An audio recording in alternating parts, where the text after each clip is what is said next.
Development of Nigeria's herbal medicine. In recent times, the use of herbal medicine has received national acceptance and attention, with the creation of the SCAM department under the Federal Ministry of Health.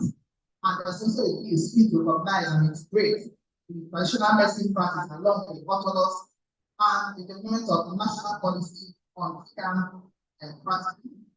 And recently, there has been establishment of the Sector Field Council for Traditional Medicine.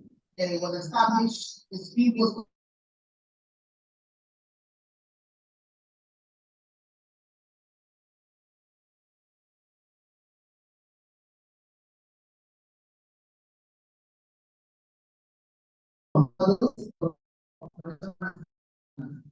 and we are going to take comparison.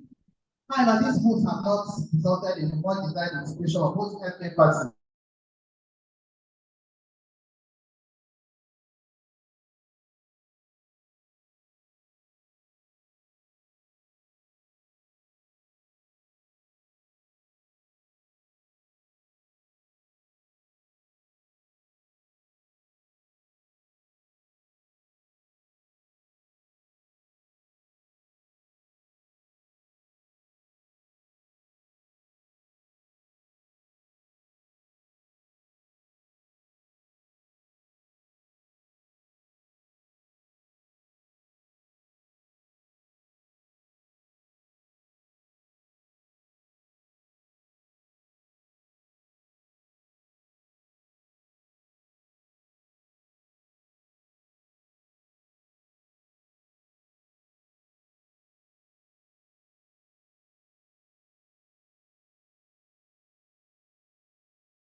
Commercial production of artemisinin and its derivatives for the production of artemisia-based formulation institute in Nigeria. Last year, production of artemisia and in a pilot project in Nigeria involving our partners. This is with a view to producing artemisia and artemisinin, including the derivatives. Right. Another one is insulin from stevia extract. The product do this presentation later. Extract from stevia has been found to 300 times sweeter than sugar. It possesses some health benefits, especially for diabetes and high blood pressure patients. The council is currently working on the production of insulin with the extract of stevia plants. And development of a novel pain reliever analgesic from some selected plants. And I just said a painkiller substance, which are by the absence of pain without looking for it. Paracetamol is one of the world's most widely used analgesics and contains acetaminophen. Has a main ingredient which is imported into Nigeria. To reduce the importation, the council is currently working to produce a novel pain reliever and adjusted API from plants to reduce the importation of acetic.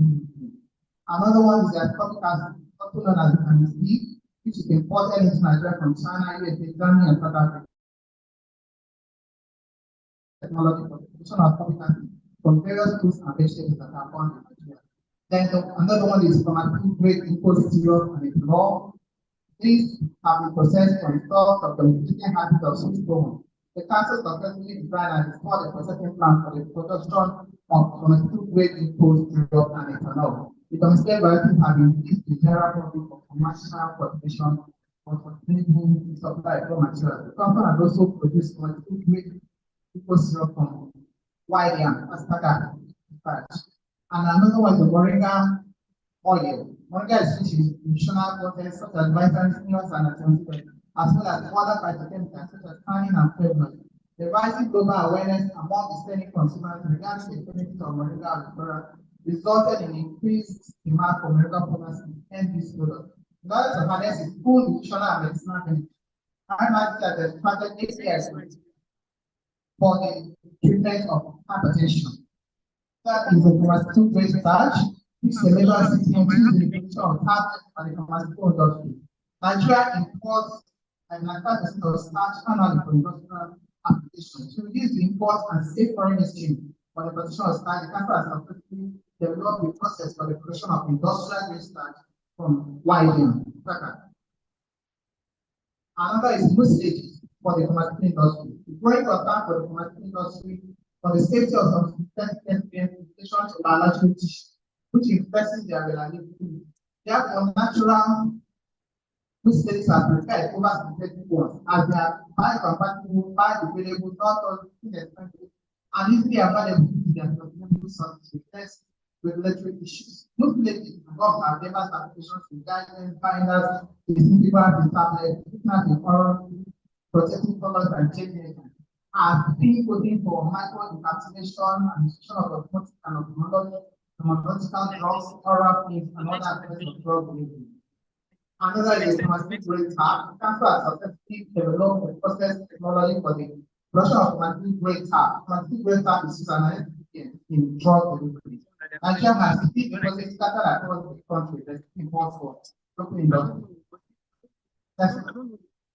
Other successfully commercialized herbal medicines include the GAC.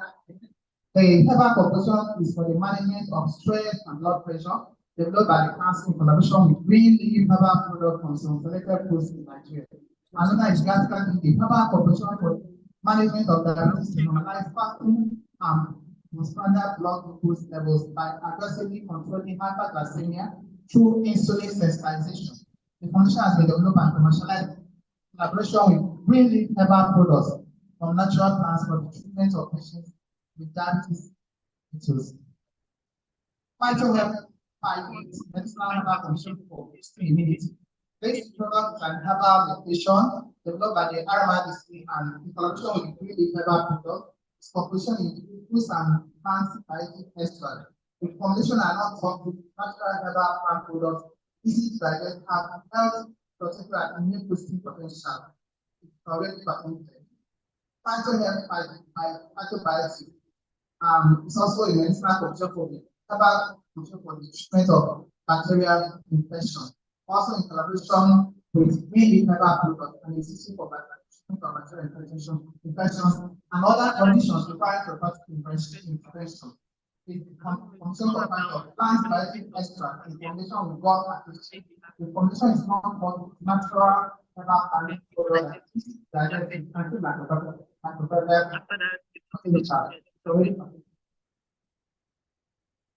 and phytomedicine for treatment of tuberculosis. And next, I want to reporting calling countries for TB, HIV, and multi-drug resistance. It's estimated at 407,000 people in Nigeria with TB each year, while an estimated 154,000 in Thailand. Effective treatment of TB has been hampered by the emergence of drug-resistant strains of mycobacterial tuberculosis. One way to prevent antibiotic resistance by pathogenic microorganisms is by using new compounds that are not based on existing synthetic antimicrobial agents. The council conducted research and discovered a new allocation drug from these local plants for the treatment of TB. The product has been patented. Another is must grade equals an effort to develop low-cost clinical material application. Analysis conducted with the University of the Ministry of the and Site for the manufacture of alpha and minor crystallized from agricultural milk crops. Not that testing and comprehensive testing of the samples were carried out at 9 Master PSC Lagos. The samples are found adhere to most of the appropriate standards. Cancer associated active hydroglycemic antibiotics from breast, and the final product successfully produced. The drug has been produced into capsules for commercialization. Completion. The pharmaceutical industry in Nigeria has potential to attain 100% capacity utilization because of their abundant human and natural resources required to drive the sector. The industry should keep the achievement of the primary in the area of multiple raw materials and technology and strengthen the research and industry to drive industrialization of the country in line with the beautiful agenda of the government. Our recommendations must show substantially increase the investment in the research and development of new active technologies for drug development. The consumer manufacturing group of MAD to partner with the council in commercialization of the development technologies for pharmaceutical raw materials production in Nigeria. The PNG MAD should collaborate with the council and identify API that can be obtained from alternative sources like solid minerals and plants for development. PNG MAD should partner with council in the identification of potential uptake for investment in local production of raw materials. TICAM and stakeholders should increase digitalization and motivation of health and improve farming technologies.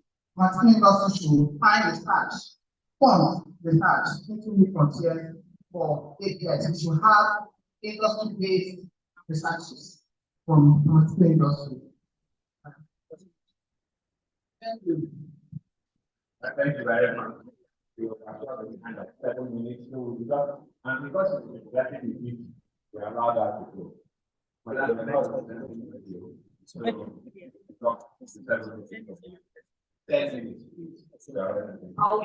outside. No, so, good morning, everyone. I'm working with the existing protocol. My name is Mrs. Deborah Ashige, Deputy Director, Strategic and Energy Minerals for Raw Materials Research and Development Council. Hello.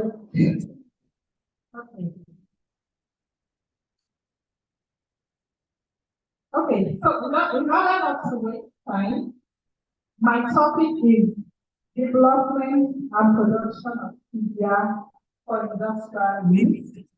I've already introduced myself. Then the outline is the introduction, uses of media, IMRBC efforts on media development, achievements, challenges, future outlook, and then the conclusion and recommendation.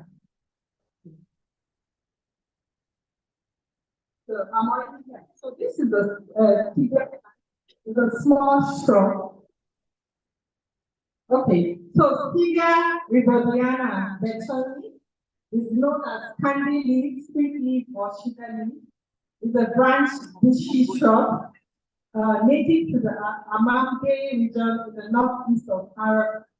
But today, as of today, is grown almost everywhere in the world. So, stevia has been found in many studies to be completely safe.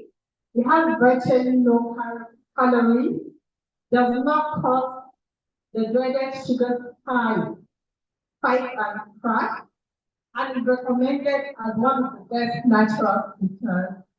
It is better than regular sugar, cornstarch, and all forms of sugar. Hormonically, stevia has less impact, meaning it causes lower response of blush. What slide number? It even has some health benefits, as my useful for diabetic patients, and patients with hypertension. So how the project started? It started in 2019.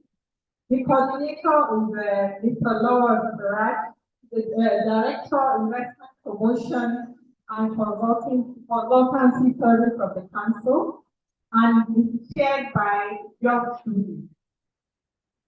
Okay, so PBI is segmented into products. The product can be powder, liquid, or leaf in itself. By nature, it can be grown organically or conventionally. And then by application, it can be used in bakery, dairy, beverages, and so on.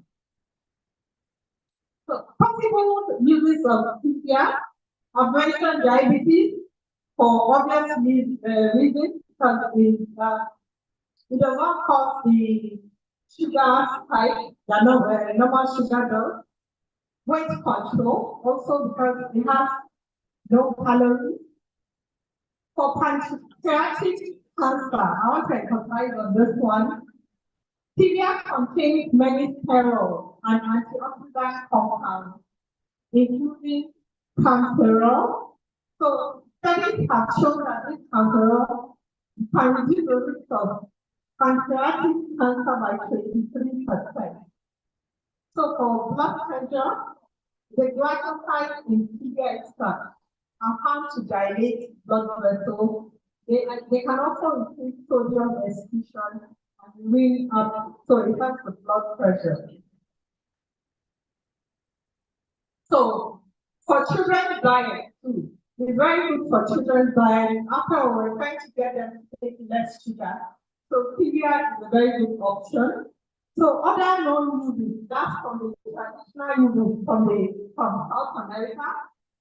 It is reported that it's good for softening skin, aiding digestion, nourishing the pancreas, balancing blood sugar, smoothing wrinkles, healing blemishes, pores, and wounds. So welcome home to where I belong. So RMRDC since 2019 has made efforts to develop stevia. The first thing we did was to promote the formation of stevia Growers Association, and then we visited the Ethiopian Institute of Agricultural Research in November 2019. We've done very good efforts on boosting of stevia. Then research and development, and the research that she mentioned on recovery on insulin from stevia. Then we have two pilot stevia processing plants and a trainer workshop on the propagation of stevia, and then we've done a few publications. So I'm going to say this thing in a little detail in the achievement. It's almost the same things I mentioned earlier. So for the formation of National Association of Stevia Producers, Processors, Marketers, NASMI, they have branches in almost all the states. I don't know whether they have here in Imo State, but I know they have in almost all the states. The council distributed almost 10,000 stevia seedlings to this association, and especially to the National Root Crop Research Institute in Badegi, that's NCRI, because they have the mandate for stevia development in Nigeria. So we've done propagation and phytochemical analysis of stevia grown in the northwest and north central zones of Nigeria. We've done R&D on the production of insulin from stevia extract. This started with a master student at the University of Maiduguri, but after his research proved to be successful, we went further and upgraded it, and we had the university, some senior lecturers do research, and the results are promising. So we established 2 pilot scale stevia processing plants at our center in NASA, that's the National Space Research Development Agency in Abuja. We have one that was imported from China, and then we have a locally fabricated stevia processing plant. So it's there for observation anytime you go there. So, and then last year, we did train a trainer workshop for 37 farmers from the 6 geopolitical zones of the country. I'd like to say that we have a manual that we used last year for stevia propagation, step by step. I've shared it with my colleagues. Are interested in propagating stevia will also share. So, and then we've done some creation of awareness through publication. Last year, we published in the Pan-African Metals magazine in the 2nd quarter of last year. So, the challenges we've had is lack of adequate awareness about the usefulness of stevia as a natural sweetener. I don't know, let's go to a small exercise. Please, how many of you know about stevia here? You can see, very few people know about stevia.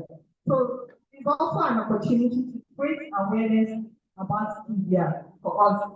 And then after we went to Ethiopia in 2019, we prepared an MOU. We collaborate with the Ethiopian Institute of Agricultural Research, but unfortunately, COVID-19 came in, and we're not been able to achieve that. We also had plans to produce a documentary on stevia, development of stevia from farm to table. We have not been able to do that yet. And lastly, there's not enough research here in Nigeria on the side effects of prolonged use of stevia. But let me just give us a warning. It is noted that persons that are allergic to rabbit and related plants should avoid the use of stevia to be on the safe side. Also, stevia may produce side effects like nausea and bloating in a few individuals. You know, us Nigerians, when they say something is good, people go overboard, they take overdose and all that. It's just that we have to take it in moderation. That's what we're trying to say. So for the future outlook, the global stevia market size grew from 0.75 billion in 2022 to 0.82 billion in 2023 at a compound annual growth rate of 9.9%.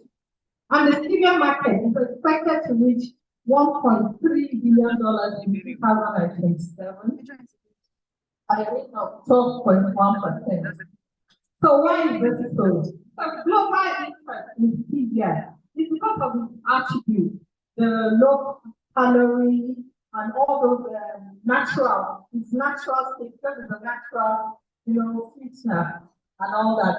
So the World Health Organization is of the opinion that within the next few years, 20% of the sugar consumed in most countries will be replaced by sugar, that's India and the like.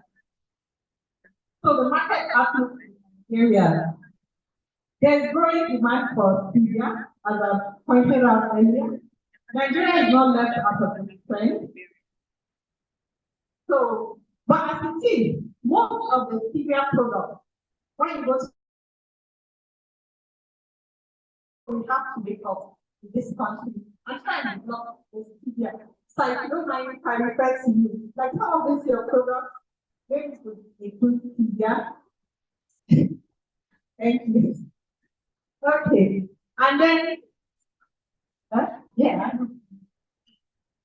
So For instance, in 2018, the first half of 2018, Nigeria spent over 120 billion naira on importation of sugar. So if we get our acts right, we could replace some of these things with stevia. There's huge potential for stevia when fully developed and used as a feedstock up to 20% of imported sugar in the near future. So if supported by all tiers of government, including our state government here, the federal government, the local government, we could have 1 million jobs from Nigeria, in Nigeria for stevia value chain. And this will include farmers, plantation workers, nursery businesses, local stevia research scientists, package industries, SMEs, and the rest. So, what we're proposing for development of stevia in Nigeria is research and development. I've mentioned that. Collaborations. We're hoping that the various agencies that have a role to play will come together and we can have good collaboration, advocacy and policy drive, similarly, and then awareness, what we're doing here, and then training, of course, capacity building, because stevia is very easy to grow, but if you have kind of experts to show you how to do it. And then boosting, raw materials has done its part. We're hoping that those we have supplied seedlings to, we gave them free of charge, hoping that they too, although they sell it, but at least we're hoping that more propagation will be done. Then adequate funding, of course. And then agricultural extension services. So conclusion and recommendation. So growing demand for nutrient-rich products among consumers to lead a healthy lifestyle is expected to involve in favorable growth of the stevia market. It is on this premise that the council has been promoting stevia cultivation in Nigeria on commercial scale and hopes to establish sugar processing industry in Nigeria for use here in Nigeria and for export. So it's worthy of note that stevia is one of the few crops that has the potential to produce a yield of up to 5 million naira per hectare. When I got this information, the dollar has now reached this level, so it's likely to be more than that. And then create 1 million jobs in 3 years. So the question is, how can Nigeria tap into the huge growing market presented by stevia? I've already mentioned some of the recommendations, but I'm going to focus on awareness needs to be created,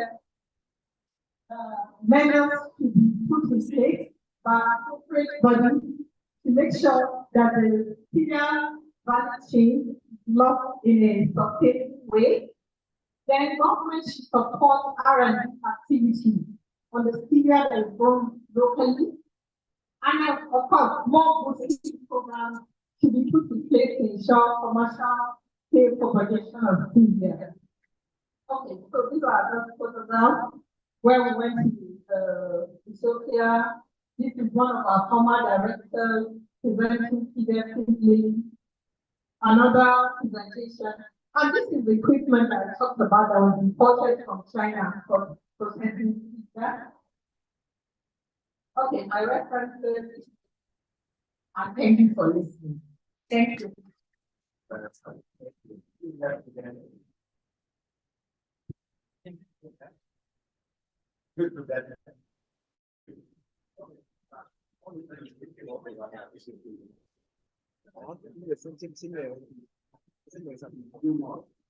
Remember, you're not there. I'll come. I want to break the field.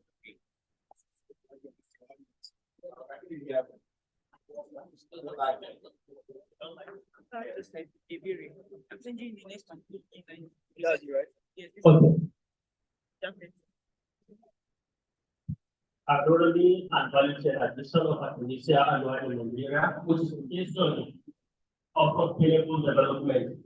That's the title of my presentation. My name is Japhet Otiba. I'm a senior senior technical officer in RMRC, and I'm the project lead of Artemisia annua.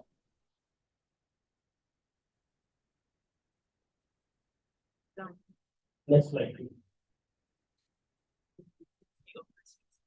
What is Artemisia annua?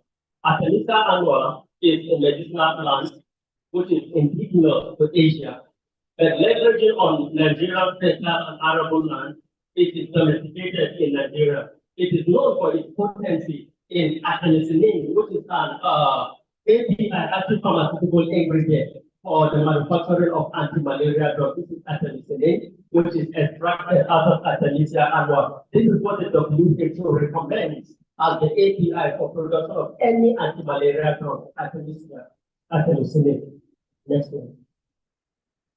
The problem, I want to say that Nigeria, as at 2021 by WHO report, it is known that Nigeria is more of the headquarters and malaria globally. Next one. And the aim of this project is to explore the agronomic practices and value chain development of Artemisia annua in Nigeria to promote public health and economic sustainability. Objective to domesticate Artemisia annua, like I told you, it is indigenous to Asia, and then to explore, to cultivate it and to explore the value chain. Next slide. Intervention, that is the work RMRC has done as far as this project is concerned. Number one is that we cultivated Artemisia annua. We chose 3 states for instance to have the pilot plant in Kano. We cultivated in Kano, FCT, and Niger State.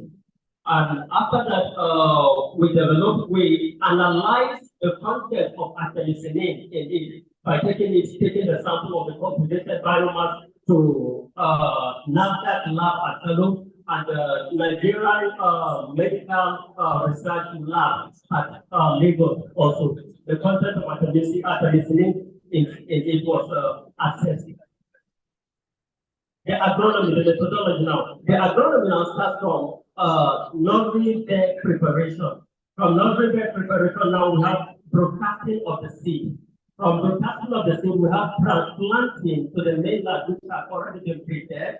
Then we have irrigation, continuous irrigation, weeding, and harvesting. And the harvesting has to do with cutting, shade drying, thrashing, sorting, and bagging it in the appropriate packaging material.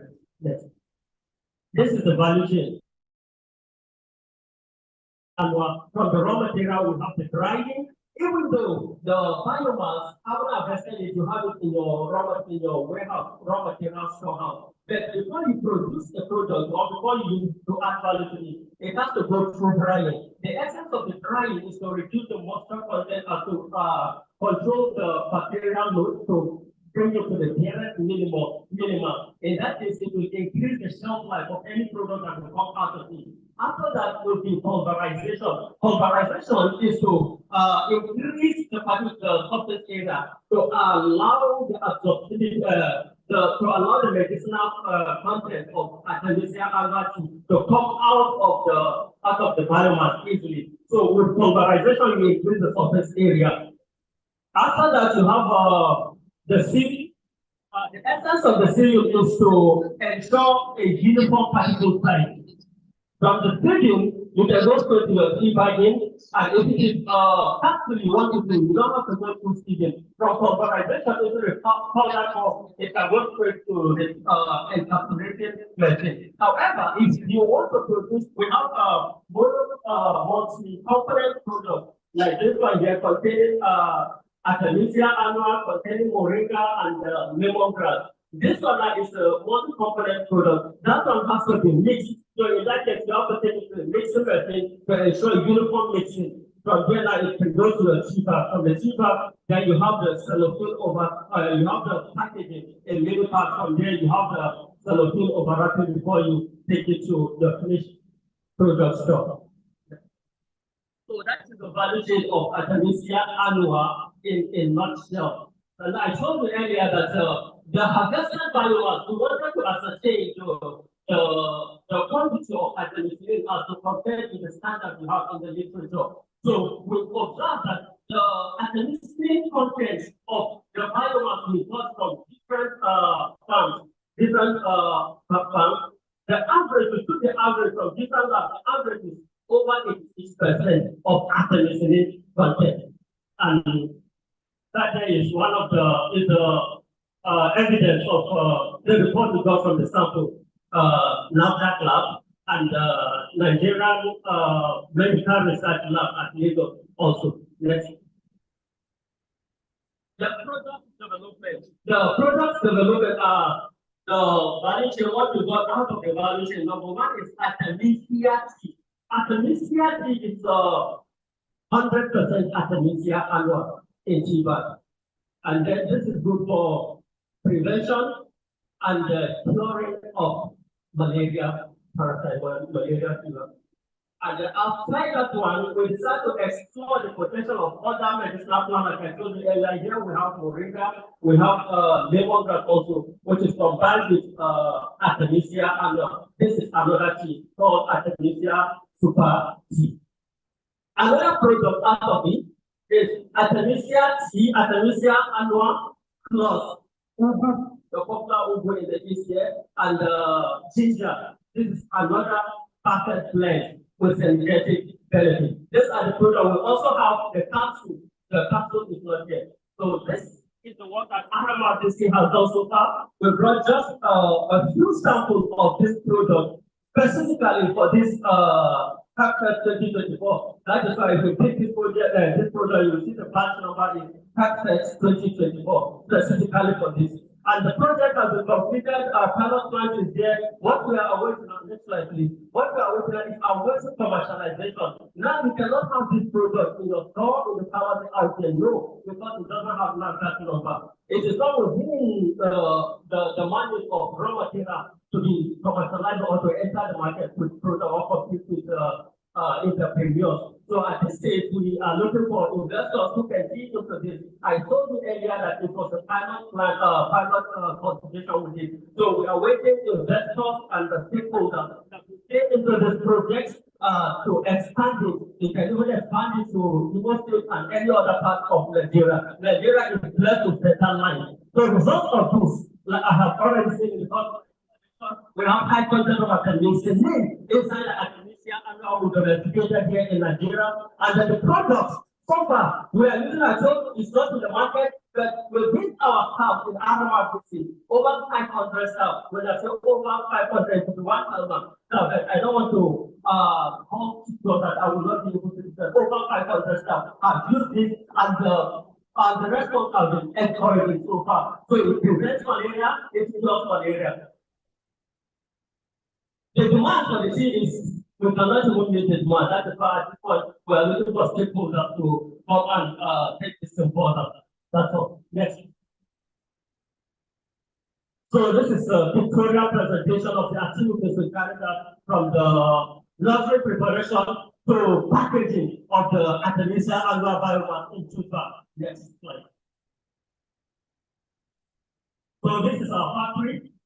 You can see if you go back to the other slide, you will see women, men, youth involved in the farm. So this project has created jobs for the local community, to create jobs for the women and the youth. Even the value chain addition to the factory, you have site, you have technicians, and youths and women also involved in the value chain.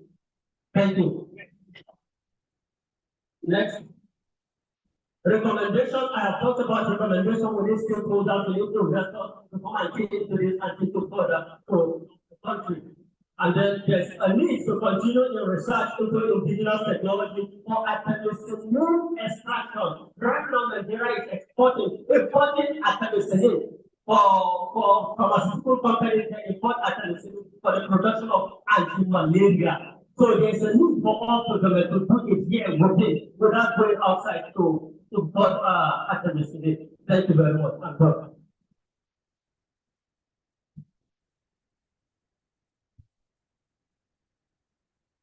Yes, we sent you to now. I only like them. That is my man. Auntie. Auntie. Are you hearing me? I tell you. Hold my hand. 10 minutes. Because me and Jacket on the same side. Thank you very much. Okay. In the text, I don't like it.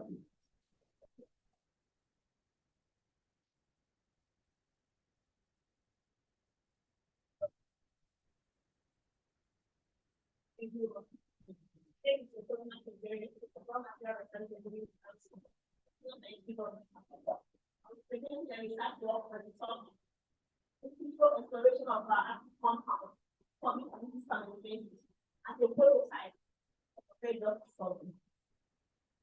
And which after you take me from introduction to the story of the findings, the recommendations. Introduction. Many chemical compounds that can be used of dependence, the difficult and time-consuming process of drug discovery. Products are produced by active chemical, medicinal potential, and a crucial tool for drug discovery. So another physical cerebral typing, is the primary cause of psychosis. The infection remains endemic in Africa due to deficiencies in vitamins and integration factors, such as the for victims. Antibiotics are the main cause of psychosis.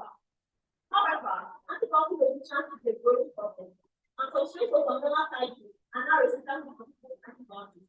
This makes it difficult to detect and can lead to more complaints and even death. The impact of medical communication is only particular medicine for the treatment of hypothyroidism. This pure compound is isolated and characterized from the plant, and the structure is stated. One of the most effective in drug discovery is screening. Screening, also known as computer-aided screening, is a computational method used to identify potential drug candidates. Themselves the use of atoms and techniques to predict the activity, pharmacokinetics, and safety of the compound prior to analytic synthesis and testing. Sense of problem. And some has a rich body of yet there is a limited success in discovering new drugs from natural causes. This is partly due to limited knowledge of our active compound. This knowledge gap hinders the progress of drug discovery efforts in Nigeria, and there is a need to search, identify, and categorize our active compound in the snapshot to improve drug discovery and development in the country. Justification. The research is to build the knowledge gap of our active compound in different places to improve drug discovery and development in the country through the use of natural causes. People approach to drug discovery and their widespread, particularly the identification of compounds from natural sources. This study leads to the development of antibacterial treatment against hormonal cycle and other infectious diseases, and open up new opportunities for drug discovery from other medicinal plants. The aim of this work is to use computational methods to predict the molecular properties and define the character of which specifies and their potential as participating. Objective. The first objective of this work was to conduct a virtual system of database containing low or active compounds. The second objective was to identify possible disease targets for the compound using reverse multiplication. The third objective was to evaluate the binding activity and treatment of the compound with process. The fourth objective was to carry out molecular docking studies of the six compounds against the two targets of hormonal cycle. The first one is sample preparation.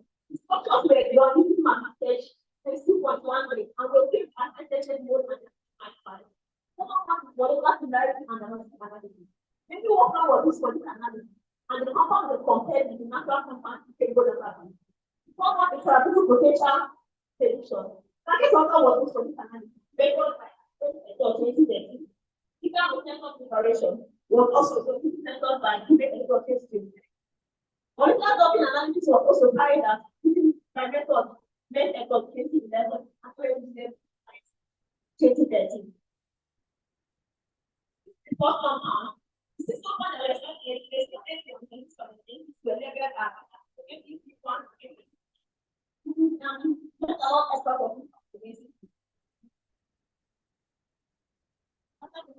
analysis. Number of the compound.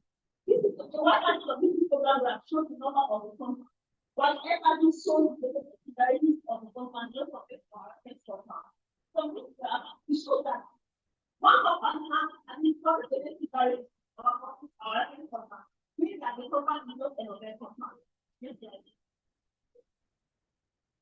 This is target results. This is target particular APC1 based on contact technically kinase. Compound targets massive and polymerase. Compound which starts with ABC3 targets global conjugate. Compound which starts with ABC4 targets only equals to transfer 1, only equals to transfer 2, the other hydrogen and aerobics. This compound and compound which starts with ABC, both targets get 3.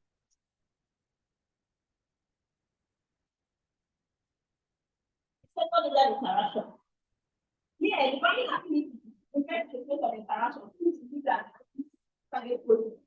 A non-binding activity indicates that it is non-binding activity protein, while a non-binding activity indicates that it is a binding protein. The state of interaction is determined by the type of interaction that occurs between the protein as well as the structure and rate. In this compound, there was a high-binding activity protein and some blended proteins, such as conventional hydrogen bond, high-binding interaction, applied interaction, and van der Waals interaction. For the first reaction, it shows that the presence of more van der Waals interaction than conventional hydrogen bond and applied interaction in an APC1, it suggests that the back activity of the compound for the target protein may not be very strong. The second compound, the presence of multiple strong conventional hydrogen bond and APC3, APC4, APC5, it suggests that the back activity of the compound may be very strong.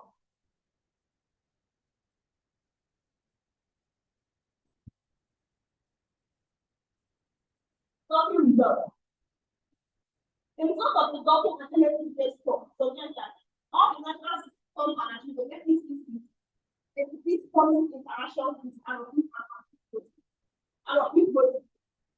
The high binding activity suggests a strong binding activity that will get this U1, showing the highest score of minus 11.42. The energy value score for support the stability of the nuclear receptor complex. That will go APC1 also showing the highest score of minus 32.17. Anti-protein.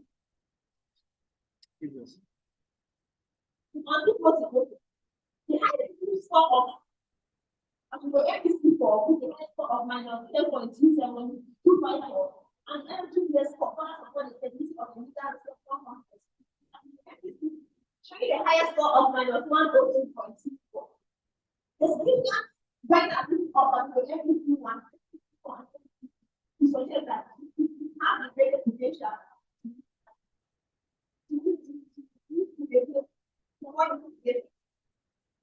summary of the findings. This compound has related fermentation to the novel compound.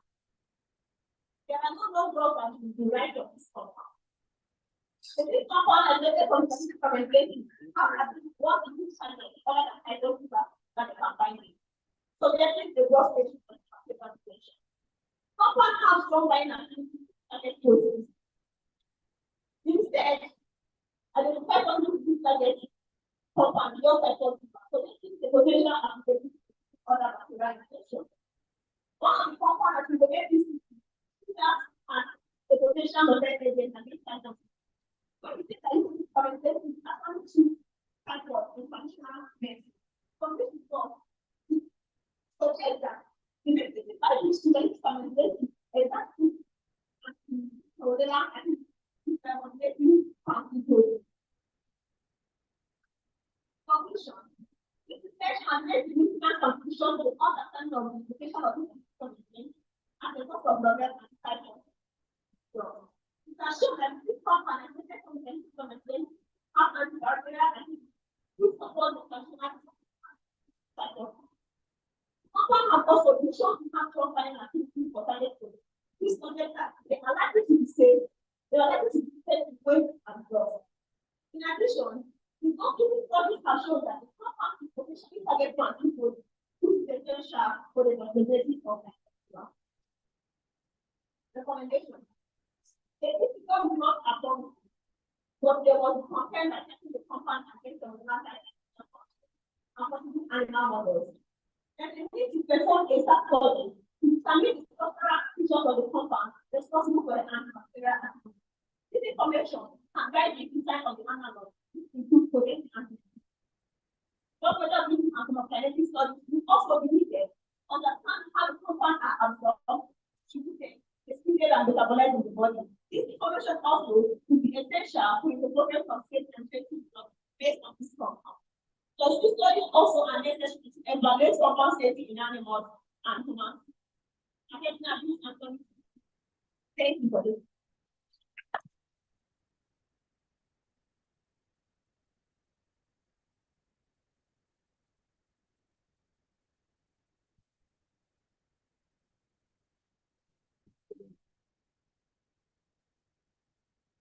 Well, this just will close the presentation by our key convener, one of our key conveners, the raw material research development council. But because of the exigencies of time, if you have questions, concerns, and clarifications, please write them down and hold them.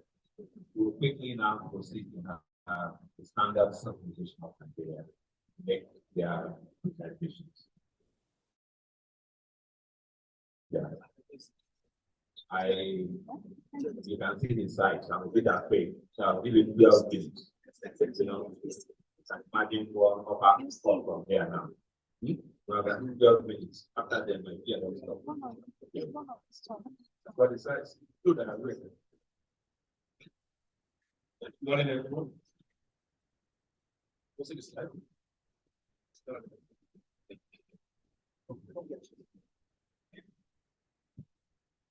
That's what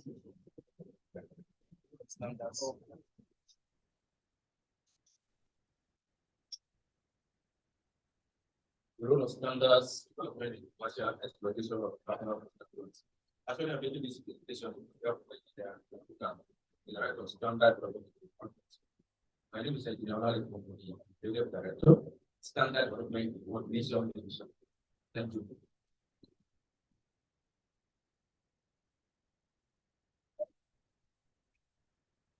A lot of it said about the upper box, so I'm not going to dwell most into that. So basically, for some too, which I believe most of us are aware of, and the fact that traditionally we are required to prescribe and enforce that the products, those are commodities. And we also represent Nigeria, particularly most of the Nigerian organizations can deal with standardization. Now, for uniformity of standards in Nigeria, all regulatory agencies. Most of the is let me just say this as so. Look at mention with snaplets. Several, I'm not expert that topic. Sorry, sir. We're not hearing you. Your size is not showing you the volume. Increase the volume. Maybe you need this one. Hello? Better. Thank you. A lot of things said about the potential benefit of about plants too, so I'm not going to dwell on that. So, challenges about products, some cases from environmental challenges, technical challenges. Previous speakers have mentioned all those challenges. So, but there's this aspect of regulatory and policy challenges. This is basically some aspect that affects standardization. People say they are not able to sell their products, but they are not able to sell if the product are not standardized. And that's where we come in. Some of the global or critical application about ABAs. You are expert when you are aware of that ABA are now saying this and that. But basically, what we are saying is that when we do the establishment of products standard, application of metrological validity test procedures, community enforcement, self-regulation, application of other products, actualization of internationally accredited service providers can address the problem. So, the question was asked Several people here are liver spaces. They measure measurements, tests, everything. But these tests, have all these tests been standardized? You can test for a particular quantity in one lab, and somebody can test another lab. If you not follow the same procedure and the same test format, you may not get the same results. That's what that's attention for this. Now, what is standardization?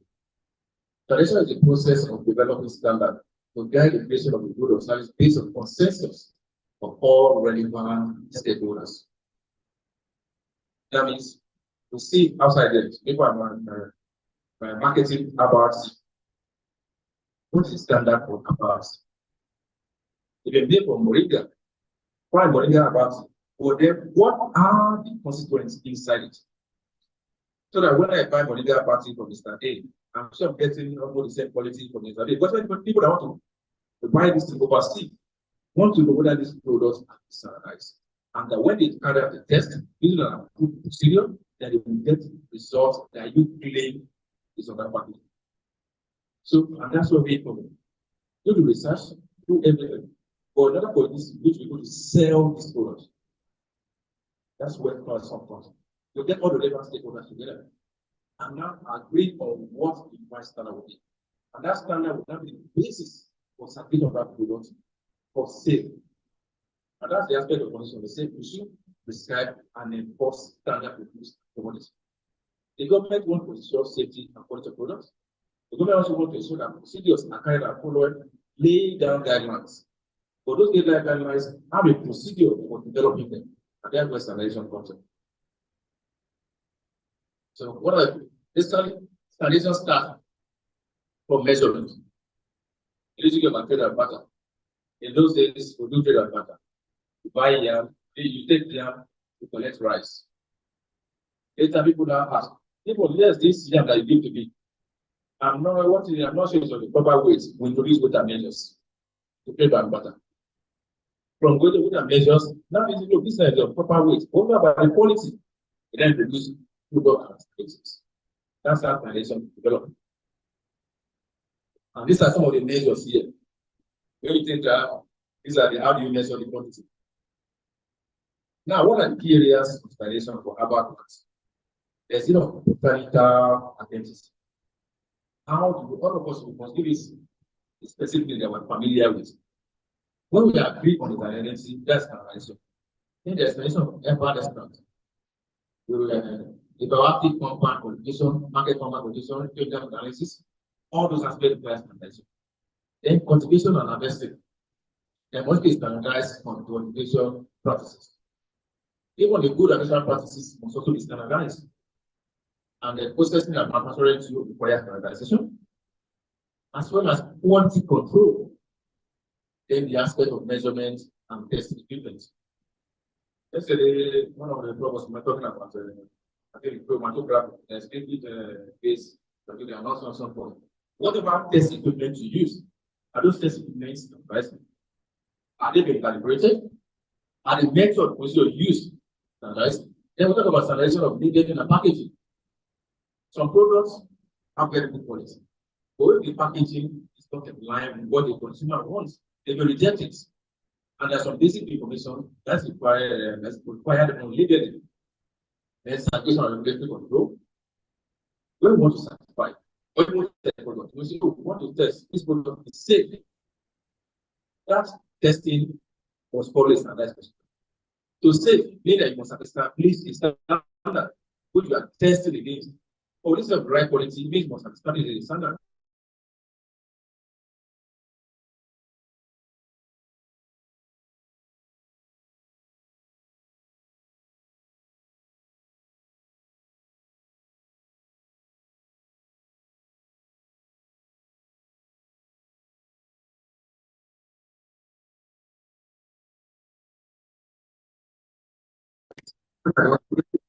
That we need to standardize.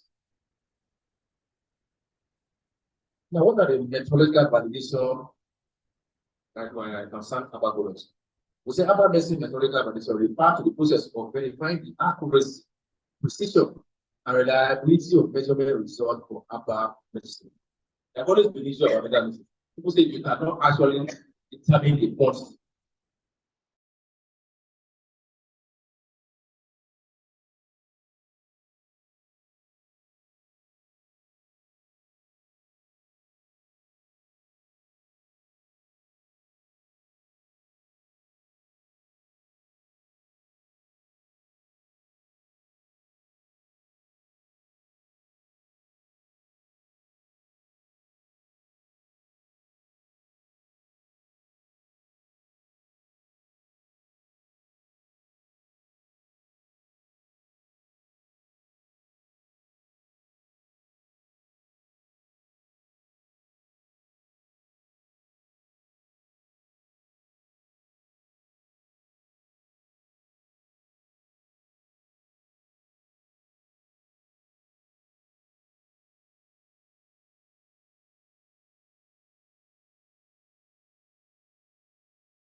Now, Bimbo,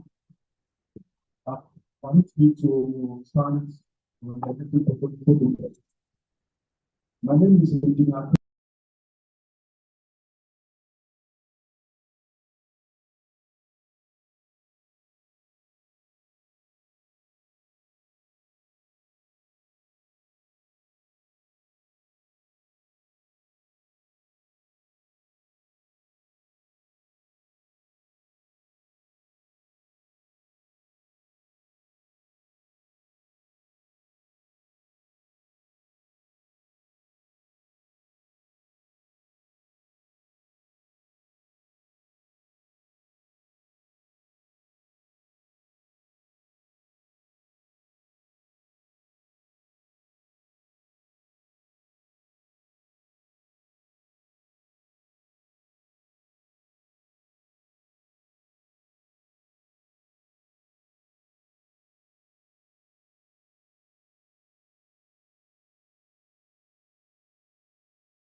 Audited to standard, but do so in collaboration. This is already. Yeah. This is the certification that is applicable to locally manufactured, When it's assembled, I can take or the packaged in Nigeria. Mandatory assessment program. That's not. There's no tea break. It's a division under Tea break is product education department or created in 2006, and it is a scheme in Nigeria that gives without degree of satisfaction to customers through compliance with government policies on quality and conformity assessment. Before your products can have the market certificates.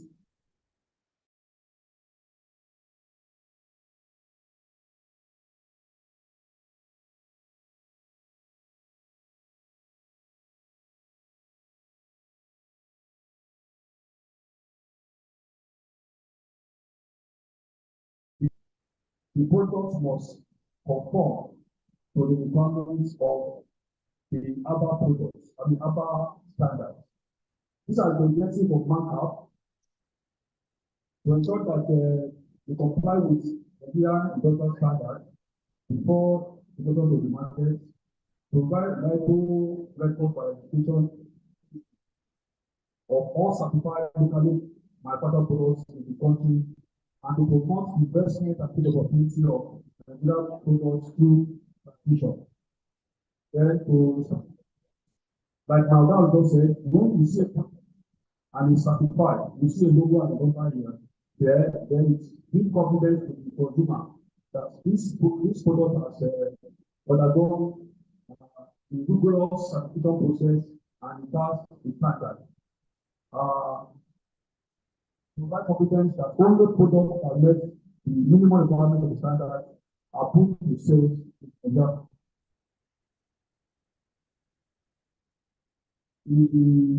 additional activities not include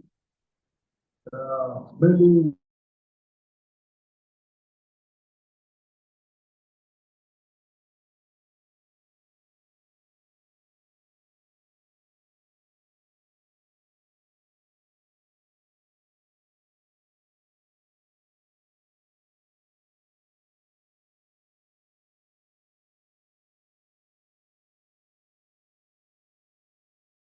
more or less like that of manpower. So if you are producing in the free trade zone, then the applicable scheme to certify your products ZCAP. Then we do product type certification for export. If you want to export your products, we give you the issue certificate of performance to you to enable you export your product to any country. And there are conditions for that type of certification.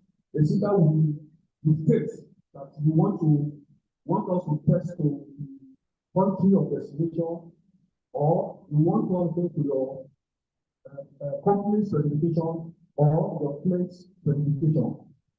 Then we have a fast track school. It's a professional issuance of a logo and number to you to fast track your products that are done research and development, and you want to showcase it, or want to let it go to the market. So we give you a professional logo and number. Then what are the process of markup certification? You of course have to visit any of our closest office. You have an office in over here. You obtain your markup form or markup form. But in this case, because the organization, the DP, are still into the agenda of Mr. President on each of these business and studying all the processes. So you can apply online through markup@sun.gov.ng. And once you key into that screen, with this 60 days, you can get your product certified.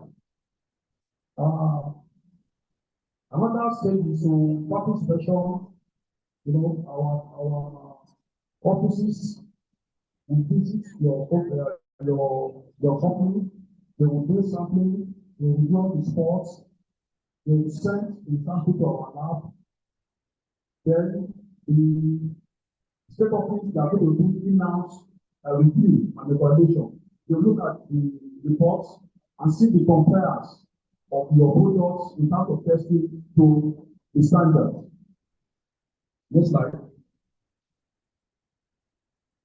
Then they will now forward, after they have done all those processes, they will forward this documents to my own division, and we also look at it, we review, we evaluate it, and see that it's compliance to the standard. Then we have the qualification decision committee, which is at the top management.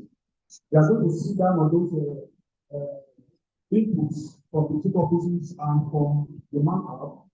They will look at it critically and see if there is no variation. And once it has complied with the requirements, then they will recommend for approval to the PC to issue certificate and number. This certificate is valid for 3 years, after which it is validated for markup. Next slide.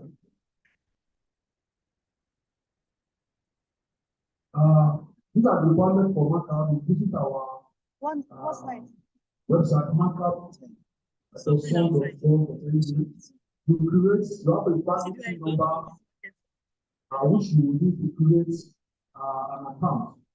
So you sign your account with your email and password, you fill the form and follow the instructions accordingly. That's the procedure online. Next slide. Then, as I said, the prototype is an insurance or certificates to products you want to export to another country. And that export requirements may be to destination countries or relevant legal standards, which include packaging and labeling.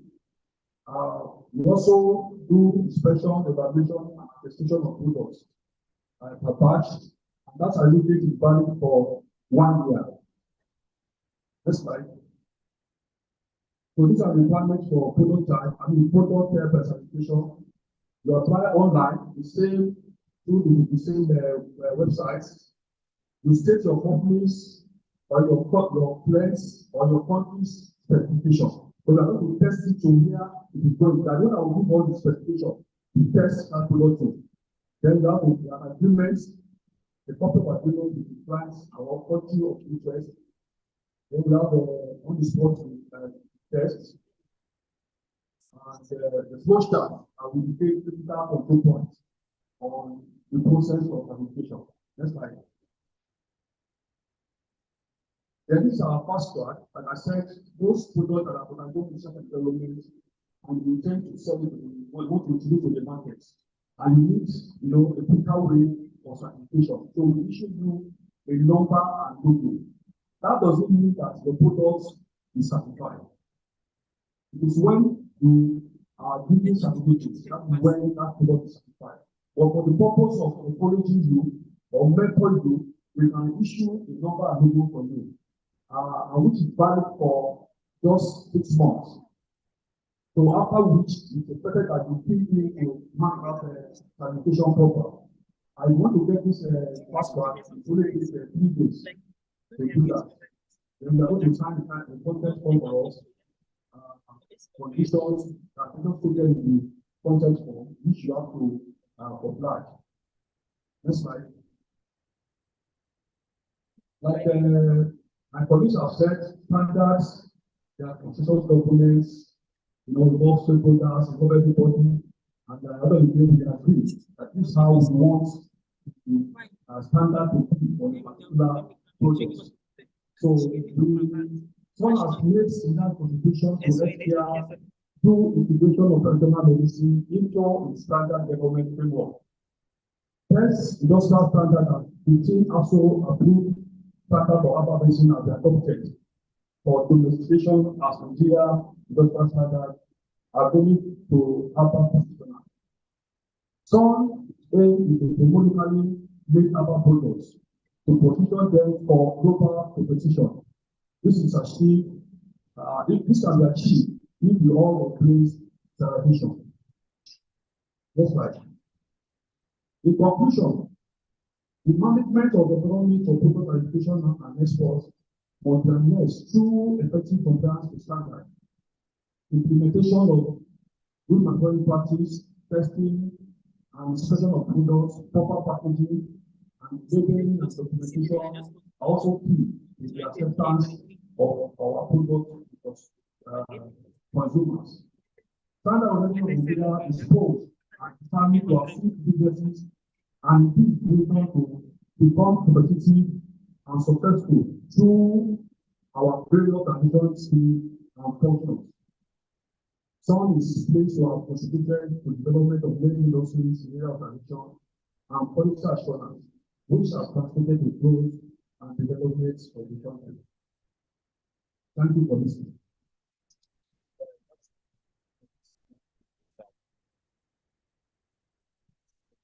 Thank you very much.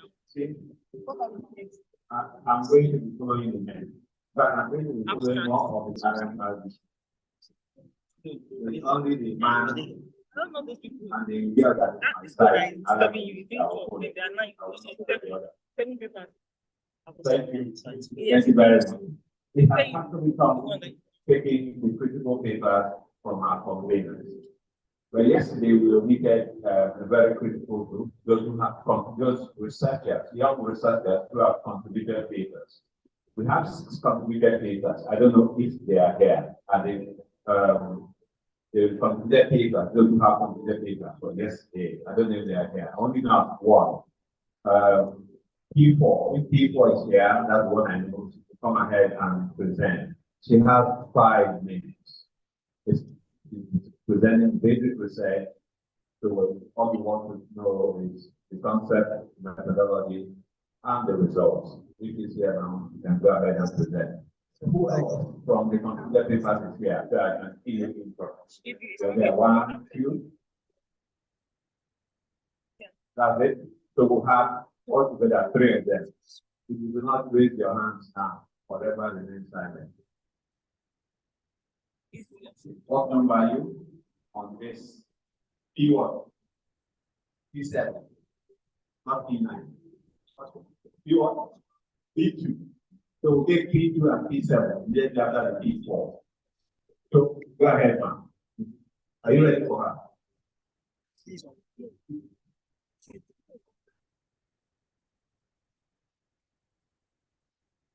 Immediately after that, we will have all the interactions on especially the conveyance, RMRVC and SPAM. And I want to use this opportunity to particularly recognize and welcome the Federal Minister of Health and Social Welfare. They presented yesterday. I do it out of my benevolence because the gentleman took half our day. His colleague very rescued.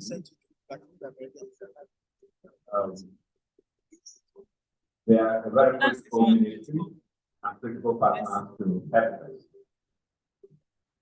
And we welcome them particularly. I haven't forgiven them, but this is a group has forgiven him. But that does not take away the fact that they're critical ministry to Nigeria. Welcome you. Thank you very much. Thank you. Are you ready? They can't find the baby yet. You, are you here? Please find out if you're here. If not, I'll not. If yes, they will get. Well, those are all the HerbFest expensive ones. This is maybe HerbFest. You, are you here? They found the paper. That's the one I don't find. Okay, 5 minutes. No, is it this Nigeria 2020? 5 minutes. Think about it. Okay, yeah, take care. It's not down, it's giving.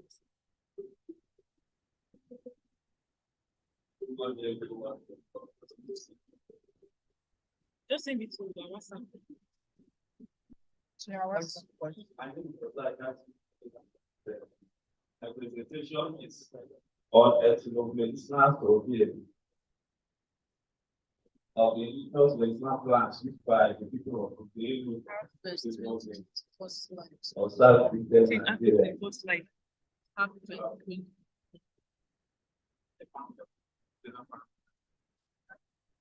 That the author, the co-author, is my outline. We're talking on the introduction, the methodology, the research, discussion.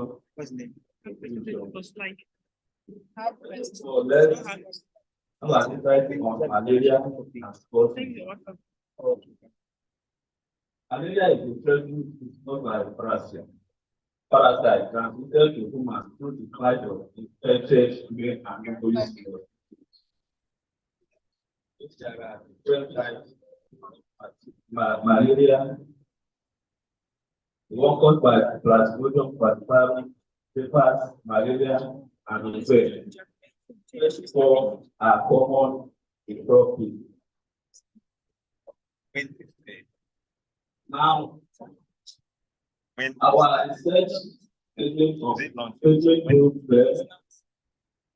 of course, because malaria is common in the tropics, and we see WHO in 2022 reported 608,000 deaths globally due to malaria, and estimated mortality rate of 14.3 deaths per army population. Now, the cost spending of $4.1 billion on better malaria. With this, you can see that actually we need to do research on the remedy. We are not only considering the remedy to malaria. The study conducted, we also looking at from the perspective of economy, how we can do the economy for the case study now, which is the local government or research instead is what we are considering. We know the good time will extend our study, or the one we've done so far is for the local government. Now, if of this study, the main focus is to document the medicinal plants used in treatment of malaria and disease, and then to identify the high economic plants associated with malaria treatment and utilized by the people. The method we use here, data we have collected through semi-formal interview and discussion with respondents, aided by semi-structured question here. The study area, just like I said, prices of the local governments, and then four prominent markets in the local government. That's why it's not working. I'm sure of have them. This is that of every place and very located here. Then we started the map of the which is here. This is the map. Like I said, aside the practitioners we met individually, about 65 of them, we also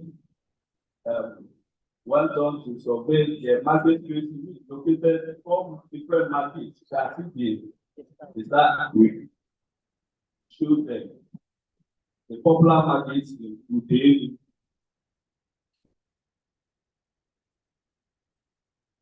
Now, our findings. Social characteristics.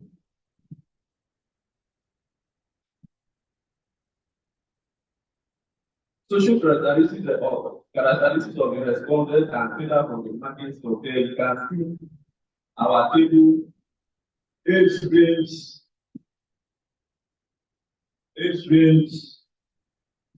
the occupation. I will quickly move to this table. I will come back to this table, make discussion as a kind of summary. But then the social characteristics like the mental status, religion, educational level, stress, and so on, I will talk about it. Now, these are the documented medicinal plants used in treatment of malaria by people of today. The one we are able to hear, there's 9 of them.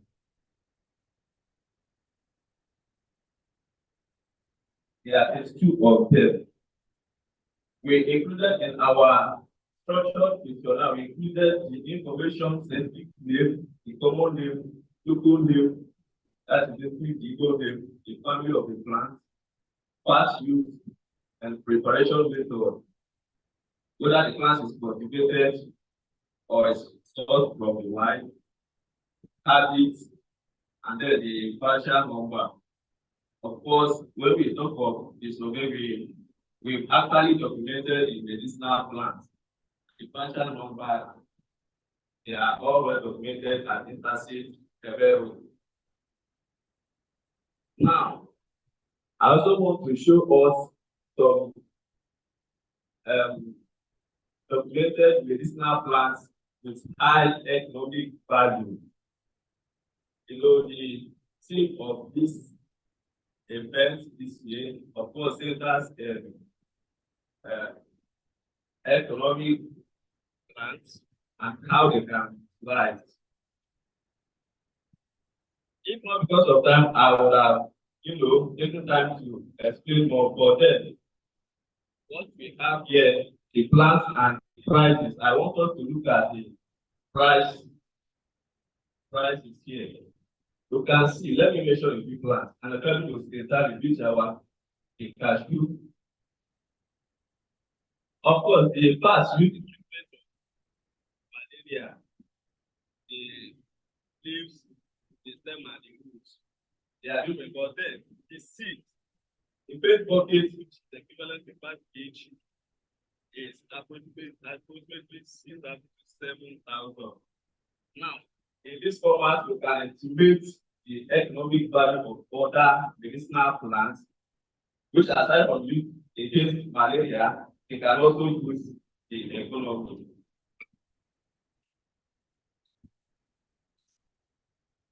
Now, of course, we don't just conduct an exploration. We also look at the knowledge the traditional practitioners have when we talk of malaria.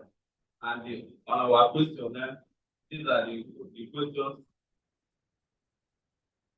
to gather the information on their traditional knowledge and practice. Now, just like I said in the discussion, when the table Previously, the table 1.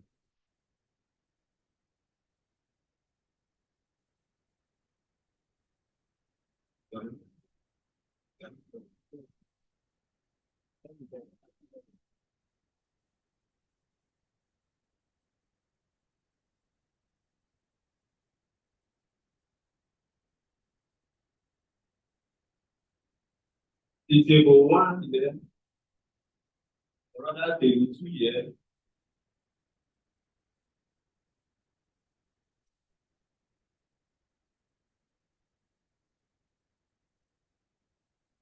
Most respondents were women, 62, which is 62% of them within the age range of 1 and 2,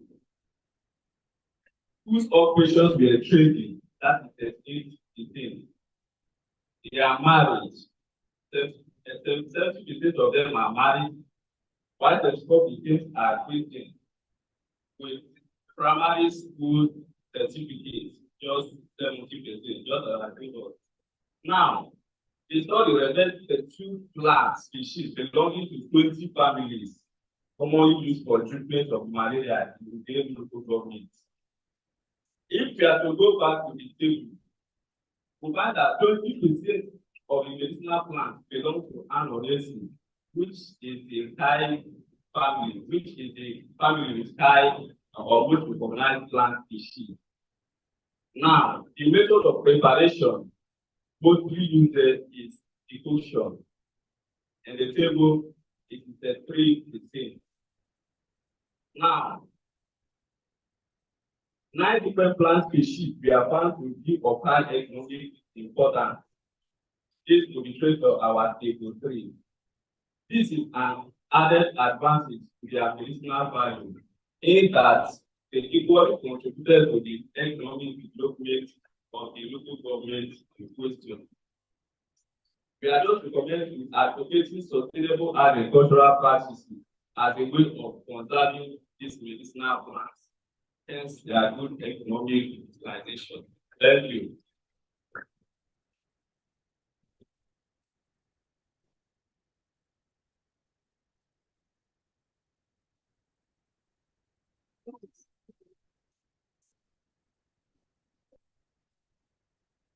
Before Before. Yeah. No, hold on. Before you. Before. Before. Give us 5 minutes.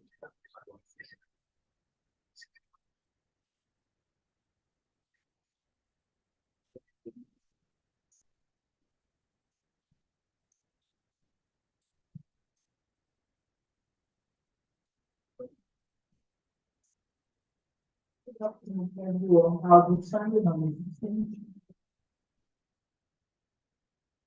existing protocol. Dr. Obama Lawrence from Michael Opera University of Agriculture. I'll be talking on post-harvest fungal of African walnuts and their control using flow and artisan seeds. This is a research work I did with my MSc students. We are talking about organic agriculture. Organic agriculture entails using organic materials to produce our food products. We are talking about, many presenters have talked about human diseases. Our crops also are attacked by diseases. If they are not controlled, we use most of what we are supposed to get from the field or even during storage.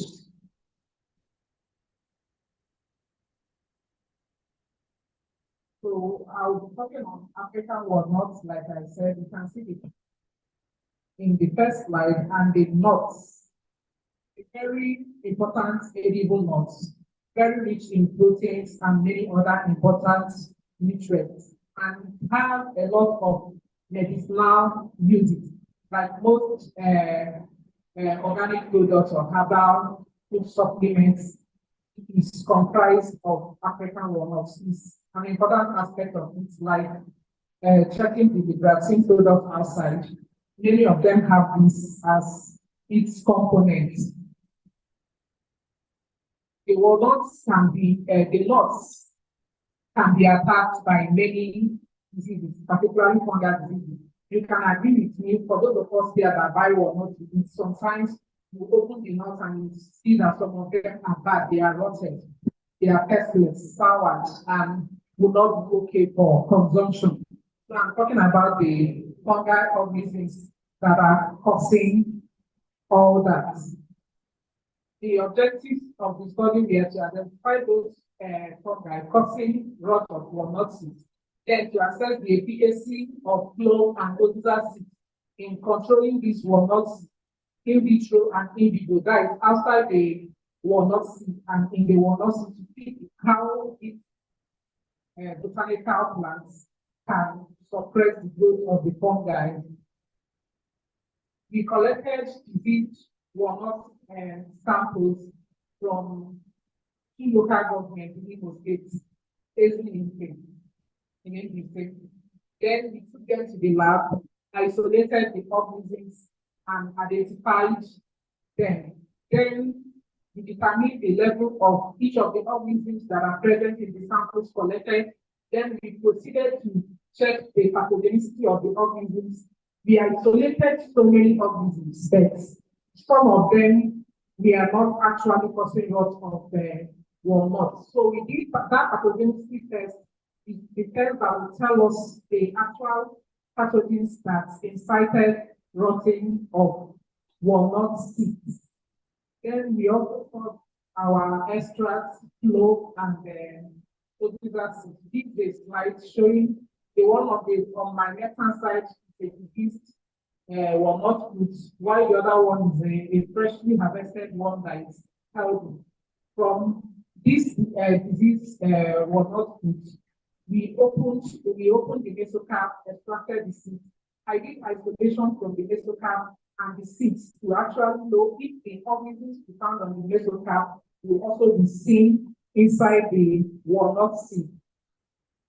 We determined the method we use to determine the level of each of the organisms in the seed. From our results, as much as 8 different fungal organisms in the walnut seeds. These are the ones we saw on the mesocap.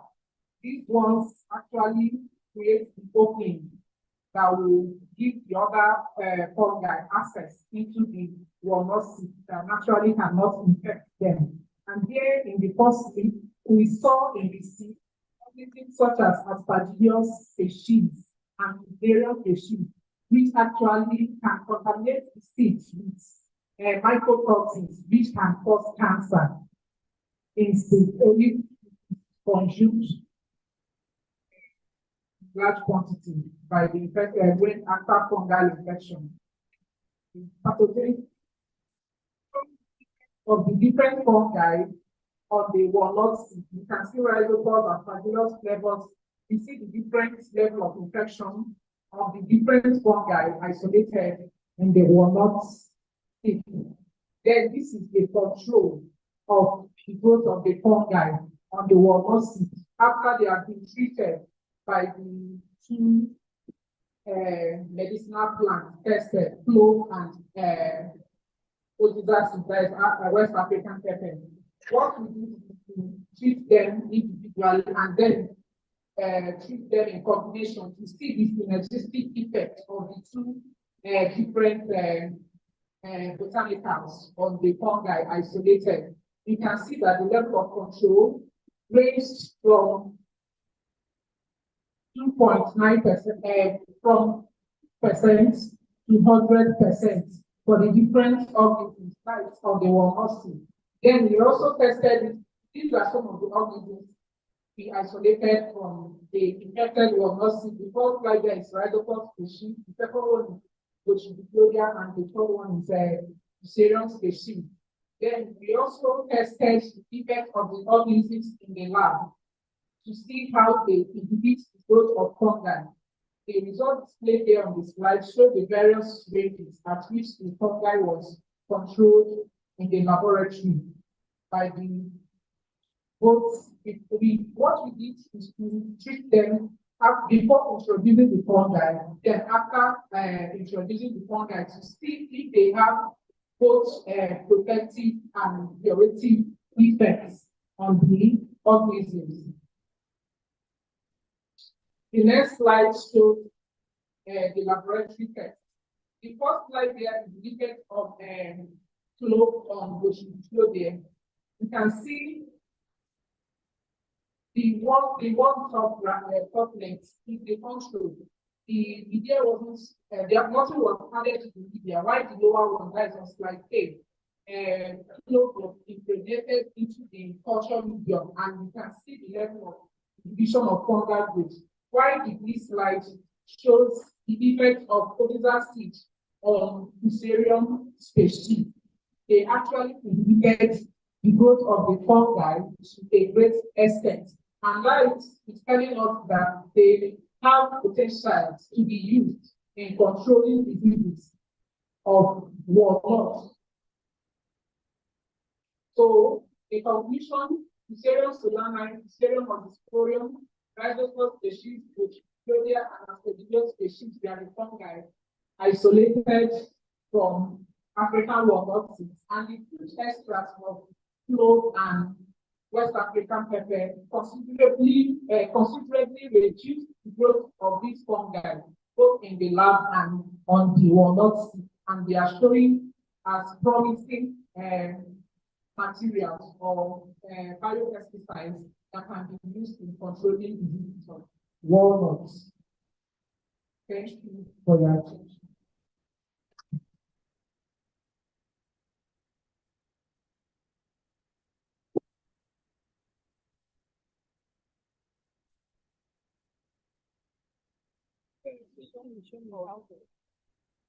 Thank you. Now we'll have E7.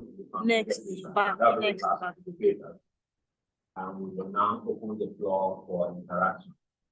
The interactions can start from what we had yesterday, from the Federal Ministry of Health. Then today, when raw materials recycling development council and standards of the Institute of Nigeria. We need to include this and that of people.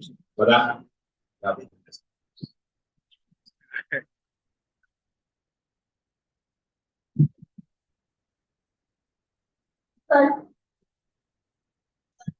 Pharmacognostic profile, antimicrobial activities of extracts and fraction of Bellona peroxide on selected area and natural pathogens. My name is Dogmata from Microbiology Unit, Intercity.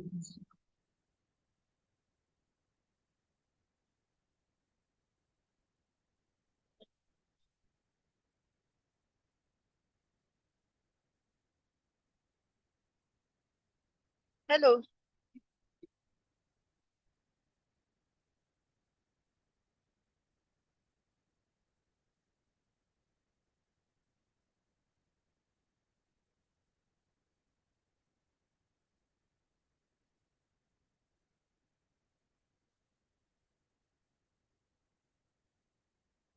So, introduction.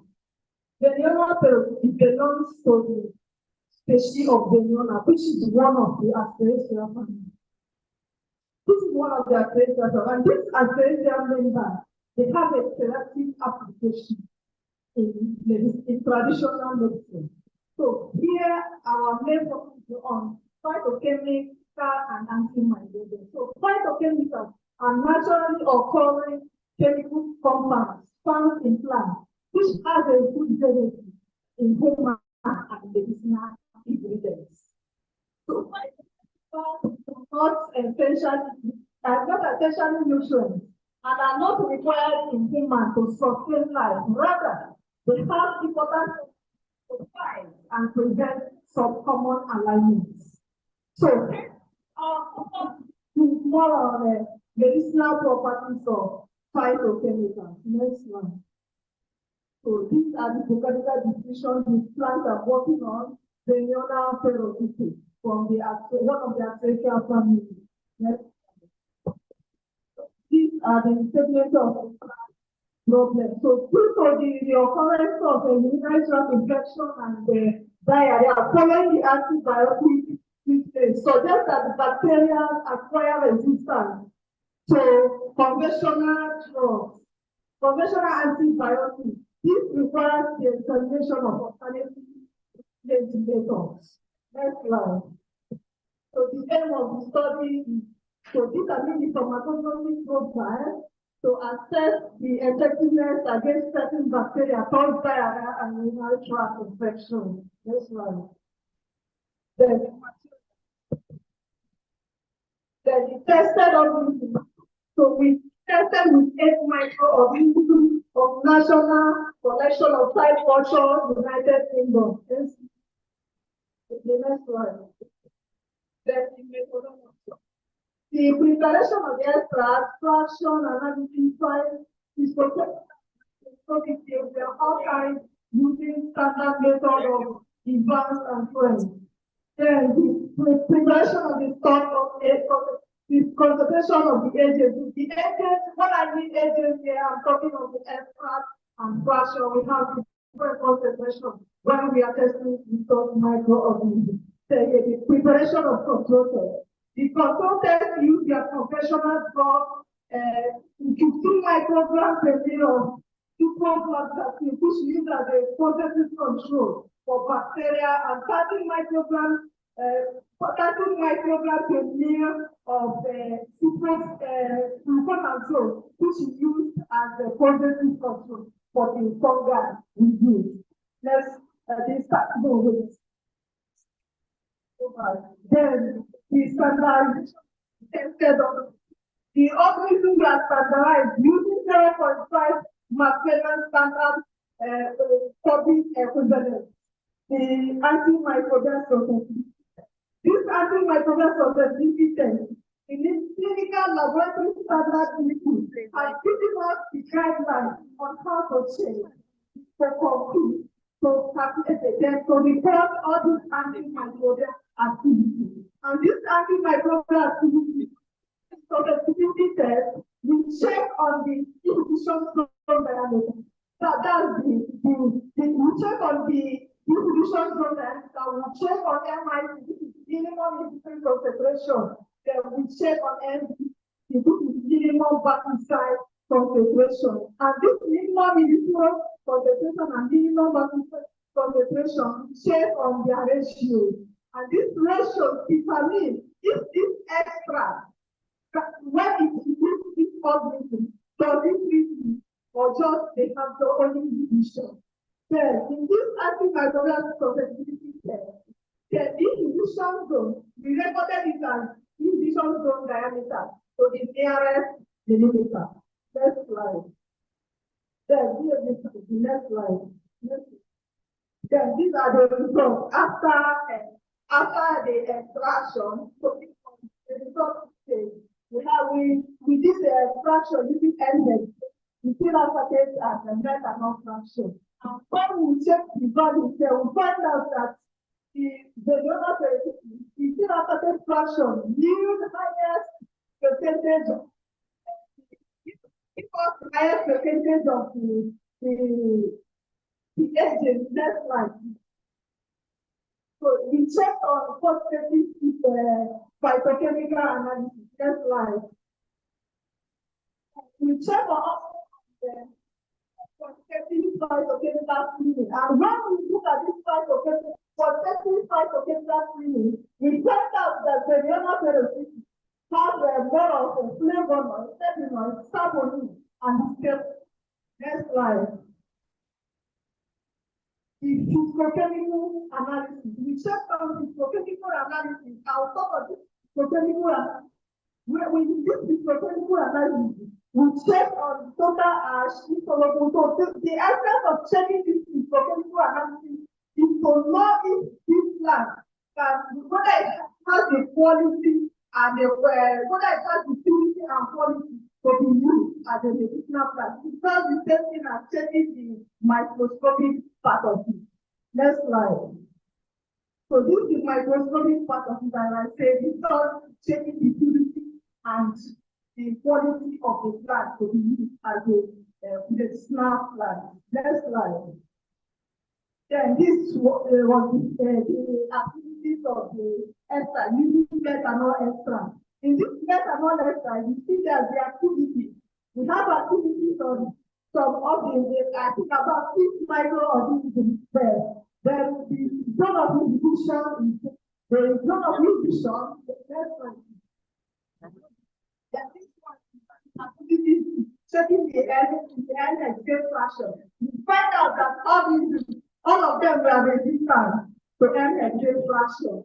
So that means we are not using energy fraction when we want to prepare extract for the neuronal therapy. The next slide. So this is the pillar activity. So in this pillar activity, you find out that this is pillar activity, there was activity. Also depending, almost the same thing with the energy, but something happened here that after doing extract with energy fraction, that's after using some of the energy fraction, you find out that this particular package, when you separate the values here, you see that it gives more inhibition than when you check the extract. That means this suggests that before we use to prepare any drugs on diarrhea and urinary tract infection, we have to start using NSA. Next slide. This is antibacterial. So it's like the whole thing has washed out during the fraction.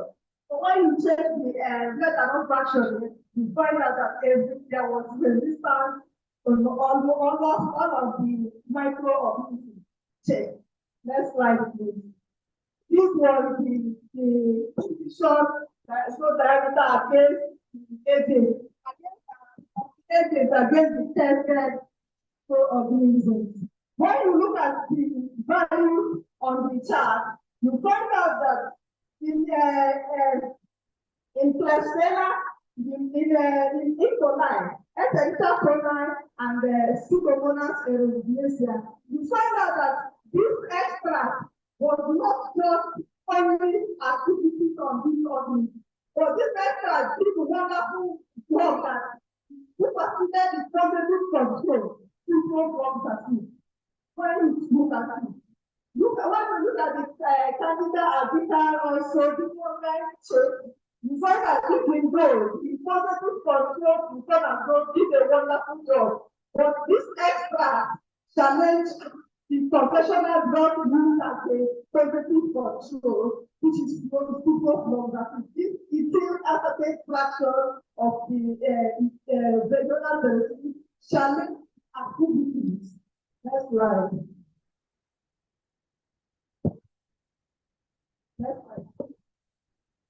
So the conclusion, according to the findings of this research, the still affects fraction of regional therapy contains phytochemical components that are responsible for antibacterial activity. The still affects fraction of regional showed antimicrobial efficacy against varieties of microorganisms, including bacteria, Pseudomonas aeruginosa, Klebsiella pneumoniae, Shigella flexnera, Escherichia coli, Campylobacter coli, and fungus, Candida albicans. Then, as a result of this finding of this study, provides presence for the traditional practice of using extracts from colonial therapy to treat diarrhea and urinary tract infection. Thank you.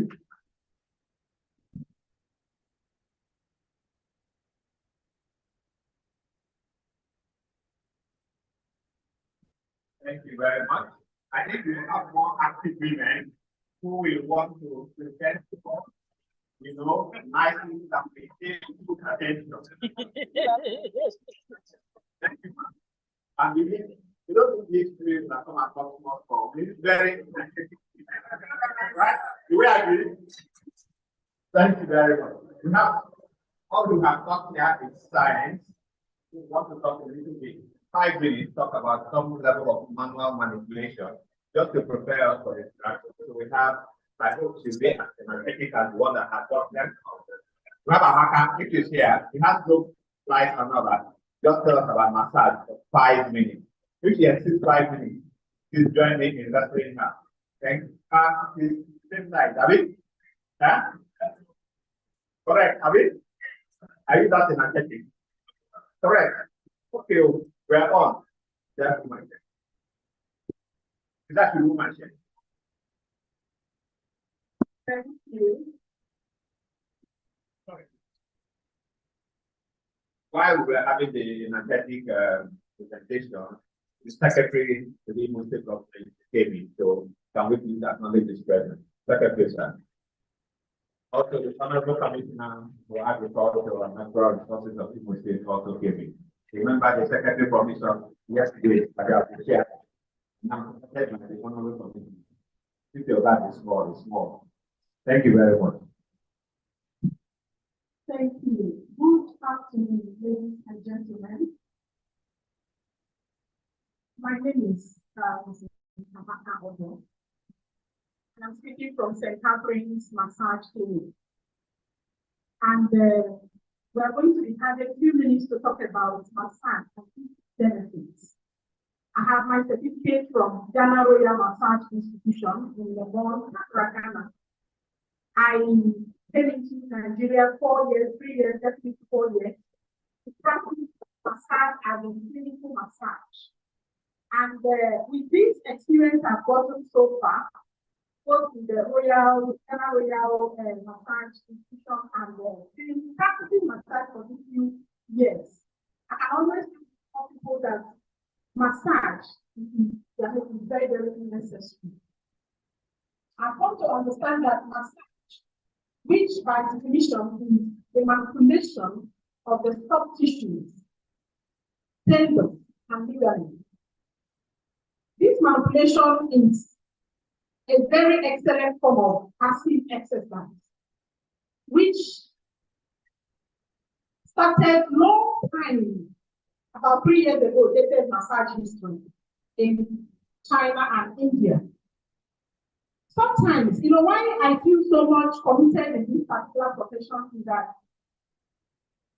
coming into Nigeria, I saw people who never understood massage as in the physical part of it.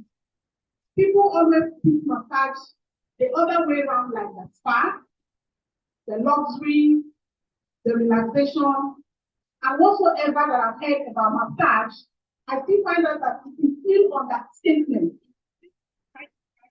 that way. Because in everything we take in life, in everything we do to keep our body healthy, there is something in science that is called attention or interference. If you have this interference in your muscles, you have this attention around your muscles, which the factors could be that you, from the beginning, we always move our muscles. I always try to let people know the history back, even in our own locality, starting from our ancestors. We all started with massage. You believe me that when every child is born, the first thing done to that child is massage to enable the energy of the child, stability of the child. How strong that child will be in future depends on that hormone, that massage. Your mother or your father or our old parents, you know, coming to assist our parents to give it to that child. Begins the practice of massage in Africa. Now, in the olden days, it was only left to massage. We were only left to massage to heal a lot of diseases. You remember that in the past, when there was no medicine, if there was any sickness or anything or any pain anywhere, people will be taking to a native doctor that will lie you on a very hard substance and begin to use some kind of essential oil, some herbs, some kind of medicinal water to revitalize the person, to bring the person back to good health. And this is exactly what I am talking about. Even though in those days, days, it wasn't called massage, it wasn't referred as massage. It was in a recent time that science came into, massage to begin to find out why is this massage, has the ability to cure or to heal a lot of problems. If you are sick right now, your immune system has dropped, if anything is coming from anywhere, and why is it that when you go through massage, naturally the pain disappears? They began to give it names. They began to make some research. They began to define the techniques used during massage. Because in massage, we have defined the kind of technique a masseur or a massage therapist will use on you trying to make your body, remain or maintain the softness or the blood to flow properly in your system. And I always tell people that if this blood have anywhere not passing the way it should pass, that is where your system begins to have problems. For instance, if you are taking some supplements, if you are taking some drugs, and you have some attention, you have some kind of problem with your circulation, believe me, most of these drugs will work well. Most of the supplements will work well. They will start somewhere. During massage, you are giving this kind of manipulation that open up some kind of point, like the lymph nodes are open. Your body gutter, we call it body gutter. Your body gutter is open so that fluid can pass. Your body, circulatory system is open so that blood can pass. And when this blood passes, they go with two most important agents, the oxygen and the nutrients. And you know that these nutrients, when they're actually getting into your system, it's eating like 2 hours ago. Are you getting what I'm saying? Your body has actually gotten the nutrients and is moving to deliver. If there are any stoppage anywhere, the nutrients, most of them have gone into your body in some molecules, maybe oil molecules, water molecules. Most of them don't stay forever. If there are adhesions, if there are interferences, those nutrients can be stopped there. And before you knew it, the body will take it away. That is why sometimes people ask, why is it that I have taken drugs, my drug doesn't work any longer, my supplement doesn't work any longer? Because there are stuff in your system, there are some kind of blockages I mentioned. So during massage, a massage therapy gives you on a very hard surface, trying to manipulate your system technically to be able to open those, your muscles. There are two major intentions in doing this. Number one, we are looking for if there are any interferences, which we call the trigger point. If there is one single interference, the skeletal system, the spinal cord, is called the central nervous system. And if there is a blood coming from there to your eye, it's from the cervical part of the spinal cord, leading to your eye, and there's a knot or a spasm or an interference blocking the blood going properly into your eye at appropriate quantity. In a few times, the eye will start having problems. You know why? Because the sufficient blood which your eye needs at a particular time is not getting in. And this is where we need to teach Nigerians. This is where we need to tell our people, our family members, our community, why massage is necessary. It's a Catholic massage clinic.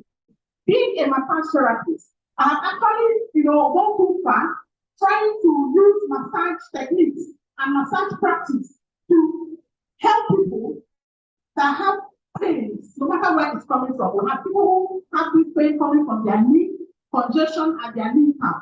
There are also people the pain coming from their back, mostly the waist side of the back, that is the lumbar segment, or sometimes the cervical segment of the spine, or sometimes the thoracic segment of the spine. And you know what? When this pain comes from this particular segment of your spine, I always tell people it's very, very dangerous. You have to run for your TMI.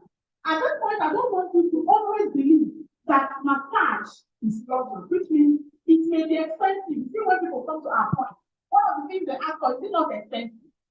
Why is it that people think massage is expensive? Why is it that people think massage doesn't worth it?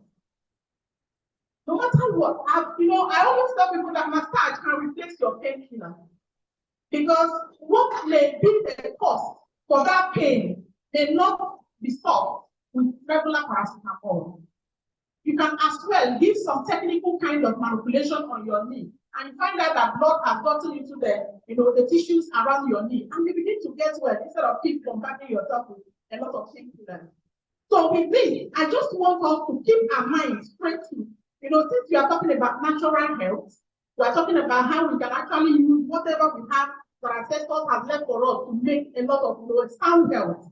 I want you not to forget about massage, because no matter how much you take those nutrients, no matter how much you take the drugs, if your body is filled with knots, knots, we call it muscle knots, we call it adhesion. I tell you the truth, those drugs may work, but it may take a lot of, force for it to work. Massage is so sweet. I don't know if you are afraid of going for massage. I want to let you know that massage is very, very sweet because it's soothing.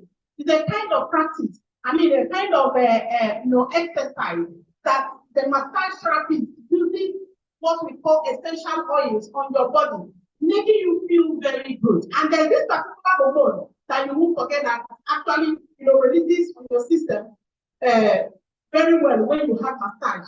That is the endorphin hormone that enables you to relax very well.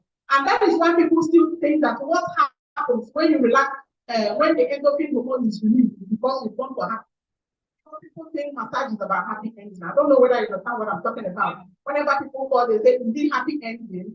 Is it happy ending? I always tell people that it is not about happy ending. When you have professionals, somebody like Amakobo, having you massaged, the endorphin releases properly. You don't need happy ending. Because by the time you come out of bed, you have slept like 20 times. Massage comes in hours. It comes in minutes, 60 minutes, 90 minutes, and 2 hours. I tell you the truth, if you have gone for massage once, you always go for 2 hours. You know why? Because whenever you lie there, without technical touch and manipulation, you will sleep off. So many things, benefits that comes from massage is that it keeps you, always keep you on a very sound sleep. If you want to sleep, you sleep very well. It makes you flexible, very mobile. Anytime you have massage, you find out that you don't feel stiff anywhere around your mobility. You're always good to go at any point in time. And another thing is that it boosts your immune system. If you're always going for massage, I tell you the truth, you have to go to hospitals because your blood is flowing well. Most all the nutrients you've been taking have been all, depositing very well and healing and repairing and revitalizing your system. Thank you.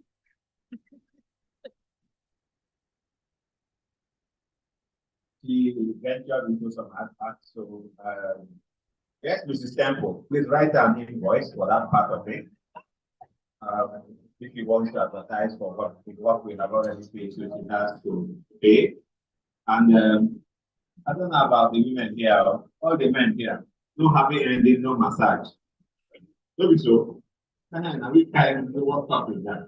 We will take another 3 minutes because we are preparing for the interactions to talk about health. Dr. Again, please. She'll take 3 minutes to educate us, and if she advertises somewhere, Mrs. Temple, please. Just 3 minutes. Thank you very much. Standing on existing protocols, I'm Dr. Elvin Chinedu Anyao. I'm a public health physician. I work in FMC Umadia. So today, I just want to enlighten you about lifestyle medicine. Lifestyle medicine is a new specialty in the orthodox medicine that deals with majorly treats chronic diseases.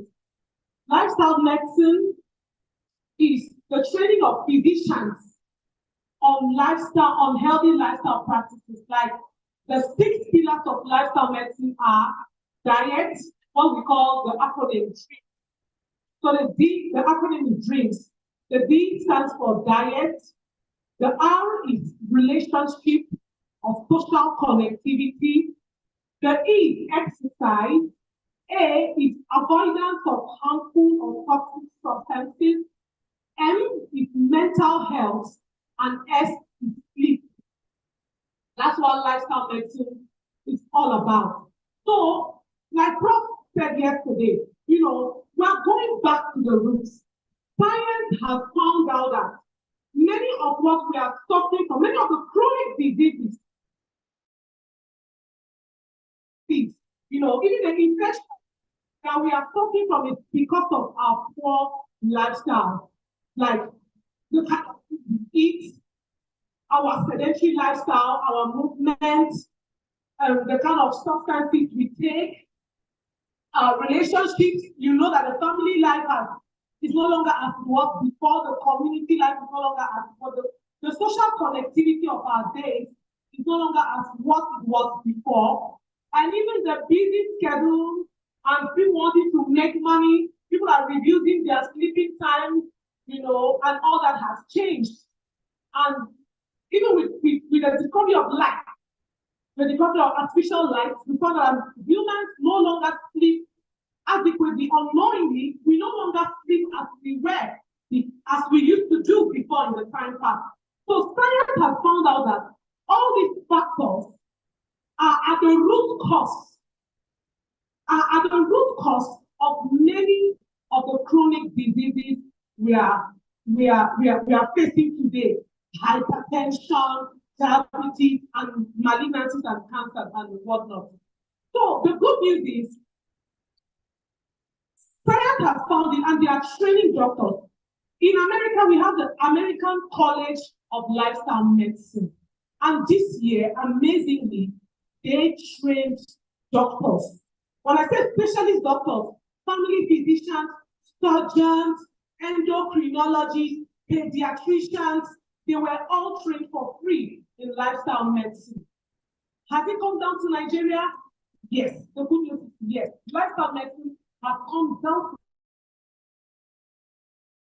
to have doctors, physicians who understand that nutrition is important to get to the root cause of your illness, to prevent you from getting sick, and also curing your chronic diseases. So you have doctors who will just give you antihypertensives and just give you insulin or anti-cancer drugs, but they will use nutrition, examine your nutritional life, examine your exercise life, your physical activity, do a toxicology test on you, examine your sleep pattern and track all these things. Get to the root cause of your disease, give you a cure, and most of the time reverse these diseases. You know, now we're not just talking about management, we're talking about disease reversal. So in Nigeria, we have the Society of Lifestyle Medicine, which is the SOLOM, and this year we're going to have the 6th annual international conference in lifestyle medicine. It's taking place from the 28th of November to the 30th of November in Lagos. It will be amazing to have you.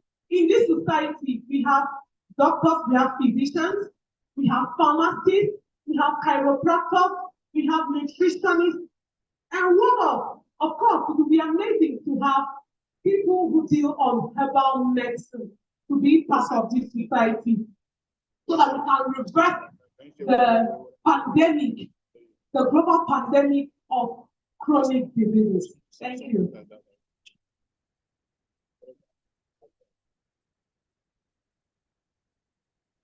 See why I brought that up, so I can change my lifestyle. So that I will not have a costly tongue anymore. Yeah. Guy, can you project? Okay. Just following on that.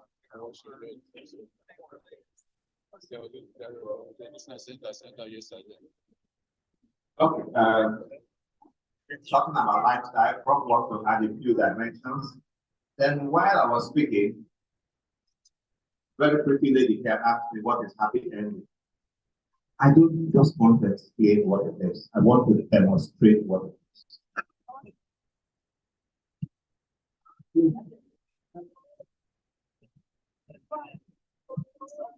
See, madam, the man said I should leave the environment to be able to demonstrate. I should leave. I can't demonstrate it alone.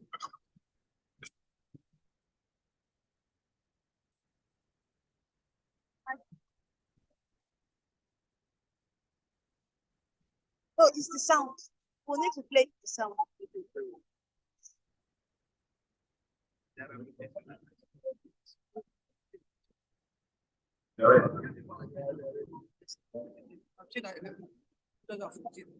Is it directed? Not speaking. No speaking.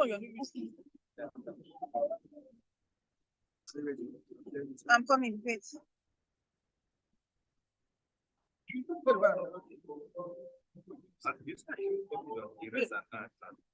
Okay.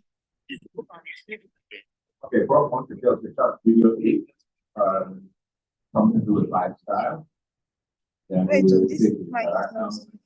The interaction are open to The mic is not. presentations we have and one or two general discussions. Should we start? No advertisement.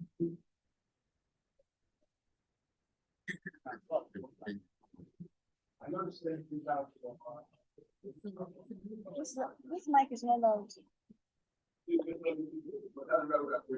Wait, Okay, but let's listen carefully. Okay. let me use that mic.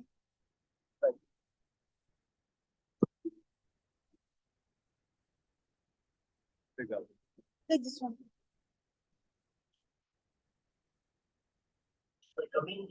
Now let's talk about diabetes. These kids the baseline condition of health we have. Absolutely. So 74% of American adults now are overweight or obese. Close to 50% of children are overweight or obese. 77% of young adults are actively serving in the military because of these issues like obesity. Now let's talk about diabetes. 50%, a full 50% of American adults have prediabetes or type 2 diabetes, which is a fundamental issue in health. Half the country have prediabetes or type 2 diabetes, and 30% of teens now have prediabetes. You have 18% of teens with fatty liver disease, a disease that used to be in late-stage alcoholics. Cancer rates are skyrocketing in the young and the elderly. Young adult cancer are up to 79%, and this is the first year in American history we're estimated to have over 2 million cases of cancer. 25% of American women on antidepressant medication. 40% of 18-year-olds have a mental health diagnosis. We have the highest infant and maternal mortality rate in the entire developed world. Infertility is at peak rate. I mean, I don't know how we not page news. Infertility is going up 1% per year. Sperm counts are going down 1% per year since the 1970s. Now, the thing that people need to understand is that all of these conditions are caused or driven by the exact same thing, which is metabolic dysfunction.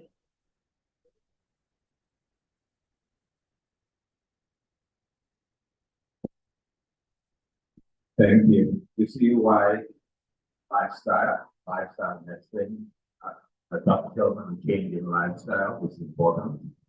And having talked about that, I want to remind the chairman, modern traditional medicine practitioners of Imo State. He's here with us.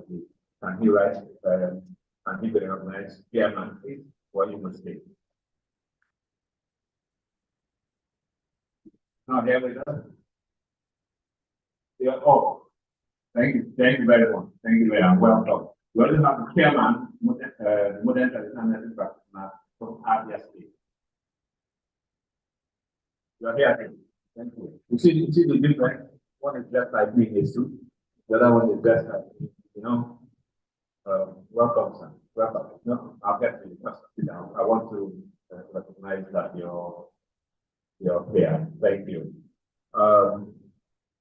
In recognition of the lifestyle, while we're waiting for the launch for the fried snacks, and to enable me demonstrate his happy ending, may I please request everybody to stand? Please, everyone. Okay. Please, you want to project it now? We've been sitting for nearly 3 hours. It's not good for our spine. It's not good for the ministry. So can we stretch? I'm telling you who to be sitting now. Stretch, greet your neighbor. I know you don't know your neighbor. Greet your neighbor. Tell your neighbor your name. Make sure you get phone numbers. Then I will tell the women where we will have a happy ending. I will tell you my hotel address and what time is convenient. Right. Ross, I said, make it straight. I'm not saying make you embrace the woman. Can we stretch some more? 2 steps to the right. 1, 2. Come on, let's go. 2 steps to the left. Yeah. Okay. Okay. Doctor, is that not part of the lifestyle thing we're talking about? You can't sit all the time. You will stay. And you see, part of the lifestyle thing they didn't talk about, one of the major challenges of lifestyle is technology. Now, we are more on our phones. We don't know each other. Even when we sit together, we're all talking on our phones. We're talking to people hundreds of miles away. Meanwhile, there's somebody next to us here, and we don't. So if you want to adopt or change your lifestyle, you must also change your telephone habits. Some of us wake up, before you open your eye, you grab your phone. I'll give you a personal thing I do. I used to do it once a week, but it got me into more problems than solving my problems. I have 1 day a week. Now I have 1 day a month where I do a telephone diet. I make no calls, I receive no calls. I do not switch off my phone. After 24 hours, I can go back and look at it and decide which call I want to return and which ones I don't. When I used to do it once a week, I made enough enemies who thought I didn't want to take their calls. Somehow it just coincided with those people I told who want to call me. So, and when it coincided, I was always happy because I didn't take the call. There's something to try. Just try not to make a call for 1 hour a day and see how it feels. Then think about it. Not make a call for 1 day in a week or 1 day in a month. Something worth trying.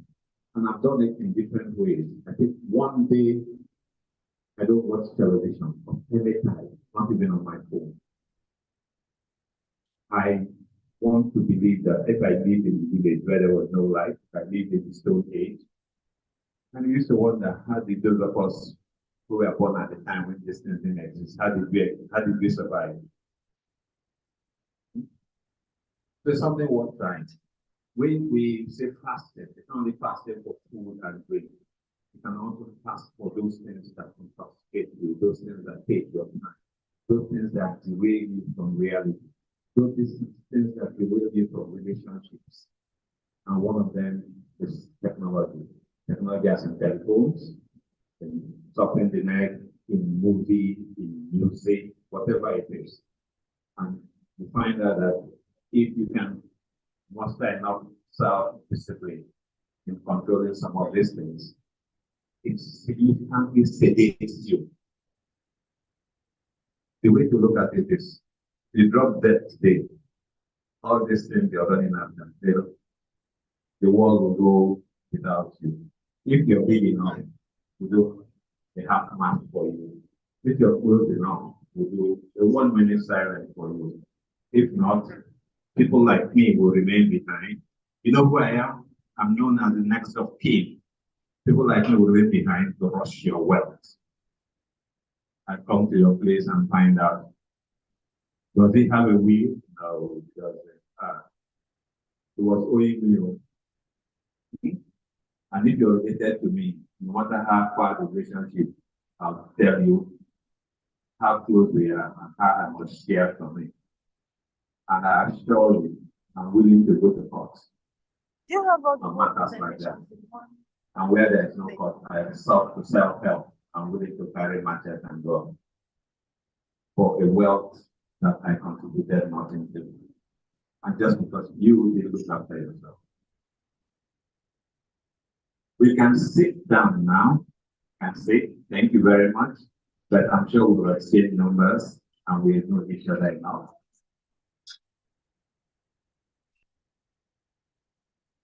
Did he exchange numbers? Did he give you? Did he give you?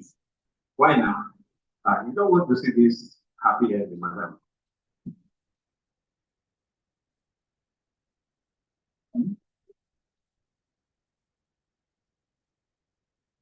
Sorry. Yes, we are open to general discussion, please. So now we are open, taking first from the issues from the panelists. We have half an hour actually completed for general discussions on the small tea breaks. Then we'll go straight into the dialogue. So we're open now. Any who are the first takers from general discussions? Oh, please make it strong. No advertising. Don't sell anything. No. What is it about? Hold on.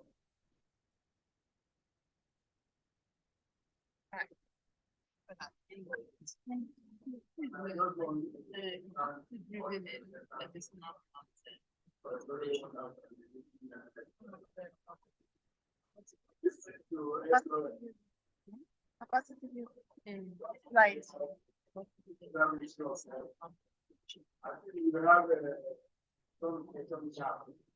You want the slide? Do you have the slide?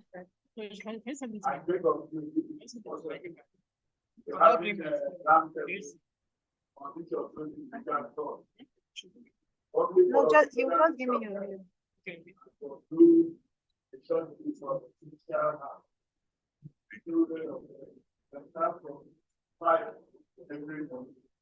And that's the modern technology. We don't have to do it.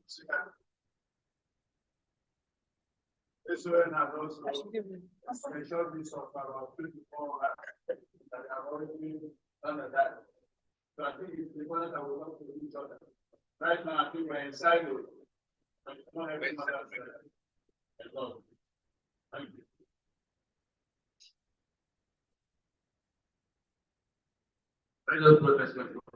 Yes. It is good that the premise of the products. But if these products are going to be made as great proposals, then there is need for them to be certified to standard. And the impression we have in the past on the red is SOA the DP for the agencies. And now everyone must be not having that. And we will turn those departments into standard. So input from the ATM, input from the internet, from the science, that's how this line any standard. And there's no reason for conflict. There's no one.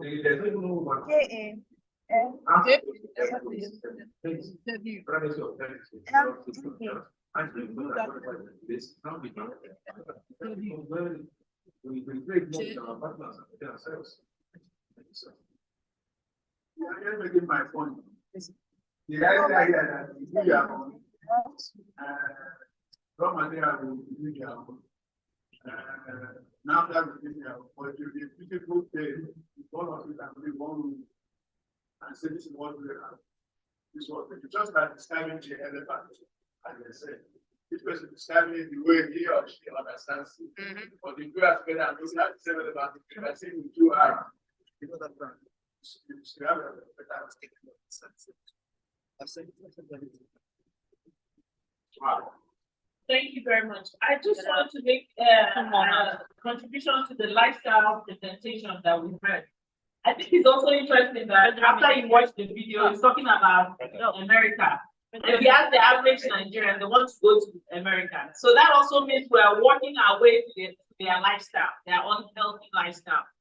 It might interest you to know that the data shows that 7 out of 10 Nigerians are pre-diabetic or diabetic.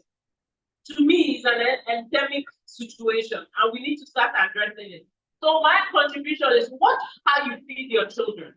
If you think back to how we were growing up, if you love your child, you give them biscuit, sweet, right? And meanwhile, you've already started tasking their body to overwork their pancreas, to overproduce insulin. And by the time they become adults, they struggle with the production of insulin. They become either insulin resistant or their pancreas and all those organs that are responsible for managing sugar are already stressed. So if you are a grandparent, tell your children to watch when they're feeding your grandchildren. If you're a parent, it's never too late. Start redressing those steps that we did out of ignorance. When we don't eat right, we overfeed ourselves, in this part of the world, our portion size is ridiculous. Let us stop it. Your meal should never be more than your feast size. You must not eat 3 square meals a day. That is a falsity. I know some people, they'll be somewhere, if it's exactly a certain time, oh, I'm not eating lunch. You don't ask your body if it needs to eat lunch. You must not eat 3 times a day. Diabetic related, or let me say, metabolic related diseases are killing a lot of us prematurely. You can do so much to stop it. In addition to that, I want to thank the lady that came out to talk about it. It's a disease trend that nobody's really paying attention to. And we can do so much to stop it. Watch what you need. Exercise, exercise, exercise. Thank you very much.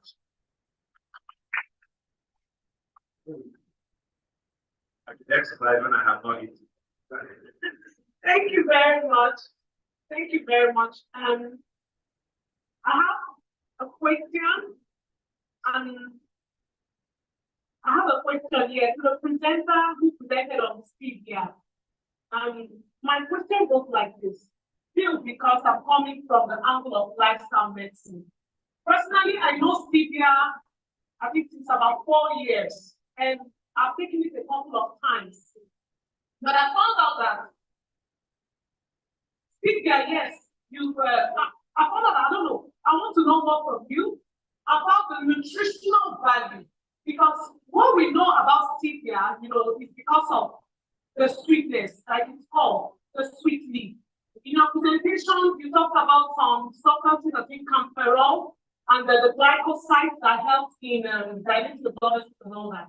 So when we're talking about nutrition and diet, just like she rightly said, what the culprit about sugar, especially the sugar we are consuming, is that it is refined. The sugar we are consuming is an ultra-processed food. It's so far from what is natural. The sugar we are consuming comes from sugarcane. Sugarcane itself is a fruit. And it's not just loaded with sugar, it's also loaded with minerals, it's also loaded with nutrients that is necessary for the proper functioning of our body. Sugarcane, its fruit is rich in magnesium, in so many minerals, potassium. Now, WHO is recommending 20% that of the sugar which we consume should be bio-sugar. On looking at bio-sugar, looking at things like maybe molasses that is still from sugar, but it's less processed than the sugar we consume, dates. So, and you talk about children, that stevia, I don't think that, I want to know your take on that stevia will be good for our children because of the nutritional value. Our growing children need nutrient-dense food. They need food that are rich in vitamins, in minerals, and also in calories, because we have the macronutrients and the micronutrients. So, and also the people who are really getting into the manufacturing stevia, what are your takes on looking at the nutritional value of this stevia? That's my question.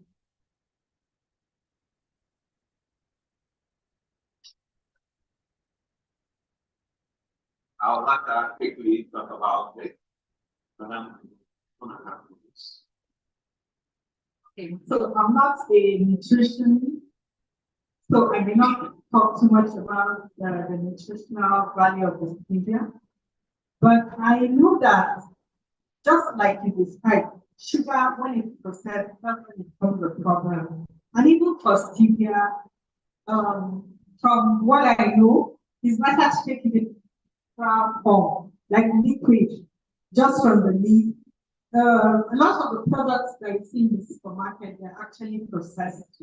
So it goes through all the chemical and all that. And it's just the sweet part that is extracted. So the other components that may have nutritional and health might have been processed, taken out. So it's actually better to take it in the natural form. That's what I think too. Thank you. Thank you very much.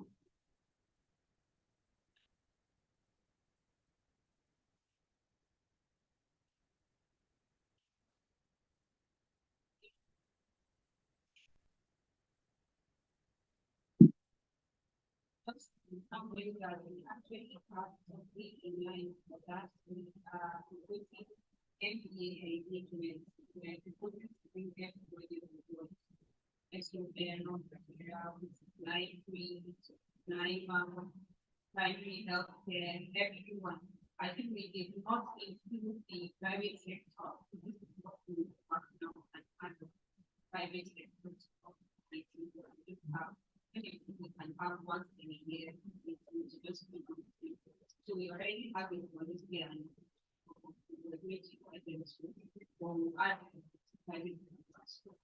we because there was practitioners, both private and public and very traditional way going to think the combination between practitioners, all the employees, ministry, industry, everyone, and all of it. So add up the private sector, then all of it.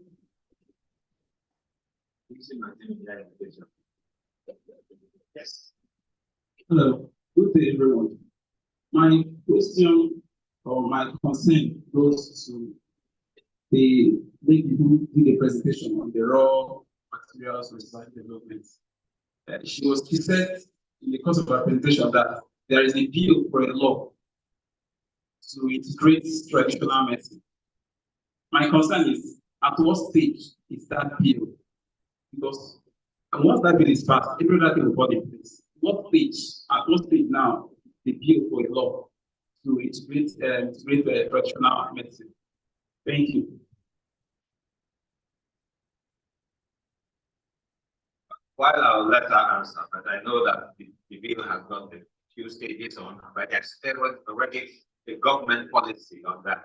So if you are concerned about it, you probably need to talk to the Federal Ministry of Health. This falls in their budget. Perhaps they will give us adequate information. Some please. Thank you very much. My question goes to the gentleman that's still on it, Mr. Alon. I think it's still around. Okay. My concern is regarding your tea, the one you call plus tea. The one that have a territorial occidentalis, Artemisia annua and ginger. I'm comfortable with Artemisia annua and ginger, but that variant, because of its action on the red blood cells, and compared to what antimalaria also does on red blood cells, they have the active property. How do you reconcile that having them in one mixture? Thank you. So that man has done any molecular science, but he will answer you. What does anti-malaria do?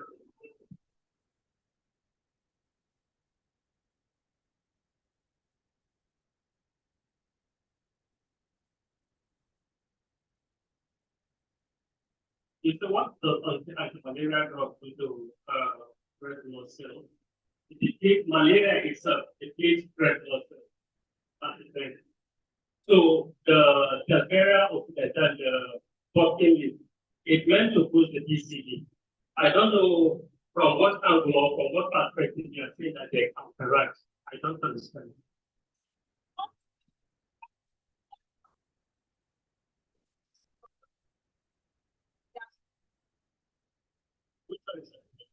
It is only Artemisia annua that is anti-malaria.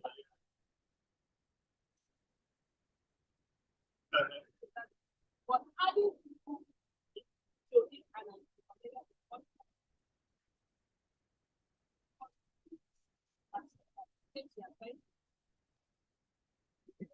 I will answer a little bit of that. If you look at the properties of the three states, the Artemisia is basically fights the plasmodium. The ginger fights inflammation, which comes along with it. I don't know why they added it, but it is supposed to boost your red blood cell count. So just from the top of my head, like I told them, they're asking me when I have done molecular science, what I should do, but just from the top of my head, maybe it boosts the red blood cells, which the plasmodium is already depleted, then it comes back, it kind of balances out, and makes you feel healthier, and maybe it makes you get well faster. That's my thought. When I do the science, I'll let you. But there's a doctor here who will tell us more about it. But before he tells us, I want to introduce you there. We welcome the Commissioner for Health, Primary Health of Imo State, Dr. Prosper. Welcome, sir. In your absence, the Secretary came and the Commissioner for Agri came. We agreed on the sharing formula without you. Commissioner for Finance was also here. Where is it? Margaret, we're waiting for the empowerment. Then we also have Reverend Sister Dr. Maria Jones Johannes, the Executive Secretary of the Primary Healthcare Development Agency, who's also here with us. Reverend Sister, okay, welcome, ma'am. We have also the traditional medicine practitioner. The chairperson from River State is also here. Welcome, sir. Welcome. So, Dr. Prosper, repeat. Thank you. I was also looking at what Madam said, that we still fight the plasmodium, the lemongrass for anti-inflammation. The ugu helps in balancing the body hormones, balancing acidity, body acidity, and repairing broken tissue. That's the simple thing. So it's just giving you a synergistic effect to the academia and effects. Thank you very much. So the doctor has said it, I, the carpenter, said it. We said it the same thing, but you know. Thank you. We are waiting for the tea break, which is coming up. While there, those of us who are due to have certificates, the certificates are available. So as we progress, you will feel and get your certificates. If you have provided, I did say to get up now for the certificate, please, so that we will not stop what we are doing. But just to let you know that the certificates are available. Are we ready for the feedback? Are there any other inputs, any other contributions you want to make? Commissioner, you said you're bringing the day, nothing for you.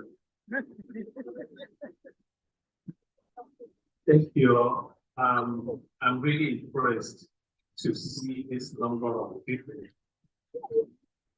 This time of day on a Friday with such a complicated topic. So my question is very simple. When the person from interested in soccer or anything was making a presentation, in her summary, she was reading out the whole number of drugs, and I almost got off the hands. And those, the drugs, the names, I don't even know how you guys come up with the names. So my question is, how does all these names come up? Is it the more complicated it is, the more it works in somebody's body or what? So I really would like to know. I don't know. So that's my question. Why do we have these names that are very difficult to understand, very difficult to remember, and it all has to do with pharmacology or chemistry? Why is my own discipline don't have those kind of things? Don't they? If you don't know what is debit and credit, you don't know what is balance sheet, you don't know what is bank balance, you don't know what is trial balance, you don't know what is cabal, you don't know what is cabal. Don't do it. Prof, go ahead, sir. I told you that you are taking it, that you do not pay for it. But if you tell that I think you can see near God, it makes you want to bring that money and pay for it. And the same thing, they were squatting our feet, they were calling it what is so good. There is not to be a very speciality. But if you say it's so good, you can't go and buy your own. When you put it out, you come to us. You put that out. What on the most serious case. In the main pleasure. It's a very difficult part of it. I chair the African standard body. So this year of the year. To agree on the nomenclature, very difficult. Let me explain. Some African tradition, one plant, we have 3 names. If it's the plant you use as a food, have a different name. If the same plant you use as a medicine, have a different name. Same plant, if it is sold outside, have a different name. But then in the science, it's easier for us to be able to agree that this plant looks like the other plant, and all of them that look alike and have the same structure. We give them one genus name. Then even within that genus, we do not have differentiation. Then give them species name. The lady that we are actually saying that name those plants. The Nonia she was talking about, she has said it was Olumu. We would have taken that study seriously. But it is the wild Olumu, which is different from the Olumu that we are actually using. So it is important that specifically the type of Olumu that should talk about. She has said it was just Benonia to be any level. But the one that is even much more difficult is when you have varieties with the same name. For example, the Olumu that we produce at our farm at Uche was as broad as a tobacco leaf. Totally different from anything that I have ever seen before in my life. But the same Onugu that is in my village, same name, the same plant, the same body, types of differences are different. But if you make the problem even worse, Onugu cultivated at Uche is not the same Onugu as one cultivated at Umani. Let me explain. That's what we call chemical taxonomy. That is the chemical constraint of them, which is based on the environment where it is produced. So if you have also a situation where you have lack of rainfall for about 1 year, the same plant in order to survive, that's like creating defensive mechanism. Produce compounds that are not supposed to be there in the first place. If you're able to have your particular plant in the and that's it. The same plant, same name, everything. But because of the way it was cultivated, one of the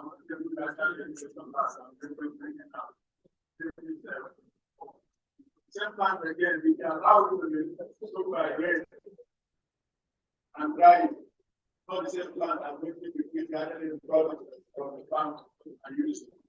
I'm not making sense. So this is what makes it much more complicated. That you have to treat those plants as if that haven't attacked. Make sure that it's so well taken care of, so that the same compound that you have, just like here, so if I say that we are using Coca-Cola, we don't pay off. We don't call it as Coca-Cola. But if you say Coca-Cola, we don't know what Coca-Cola is. You have no idea what we're talking about. Thank you very much. That's why those of us who've never been to the doctors, when you see the prescription, you can't read it. Only the pharmacist can read it. That's why he can tell you to pay whatever he wants you to pay. The Honorable Commissioner for Youth and Talent Fund is here. Honorable Commissioner, where is he? Let's see you. Can you identify me as the only youth here? We will exchange hats, you know. Welcome, Honorable Commissioner. The Permanent Secretary, Ministry of Health, Primary Health Skill Services, Permanent Secretary. Then Permanent Secretary. So there. Yes, me as the accounting officer, I hear you. Well done, sir. The tea break is going around. We will eat while we are seated there. We will have a slight. Were you raising your hand? We will have a slight seat adjustment for the clinical data. We want to make it so that we can see ourselves.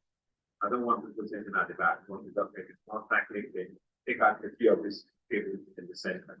But before, while the tea break is going on, Dr. Chime will give us a 10-minute talk on some research. And we'll take it from Dr. Chime. Absolutely. I will present one of my new products, which starts presenting HerbFest, so that we can learn our ways, our orientation, how to select, how to develop products. And the particular one is ICZ staff, to enable for improve the maturity regulation and self practice function. We found out that the function increasing 40% of men and above age of 40. And we will look at 75% for the men above 70. Found out that 57.4 affected with dysfunction, whereas the Jews 3.6 affected and 80.8 is affected in Pakistan. And globally, we have 2% above 40 and 86% above 80. And this particular slide guides us the proper account, not just to develop a product, but first solve the problem and then come up with solution.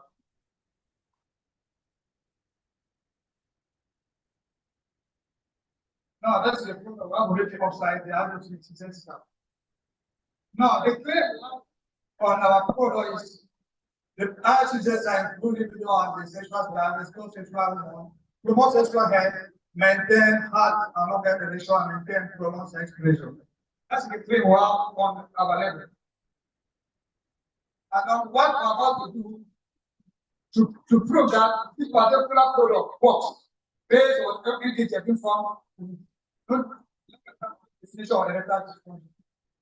And the causes of the erectile dysfunction mainly those from issue of illness, mainly, and then psychological problems can cause. Now, if you check, men usually have erectile dysfunction, have diabetes, have pressure, have disease, have blood pressure, and they may sometimes have the testosterone sensitive. We found that men above 70 have no issue to it. And the one we're going to do now, we correct the issue and then improve from their sexual drive. That's simply you have heart pressure and the anxiety and so on, and then anti-depressant also called erectile dysfunction. Now, this particular psychological factors about 10%. Does it need to calculate? Now, let's go look the ingredients of our formulated product. The first one is Palladium, and the second one is Mondia white and Castacola and Antographic manipulator. Now, for long, Palladium aggressives have been used as aphrodisiac. It's well established. Even though you have the product already, this particular single component will be sold alone outside in the US. And then we also found out that the anti-aphrodisiac properties are already documented, and the safety is already been established. And also we found that even the mechanism of action are already established. How to product more. One of the compound called many of the second interview for the product that we side and alcohol.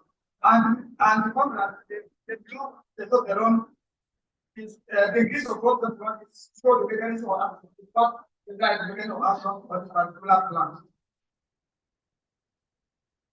Now, the Mondia white is a lot of activity have already been published on the aphrodisiac aspect and the cultural level. What all those are documented.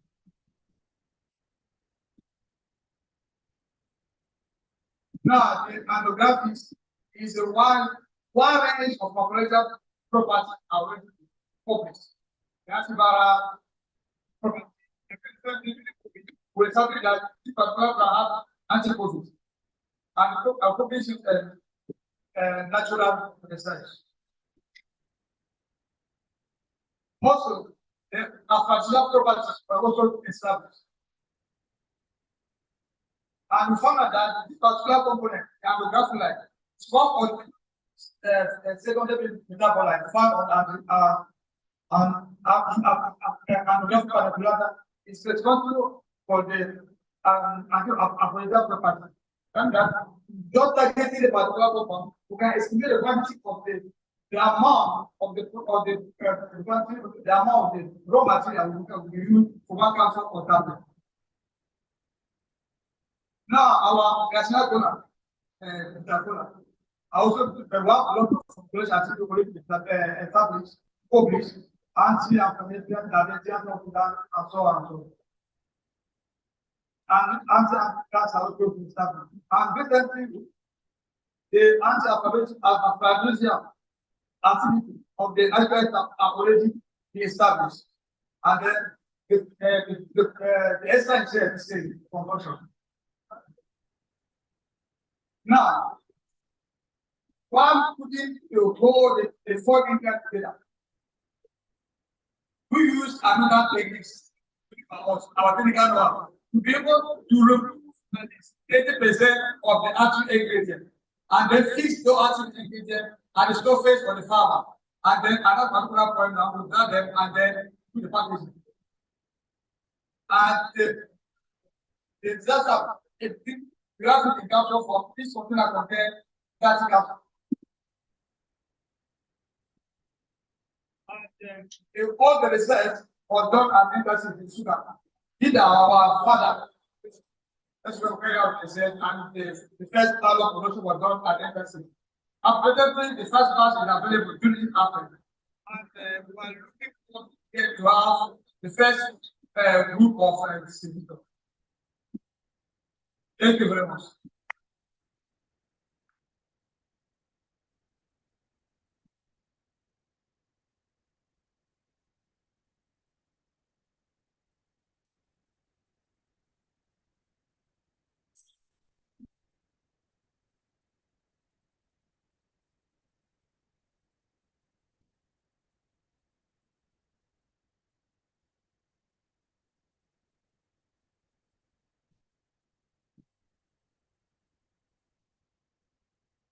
We amazed the former commissioner.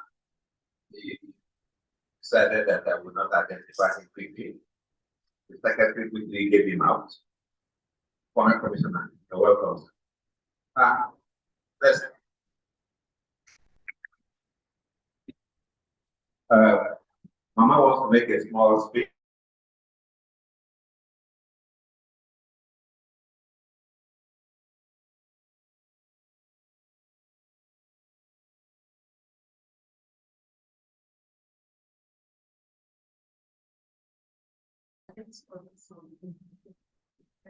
When it was opening this Senate at Alifa, I was there, and then it is the heat. And he continued after congratulating. If we want to make use of this program we have in Nigeria now, economic down. I think this is the opportunity. We have the best opportunity to sell this country economically in terms of exportable products. I was with WTO for 8 years. I visited many countries, but my interest is the one in Israel. I stayed longer. I stayed with more in Japan, Tokyo, and then I saw their life and lived. I saw their lifestyle. You know, these products we have in the country, some of them, especially want to grow. It has something to do with the land where we are, with the position, our location on earth. Man is not meant to die, and in fact, man doesn't die. When I mean man, I mean human beings. We don't die. The flesh can wake away and the body on the ground, but man lives forever, like the creator God. When I saw in Israel, they don't import most things. When they visit country, they take those things to go and decide how to do it in their country. But the soul of their country, in the state, has something to do with it. And that's why these people keep going. Going around 53 countries in this country when I was in the country, I found out that Nigeria is the best country in the whole world. And they have the best people. Because it's the only here you can see somebody eating, put your hand without permission. He will tell you, if you like it, carry on. You can't do it over there, they restrict you. Why touch you for food? So I have to commend us for what we are trying to do. Yesterday, I would have been here, but I was supervising exportable products from our products. Most of our products are better than these things we buy in supermarkets.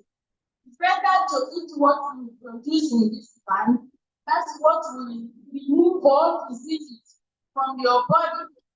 And you live longer and a happier life. Myself here, I don't have any health condition. I don't fall sick. Only when I walk too hard, I have headache. I lie down and do some exercise. I become up. I'm 93 years.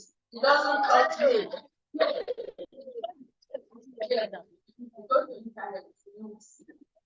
So Agnes, please, I will appeal to us. Let's pay more attention to what we have.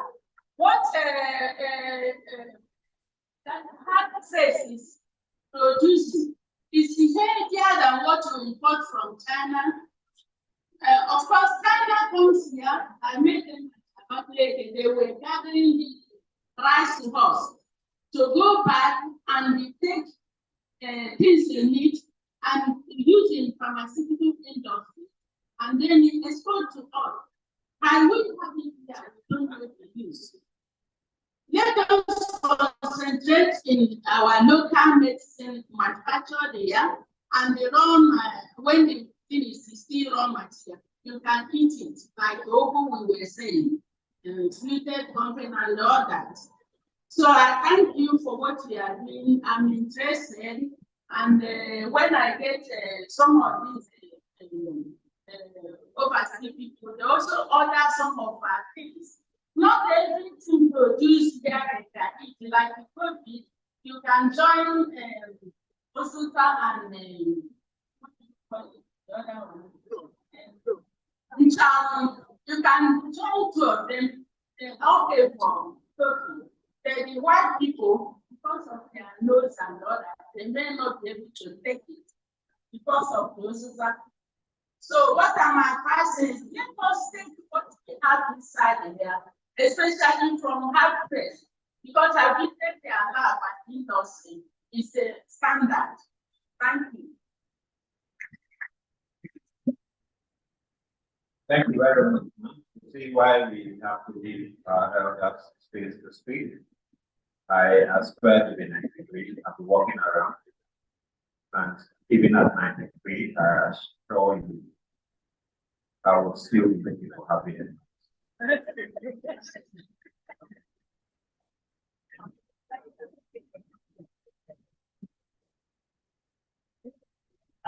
I want to recognize the presence of the Secretary of State Health Insurance Agency. Executive Secretary.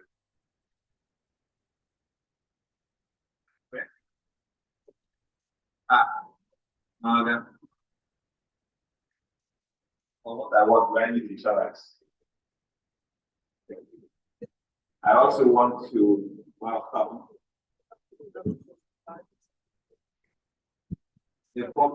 the national news blast. They have devoted all the inside back page of today's publication to the opening ceremony of HerbFest yesterday. So, for those of us who are still for this, for me now, I've got this thing now, I'm training it now, put it in my house, and I'll tell them, boy, this I appear for this paper. So, probably just. However, the other part of it is that he's selling this for 250. So Mrs. Temple will talk to him for this advert I have given him so that we know how much he will pay us for the advert.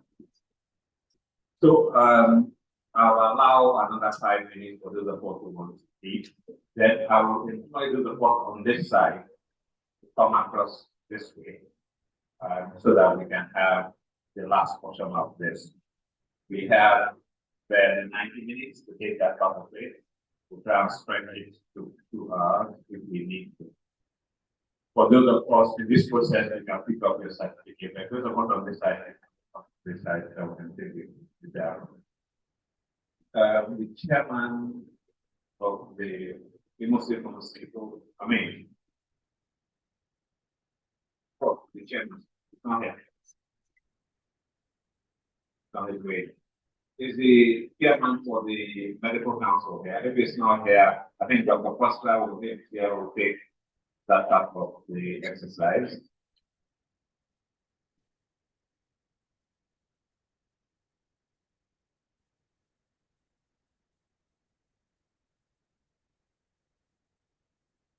So can we just move this way?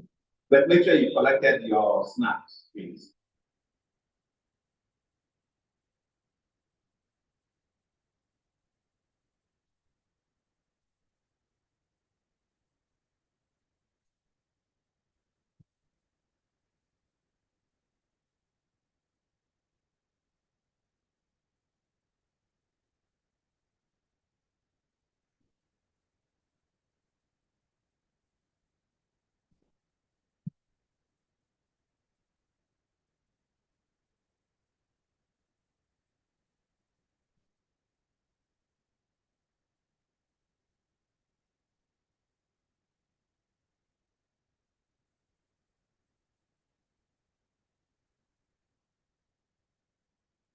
I think the AC has reduced the coldness or something.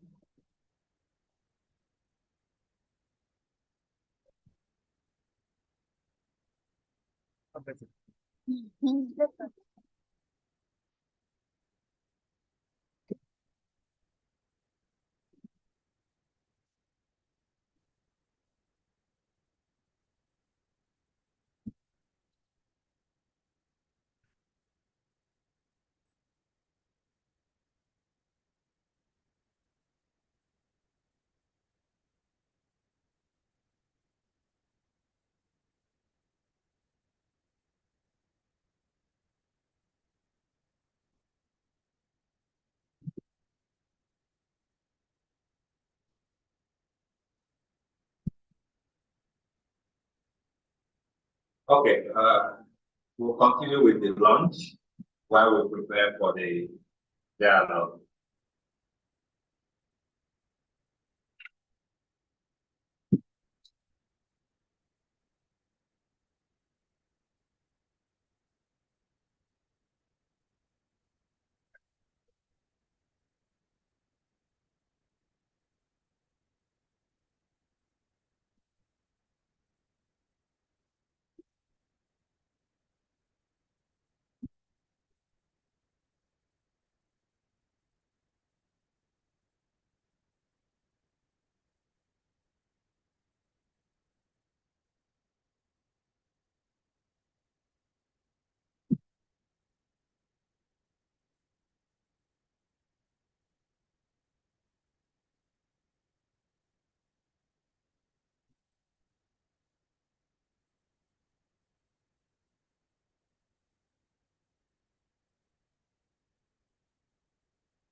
as we wait to start the next phase, this is the opportunity for us to interact, network, continue from where we started speaking with one another, sharing numbers, sharing contacts.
Okay.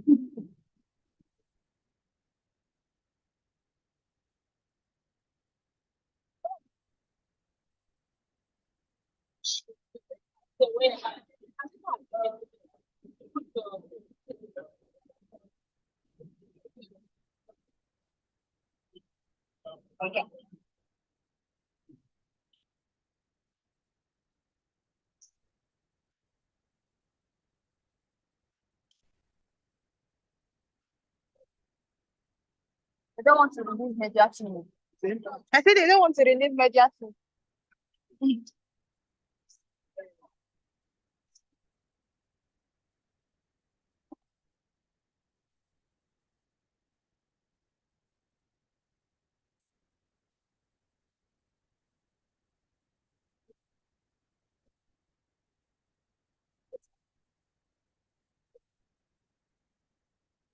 No. She's asked us not to share.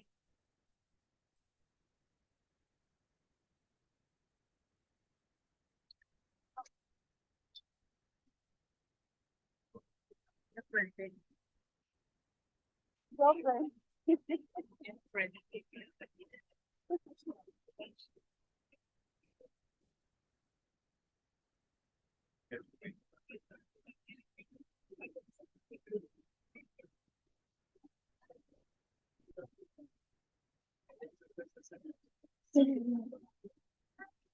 Good afternoon.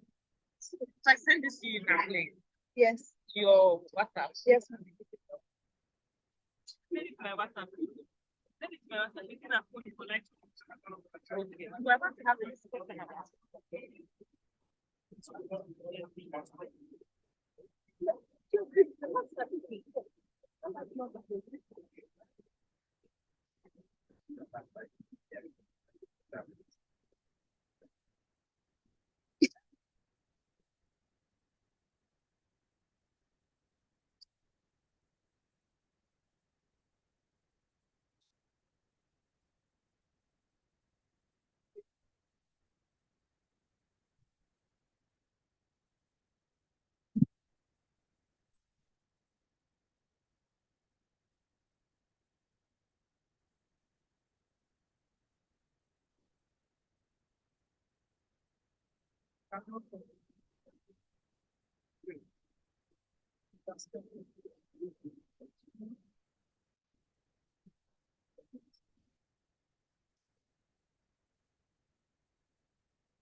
Welcome to the dialogue.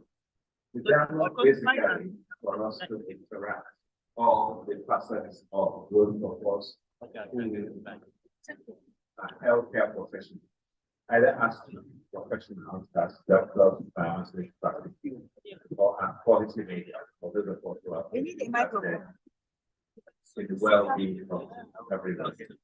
The essence is to talk about things that affect us.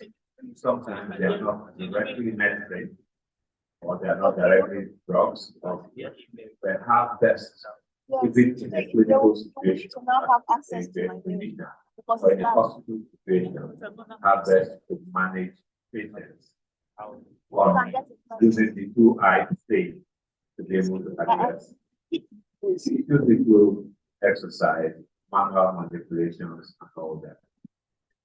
The doctors are the primary movers of this dialogue. We had agreed, I think, in line with the program that they will be there at 3. So we're slightly ahead of schedule. We have the full hour before 3 o'clock. But the coordinator and Dr. Prosper is trying to get them before that. While we wait for them, it's important that we continue this conversation. The pharmacists are there, the practitioners are there, the policymakers, and those of us who drive policies in different ways are also there. We want to start by talking about sugar, truth about the effects of sugar, either for us as adults, for us as children, and for us as children. in different generations. So there will be a small presentation that will go and will develop for us starting the talk from the effect of the Well, try to play it from That's the first one.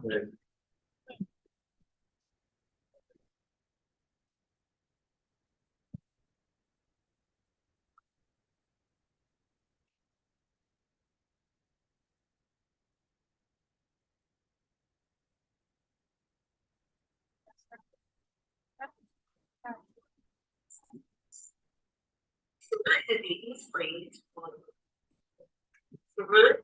The adult spring is called dementia and Alzheimer's. Sugar in your eyes is called glaucoma. Sugar in your teeth is called cavities. Sugar on your skin is called bleeding. Sugar in your sleep is called insomnia. Sugar in your blood is called diabetes. Excess sugar in your body is called cancer. Sugar and alcohol kill good bacteria in your gut, but now that you know this, how do you detox from processed sugar? Probiotics with lactobacillus help metabolize sugar and decrease good bacteria in your gut. Glutamine helps reduce sugar cravings and obviously cutting back on processed and packaged snacks.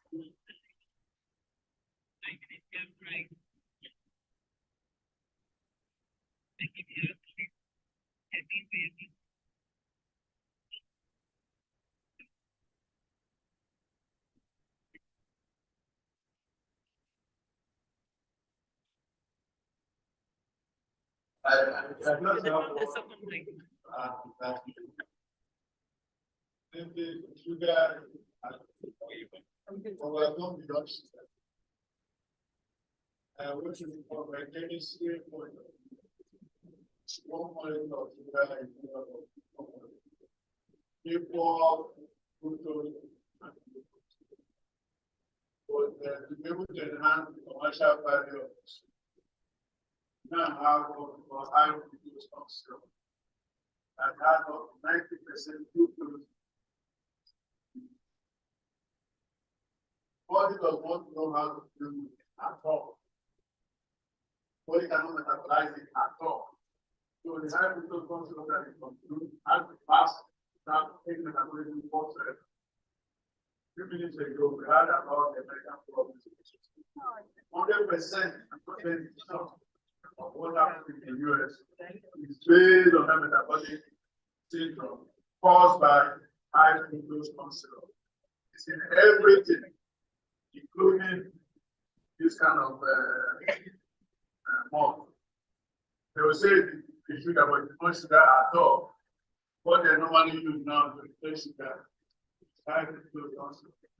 And because of the high quantity of glucose syrup, the body does not know, I'm not saying that it is outside, we don't know how to deal with it at all. So all it does is save the body, because all the damage that are the body is more like because you serious metabolic syndrome.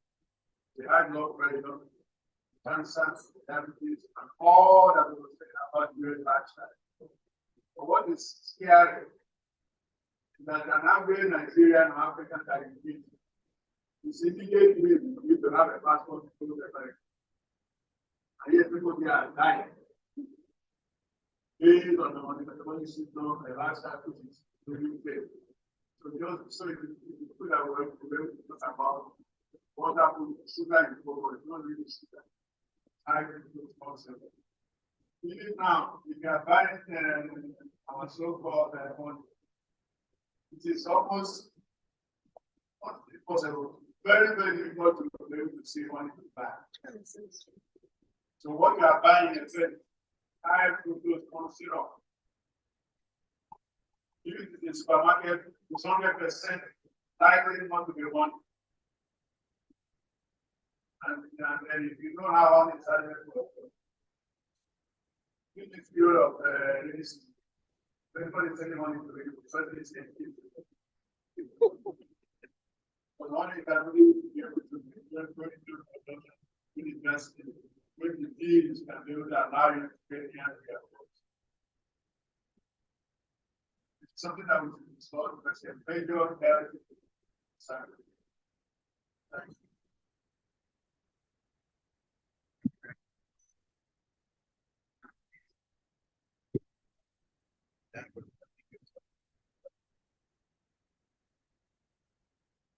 Now with the issue of sugar, even in a clinical setting, we look at how the doctors will address this issue and how this will be complemented by herbal medicine.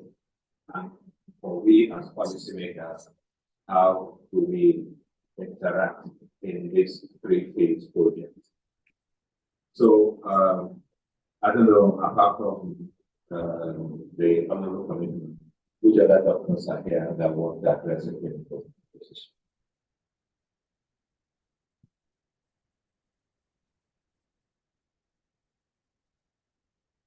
So we'll start with you.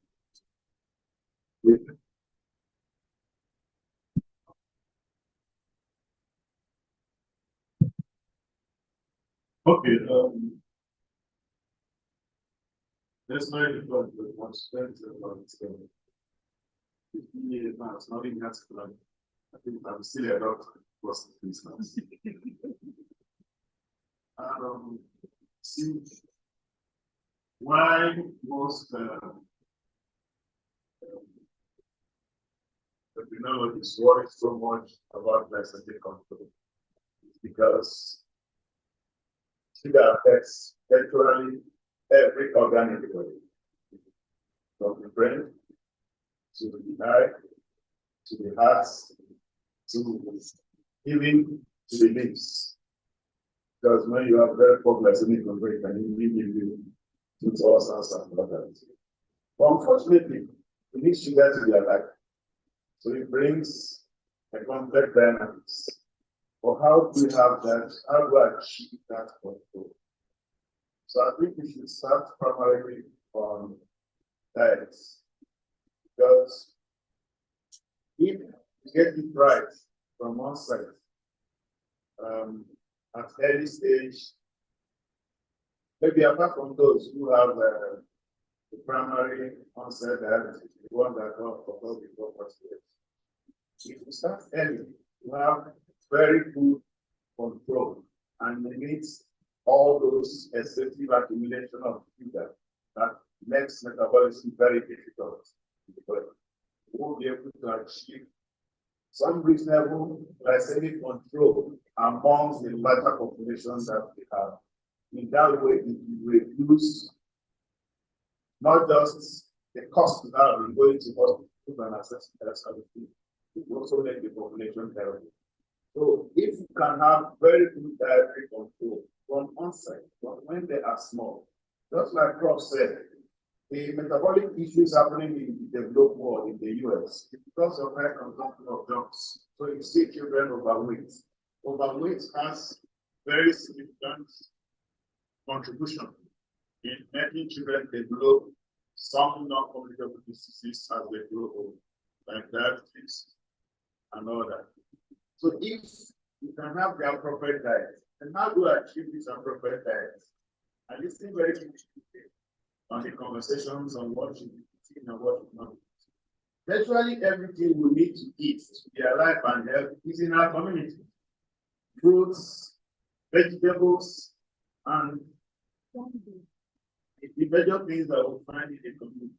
So if you can, as much as possible, begin to reduce so much consumption of too much carbohydrate food, do some level of moderation in our diet, make sure that we have a mix of vitamins, protein, carbohydrates, minerals, and all that. If you have this moderation, it will enable us to grow, especially the younger ones, grow without having the problem of so much accumulation of carbohydrates in their body. It will lead them to those non-communicable diseases that will finally become a burden for the nation. Because the cost of managing Diabetes in this country now is quite on the high side. So the earlier we can do dietary control, the better for us. So that the ones that we can use behavioral changes, advocacies to control, let's not do them now. But the ones that are not really now, maybe for people to develop contracts, yes, that will make their country not to produce insulin, and there will be enough metabolism in the body. Those ones we can still give, for the ones that we need now, using networks now to encourage people to delve into adequate dietary control to be able to help us to reduce the burden of sugar, not just for here in the States, but in the country and probably in the world. Thank you.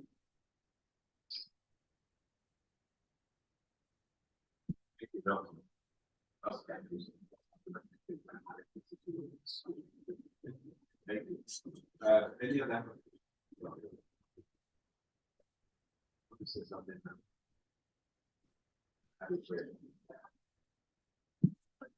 Well, I want to have my voice when saying that in as much as we advocate for low carbohydrates food, I think here in Nigeria we have a problem that we don't have many options. Right, we have vegetables and nuts that are said to be good as an alternative to carbohydrates, but we don't have much of those in our environment. So people are not even the potassium that we are embracing. People are no longer cultivating them. So perhaps we have to go back to planting all those good vegetables and nuts that we are putting behind. When we look at our food, everything you eat you eat rice, even beans. We now know that the beans have a lot of carbohydrates in there. And so at the end, you don't really have much to lay your hands on in order to help continue the working. So I think this program is really nice because I am also a firm believer of what we have in herbal medicine. Really believe in it because every drug that we are taking comes from herbs. So, and because we are fortunate to have them, somehow we don't appreciate what we have. We keep on buying from outside, promoting other people's products while our own is downgraded. So maybe this is a wake-up call for us to improve, go back to our backyards to plant as a germ, the middle, again, embrace it. Thank you.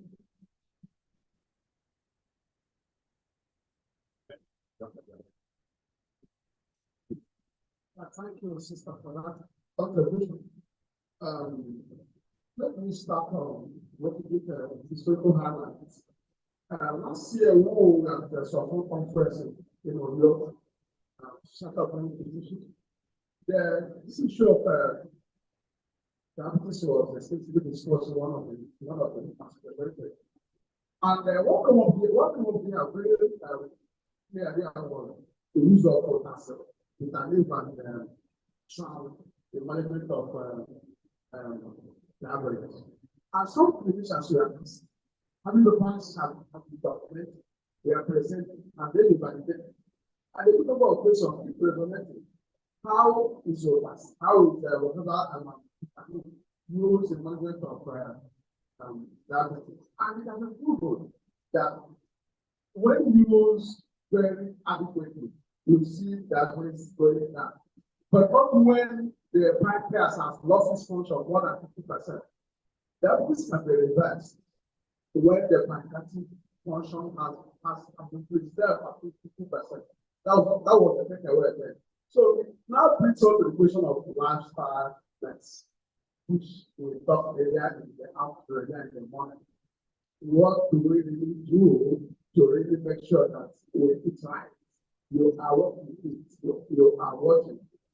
So eating right is the basics of really going and managing or mitigating or reversing this issue of diabetes in our environment. And with clinicians, we talk about the using of oral hypoglycemic when the patient comes and you are able to diagnose the diabetes, we keep bombarding the patient into your drugs. You give your oral medication, then if it's probably insulin dependent, you will not keep insulin and then start bombarding the patient with insulin. But as in actual fact, these issues can be mitigated or corrected earlier on when you get the patient or your client eating better than outside. So we as clinicians need to educate our patient beyond giving drugs. And that is what we put and protected in most modern medicine and most modern practice. And we know very well that if you don't treat diabetes, it comes with a lot of complications, and the complications are far-reaching. It have diabetic retinopathy that affecting the heart, diabetic nephropathy that affecting the kidney, diabetic ulcer affecting the legs, and a lot of other organs are affected, starting from the head and throat. So it's a disease that patients are cleansed and well educated, and they eat better. All the complications will get the whole of body. Dr. Wenike said managing the patient will also be reduced. Nigeria, as we have the people here very well. The number of pre-diabetic patients we have, the number of diabetic patients we have, they're all in millions. And the body is very enough. So this can be reduced using the medicine, using the alternative medicine, and then using the alternative medicine. More importantly, exercising, educating patient and living at the board. I mean, that's all I have to say. I'm sure that will. Thank you very much. Before we continue to contribute, it's important that I highlight carefully that the body needs carbohydrate, and the body functions from the carbohydrate, which is just converted to the glucose from the body.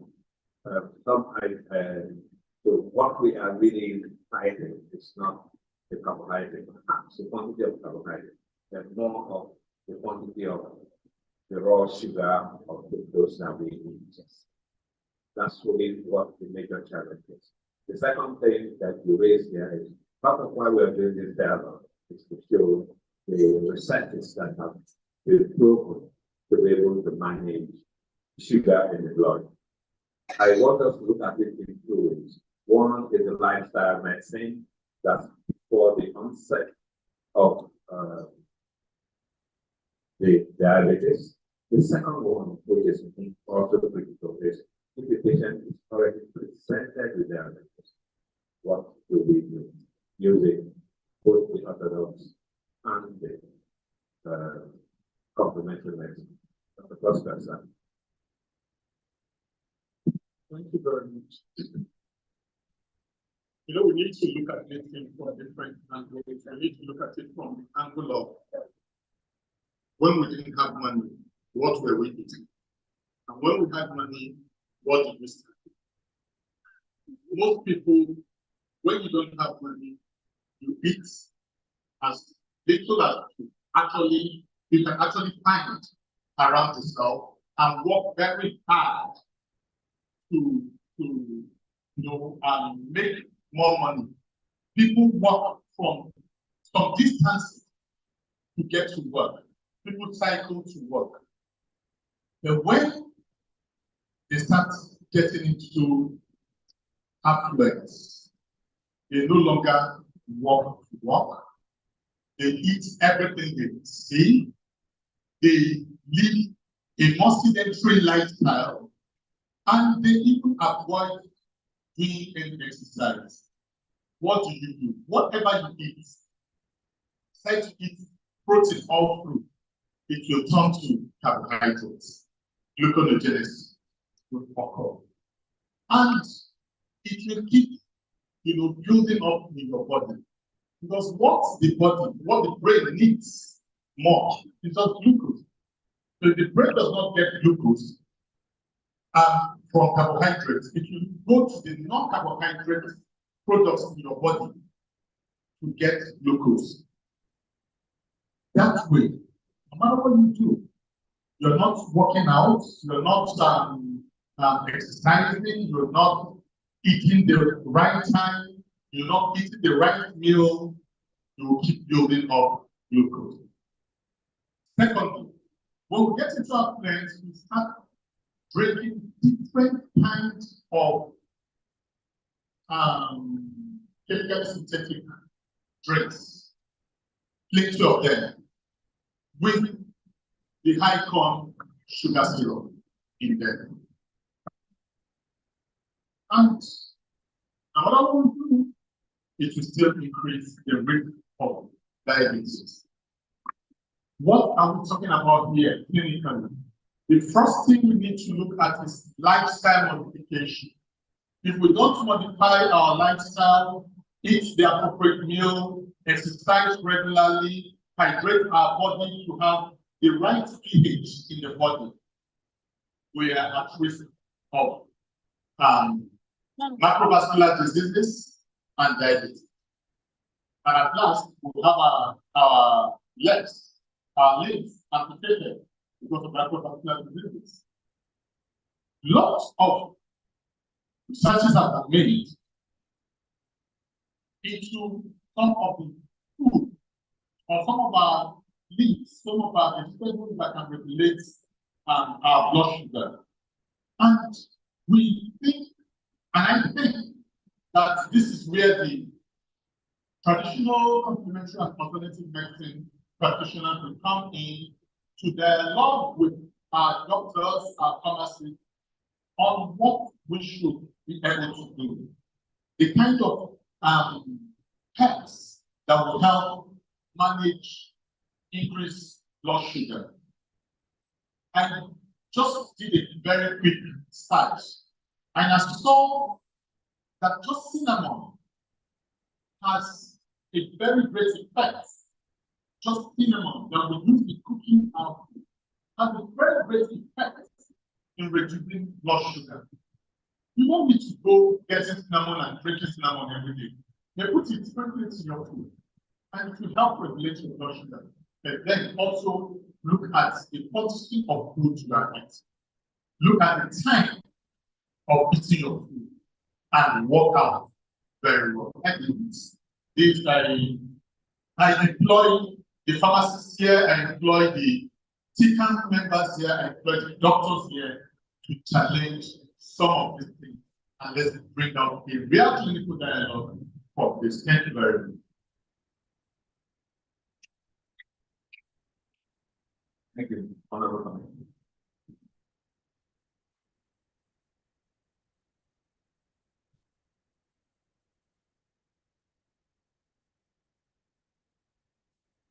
So you were talking about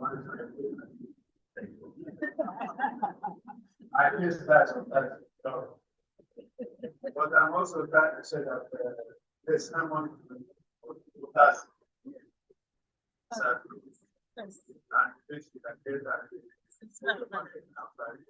you have a product outside for pricing. No matter how the public able to help you bring it. But what is even more important is that if by any chance you have serious metabolic syndrome, we have a detox team that will crash the hyperglycemia overnight, so that you have to monitor your blood to make effective detox. Those regulate the metabolism faster than anything like that. based on Nigerian, based on those parts that the conditions. So if you cannot buy medicine, get to that and then take that. If you can't get to that, ordinary is that ordinary, and they will have the money you are watching. Thank you. Thank you, bro. So, well, actually, need on the two things I have. One, the prospect of what happens before the onset. That's where we have lifetime and lifetime gain. But I'm also interested in waiting and how clinical research apart from now, given the history, what have we done? Now, the challenge that the patient presented in the clinic, not in my about even though it's neglected, if the clinician, the doctor, moves beyond history, they can also be able to support the doctor with the fight again all the detox, making sure that there's no interaction between the history and the detox that is there. The essence of this dialogue is to see how we can work side by side. We have people like me who are policymakers coming to see that at the end of the day, policies are put in place in such a way that they allow for this kind of not just the dialogue, but this kind of synergy happening where we do. Which of you want to gather some? Yes, thank you so much. I just wanted to share some fun acronyms that will help you. Franco already talked about it, but I just want to say something that will help you. The lifestyle thing. About your food, your nutrition. Think about the acronym WHAT. WHAT. Your food. What do you need to eat? You need to eat, yes, you need carbohydrates, but you need to make sure that the component of carbohydrates with vegetable, or the fiber and the flavor. The next one is how what you eat is prepared. H. How is it prepared? Go low on the oil, go low on the sugar, and go low on the salt. How it is prepared. Every time you have the choice, ask yourself the quantity of salt. You don't need to go to the restaurant and tell the person you don't want salt. Or you watch the soup, how much oil do you fry? That's those questions. So what? H. What? Sorry, W. What? H. How? A is the amount of food. I said it earlier. Your stomach, our stomach is only as big as our face. Make a face.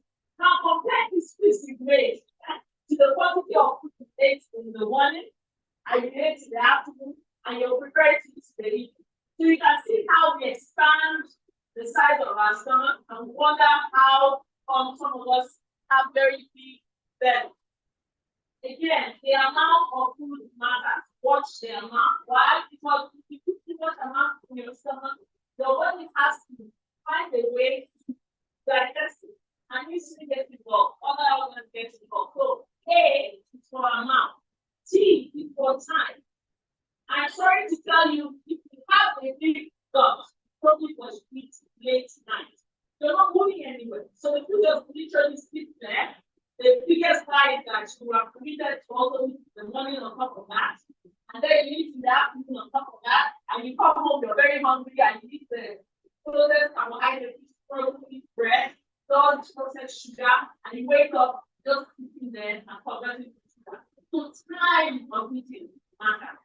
Now, in between that, I also want to talk about intermittent fasting. As you get older, the most tedious process your body goes through is the digestive process. So that means you need not keep your body working all the time. Allow it to rest. It's okay if you shut down digestion. You won't die. I promise you. So if you stop eating by 7 the day before, you can start counting before you start eating again. 12 hours is fine. So people with that do not have all time, you can stretch it. Some people say they stretch it. Why? Because the body is Oh, don't worry. from school here, my father. He eats twice a day. My parents eat twice a day. And so when I look at them, I'm like, this 3 times a day. Why should we have? And then I went to do some research. I found out, like I shared before, process. You take cultural misnomer that you need to be prepared, especially as you get older. So watch that. Look out for the timing of the meeting. Last thing I want to share is another acronym that you need to avoid. Very important. This will help.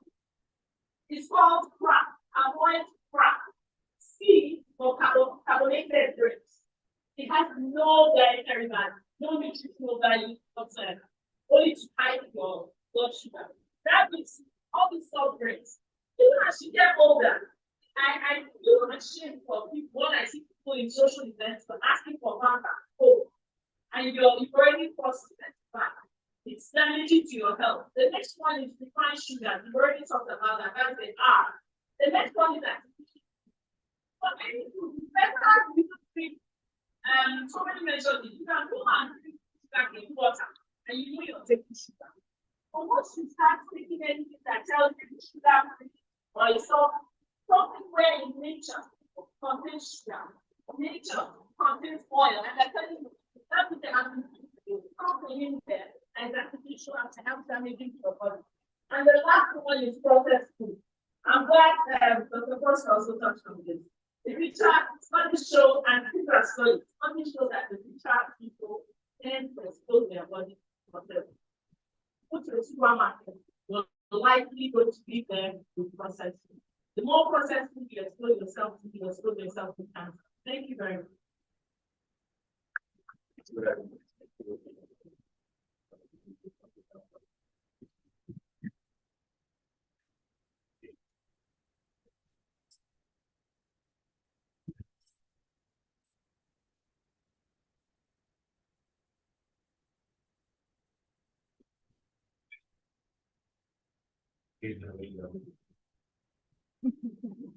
No.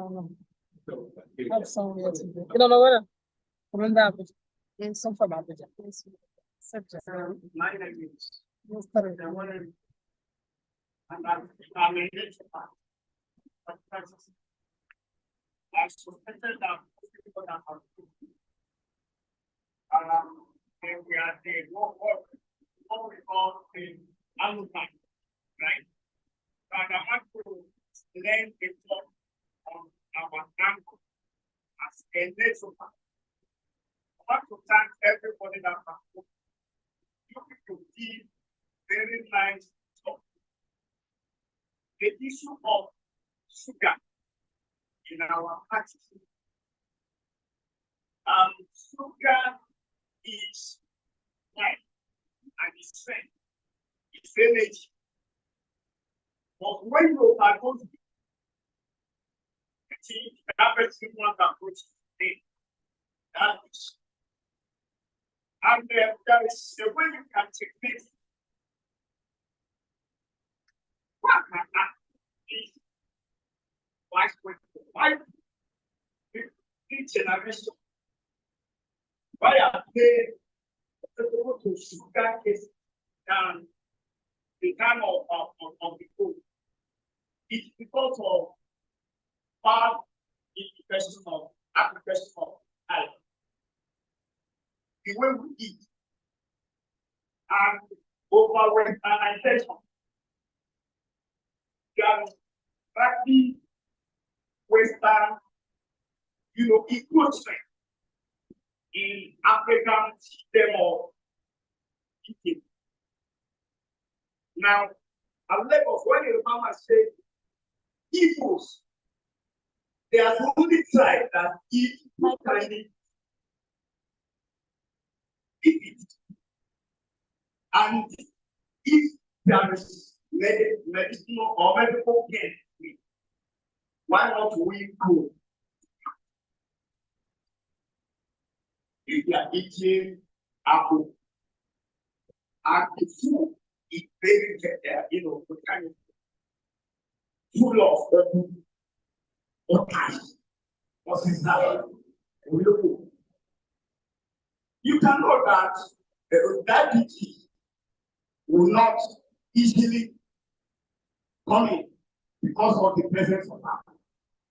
Because the vegetables are there to treatment the apple is there, meaning that the talent has been well blended.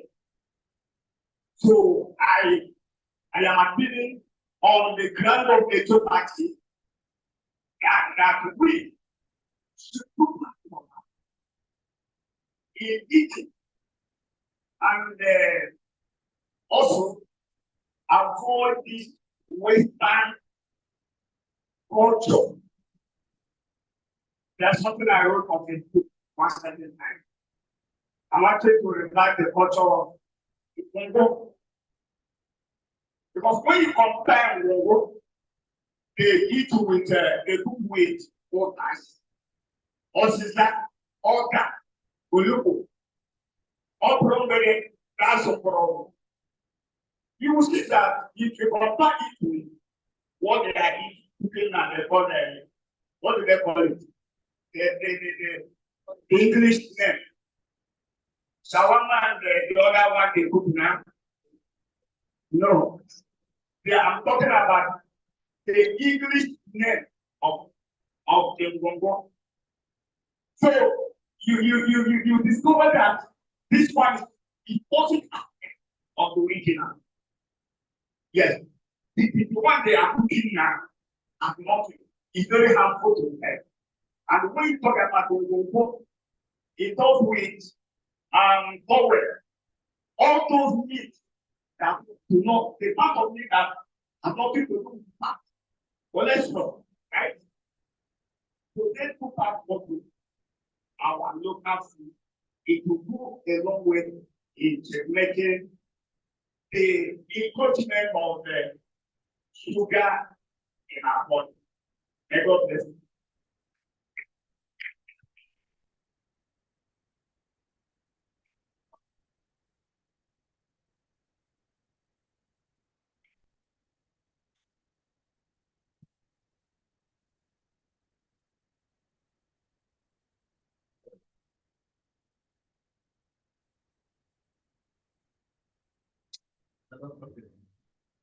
I have got something.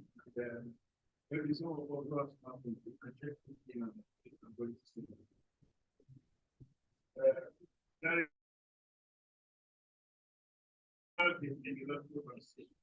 that's going to be going on today.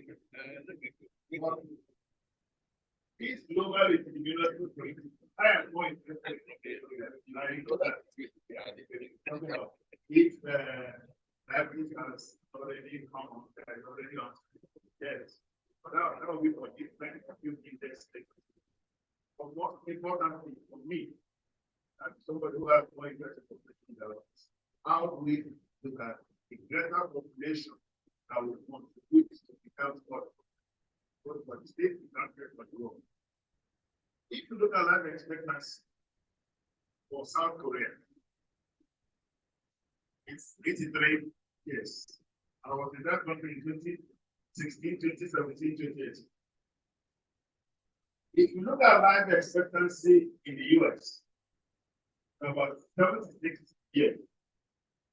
So our own is very bad, about 52 years. Now, in terms of affluence, something changed in brother. US is far richer than South Korea. Then why is South Korea having longer and better life expectancy? Some persons may argue on the side of health systems and others. But I also don't think that South Korea has a better health system in goods than US. But there was, as a researcher, there was an observation I had when I was in that country. Bringing us back to what contributes to our death is what the transfer amount. I noticed that for 3 years I was in that, most of their menu, the one they give you themselves, not the one that you go to buy. When I go to buy, I buy like a Nigerian. So much carbohydrates and others as part of it. When a Korean gives you a menu, you will see for those who are you see any guy, the menu will just become like this. You just see leaves. At the end of the day, you may end up not seeing what to eat. You see mushroom, something that looks like something that looks like pork. Pork is what you eat. One thing. You see something that looks like that's what you see. So sometimes when I get there, if we eat and I'll be hungry. I'm feeling very sad. So one of the days I have got one of my friends, I don't feel properly fair here. Just start with me. Ask me to do this thing out. Say, can I look at that expectancy of South Korea? I did. Say, can I look at South expectancy of US? I did. I didn't bother to look at our own, but I know. Say, why Koreans? Because if you go to that country, go to Africa, it's a lot of people, a lot. Too many people working on the streets. Everywhere, go to everywhere. Say, why they are having this very high rates because of the large population health issue that has to be dealt. So that brings us down the country here. My own observation also. My maternal grandmother died at about 90-something. My maternal grandmother is 100 and she's still alive. But look at me at this age. I don't want to mention, but I've started there will be too many problems at our age. So I think there is also a social transmission for us, but on the negative side of the social transmission. We no longer see things from the perspective of those persons in the rural communities our grandfathers and fathers are. Because if you go in my maternal home then, you will see plants of all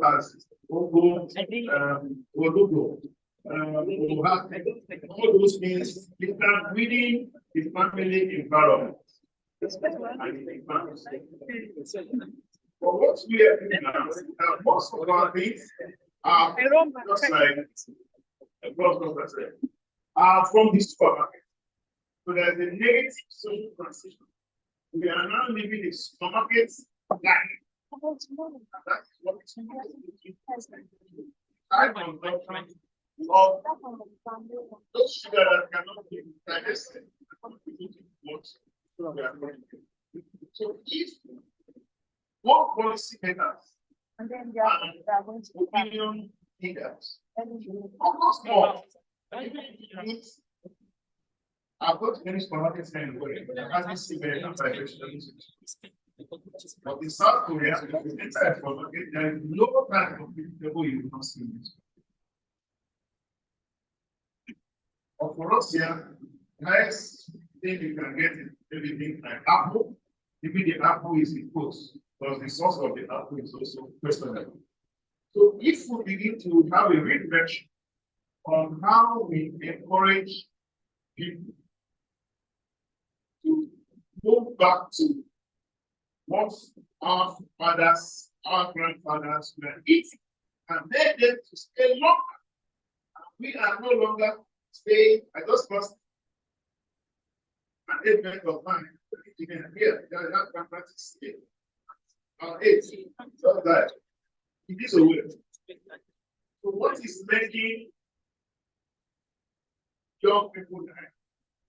While our great grandfathers did, and their own maternal grandmother is still alive up to today.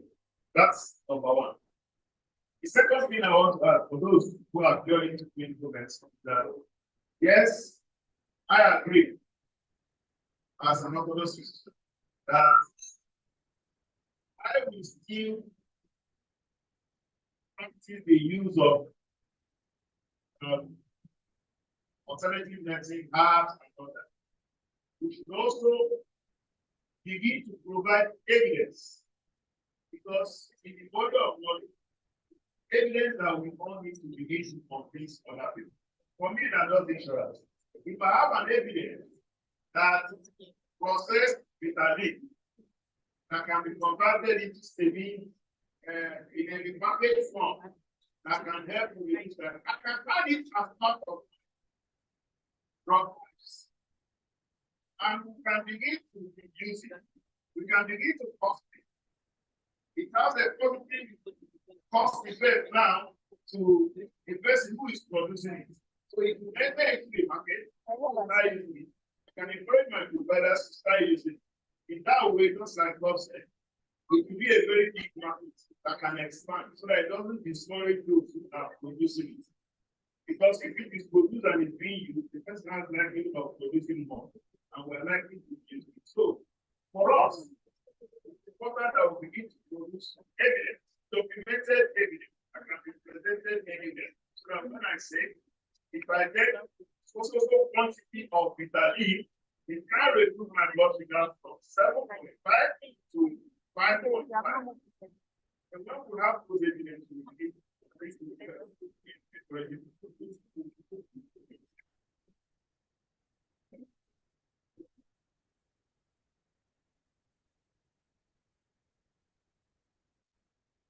For this lady from that applies to my registration, that's good.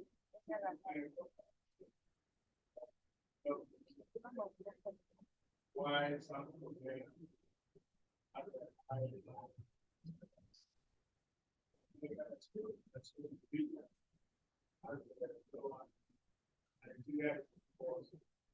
what happens there is an impact in Nigeria. If you are rich, start eating bad things. Just like I mentioned, you not be able to go to somebody's house. You offer one person a whole hotel, one person, and then be able to give you something bad. Whereas if you're an American, in South Korea, if you are rich, nobody will get. You now eat very good food, very good. You will have very choices to take. So there's an impact relationship that we don't get. But the rich people tend to eat bad. You will have their problem. Blacks, people like what they believe that they are from. They will start a very, very good lifestyle. And if you notice their life expectancy of the blacks, no matter how rich they are, they still believe in their greatness. Very, very good. I think there is an difference between the world we have here. But that's not the way it was or best in the past. They are not like you of that. There are some people who walk around there. But they are, if they are rich, they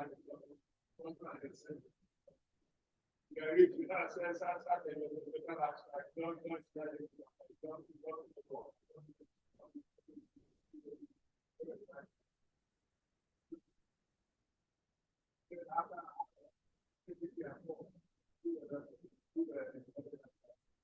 that makes us exactly what we say at the very best,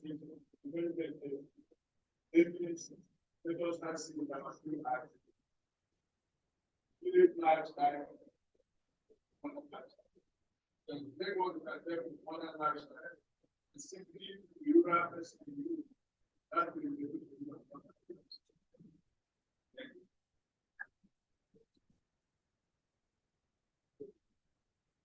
Thank you very much.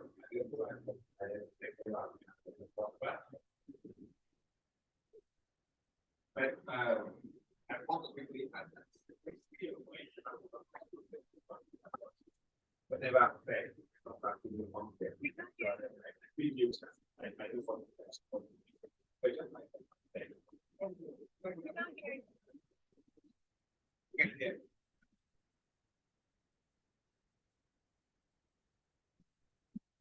Just like Prof has said, I started by saying that I feel him when said he goes, come back with you and feel hungry. I know what we're talking about. I did that for many years in my life. But I started by saying I don't like to single out myself and prosper. So for prosper, you can see that I think you healthier than any of us, yeah. My thoughts say what's critical here is also the fact that when we leave our community, when we leave our villages, we leave the village behind. That is the village that has campus, the village that governs this part, it's the village. So because we left our village, the way we do it, the way we eat, the way we play, and we now see ourselves as cosmopolitan, we see ourselves as more developing, as to how we live, we live with this that I described. Even the way we speak, Chinese. If I speak, but I can't speak English like this, the women stop talking to me. So I spend my time trying to speak like the English man. But that doesn't, because I speak like this, doesn't make me more important. It doesn't make me less important because I spend most of my effort learning to speak and think like this. Again, having executive intelligence that thing with me. So these are the critical areas. I'll allow the chairman of NMA to speak, and I'll come back to the issue that I have said. Yes, I'll come back to the issue that I said. Before we get that's the lifestyle we have, like that. If we're able to address the issues when we actually have a clinical presentation. And they have talked about evidence-based. Some of these medicine or about therapists have clear evidence-based. They don't like the lack of what's important is that's why we're having to present on the result of the trial, not just make it so that we will be able to at least then inside that. We also do not want us to be too rigid. If we want to see with both eyes, we have to see them from the way they stand. Why is your mother one maternal grandmother 102? It's not because sex. Yeah, but all the harmful things we are exposed to. I don't want to talk about anybody from some of the reasons now including the Americans we use not to just the chances that I class can be hit by a force is very higher than it is in Korea, where I spend my experience. Chairman, sir.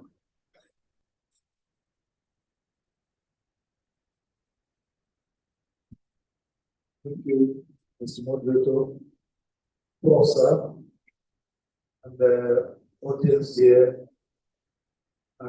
Let me apologize for coming late. There is a little break in communication about time. But notwithstanding, I thank God I'm here. And I'm listening to about 3 speakers here. Ndị Igbo na-atụ ilu si nwaanyị maka di ya n'ụzọ ihe dịrị di ya ewere ya.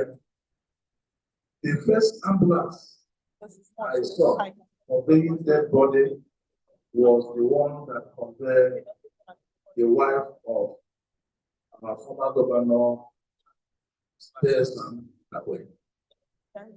So when that thing happened, it became the rite of passage. So you see people, even those who are living in modern houses, they are now struggling and selling their properties to put their dead relatives in mortuary. And just that you have access to the mail because it's large. The files are large. So they will not be able to. So the problem we have with over the late, That is the truth. They'll think that I sent them a When you corrupted see food, what then fine. the teacher is eating, before you know it, you start longing for it. In those days, only teachers you will go to their house and see them taking tea. But average villagers take what we call miracle. That is the soup. Miracle tea or get them. But immediately the rich people start coming closer and around, and we start peeking through the window into their dining table. We felt that that has been the way to show that we have arrived. So, because of that, you see the disappearance of our normal native men. Things like Ato. If you say Ato here, I don't know how many people know what Ato is. You talk of Akedi, which is one of the leguminous fruits or plants. You talk of Mboko. I'm from Obo anyway. I don't know what to call it in your own area. You talk of Odudu, Ede Uihe, Ede Akasi, Ede Okoroko, Meru, On, Chi Afula. If you get in touch with educationists here, they will tell you the nutritional value of all this. This has been control of some metabolic disease conditions. But we're witnessing all these things now. So, even talking of it shows that you are from the ghetto. You can't even tell your wife to go looking for that. Let me they talk that they are indomie in the body. If you want to eat, you eat. If you don't want to, at home. So that is it. One in Macadian also. Just like diabetes, IBP, who knows what they call it in the 70s, 60s, 70s? Who knows what they call this type of disease condition? And they are all the anti baraba, all the anti all the anti. So when you see those who normally suffer stroke, then you will see that there are really people who are exposed. The people in the how is their car doing? How is the this thing doing? The tea is good. This thing is good. These are the people who normally suffer stroke there. But today, you see a partner suffering stroke. Why? Because he's sharing the same lifestyle with the man you in the Aso Rock and with the man in the Douglas. And it's true.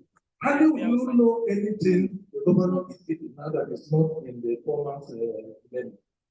Irrespective of the quantity. They go to ShopRite, you know, they are at the Snap kitchen, and the governor is not, you know that. So this is the problem. But what I will say, having known all this, you see, this lifestyle, we emulated the rich into it. And unfortunately, the poor cannot help, they can't help themselves. If you want to stop drinking, let me tell you one other thing. Formerly, you have to bring a cup home and it will stay overnight before it's buried. But the day the rich men started bringing their relatives to them and burying them, the poor man followed. Now, let me tell us another thing. Any day the rich start burying their dead, same thing, you see the poor man follow. Another, any day the rich stop starting delicious food in burial, the poor man will try. So at the end of the day, it is still the rich. Because if the poor man does it, they will say it's not having any money. But when the rich can do that, the poor can now hide under that economy. Before you know it, you understand what I'm saying? Now, when it comes to agriculture, as these things are getting extinct, it is still the rich that will bring them back.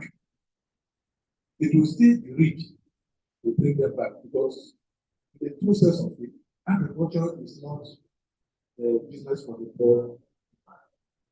If you want to engage into agriculture in the scale that it will reverse all these skills, should come into it. And today we start getting all this back into our memory. Today, Dr. Ewenike's theory and Paul's theory will come to pass. Thank you. God bless all of us.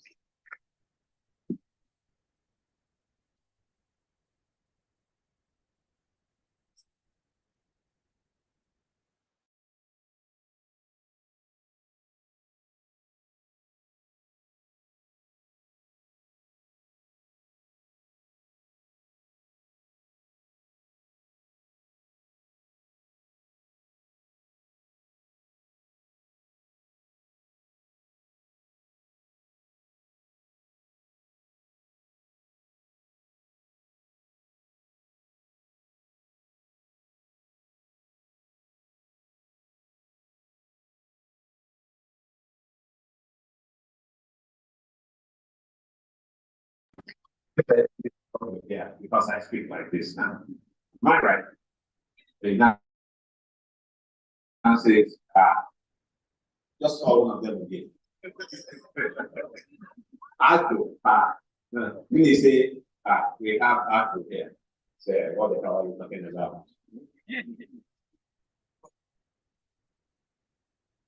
But it's the critical thing here now comes to issues of termination.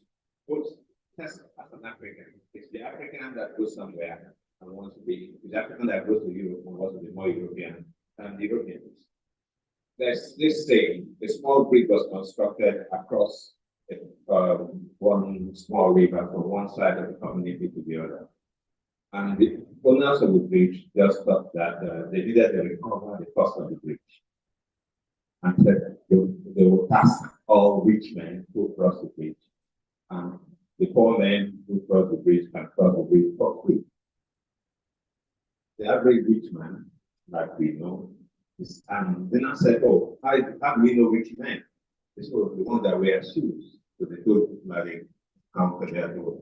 Anyone that wears shoes will pay tax to cross the bridge. All the rich men took off their shoes and crossed for free. People like you and I borrow the shoes and pay the tax just to show that we have a right. I mean, that's the mentality, the average mentality of the poor, and particularly the average mentality of the African. So I like the fact that you said that we copy from those with things that have arrived. So some of these paradigm shifts might also need to come from those who have arrived, so that we all can copy. So we'll still come back to most of what we've addressed here are lifestyle changes before the onset of a disease state or a clinical state. So while we address them, also we want us to address things that happen after the onset of a clinical state. Doc has addressed a bit of it, which has talked about evidence-based research. A number of them already exist, and how do we, as both clinicians, practitioners, and policymakers, tie this together to be able to address these situations. Yes, ma'am. This is my lifestyle expert. I'm going to Lagos with that. Who's the husband? Thank you. Starting on the existing protocol, Dr. Chiedu, thank you. I'm a public health physician and a lifestyle medicine advocate.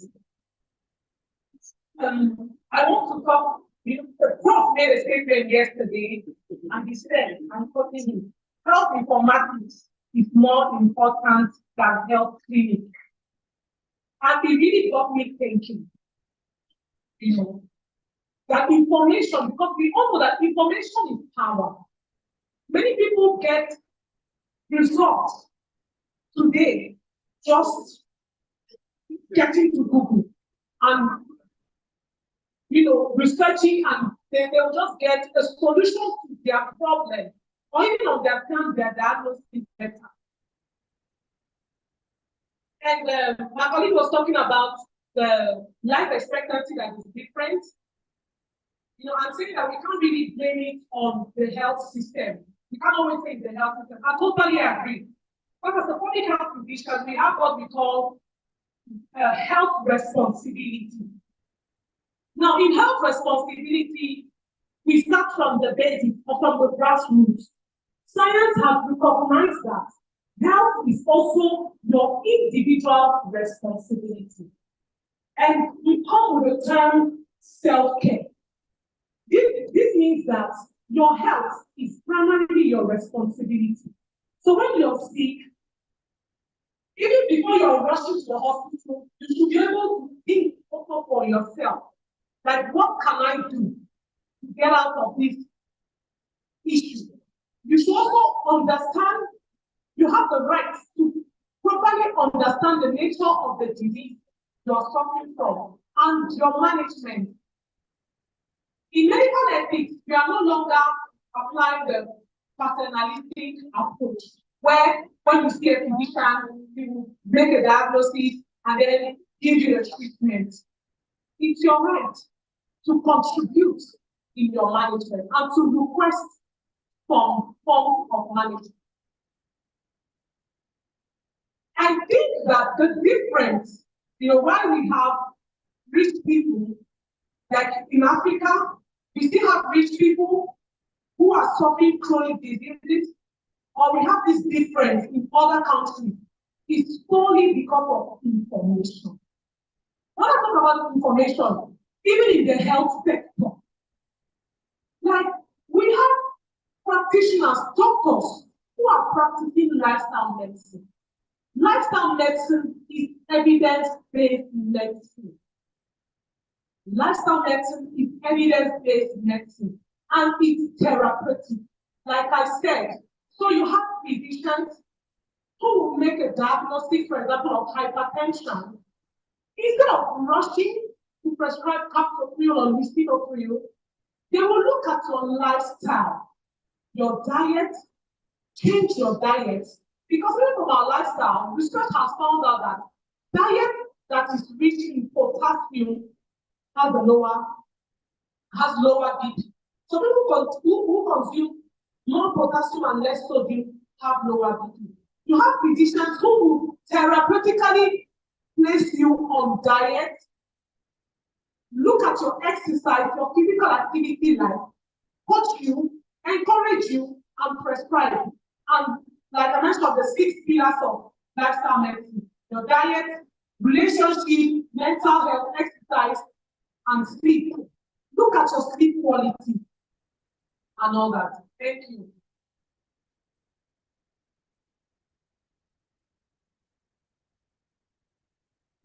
That should go to sleep. Obviously, I'm coming to you. 2 minutes.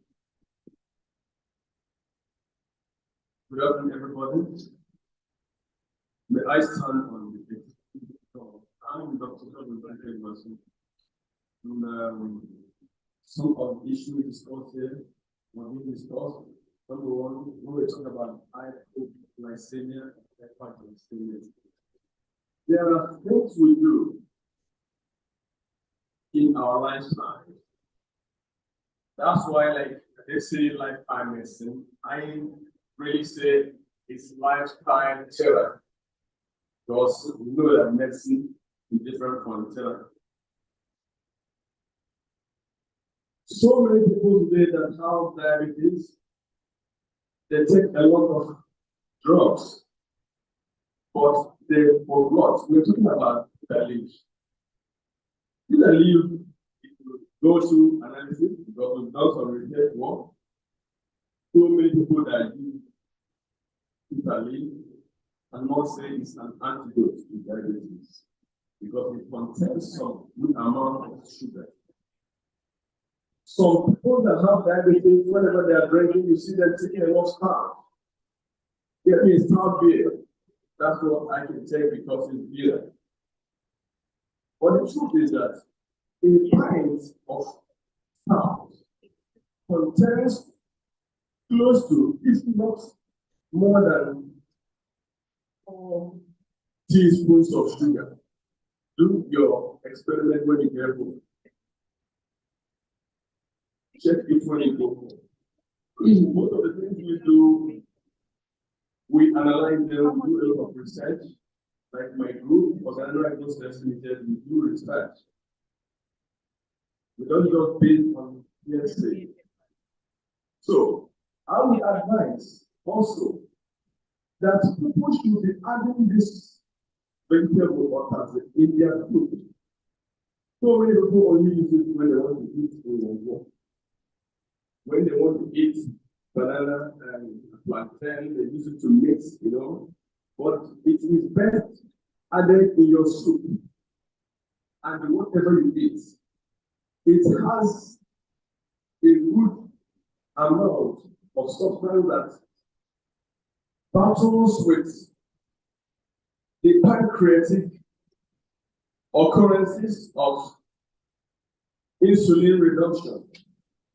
It helps the enzymes to produce better insulin than any type of substance you take against diabetes. So, the summary of what I'm saying is that it's not everything that is bitter that in the end you find it to be working in the interest of the pancreas. We should increase this operating in our food, and diabetics should stop drinking stout.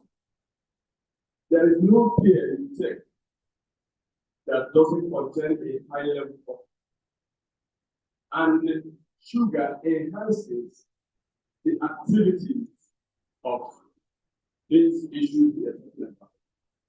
Thank you very much. And Dr. Medals, thank you, everybody.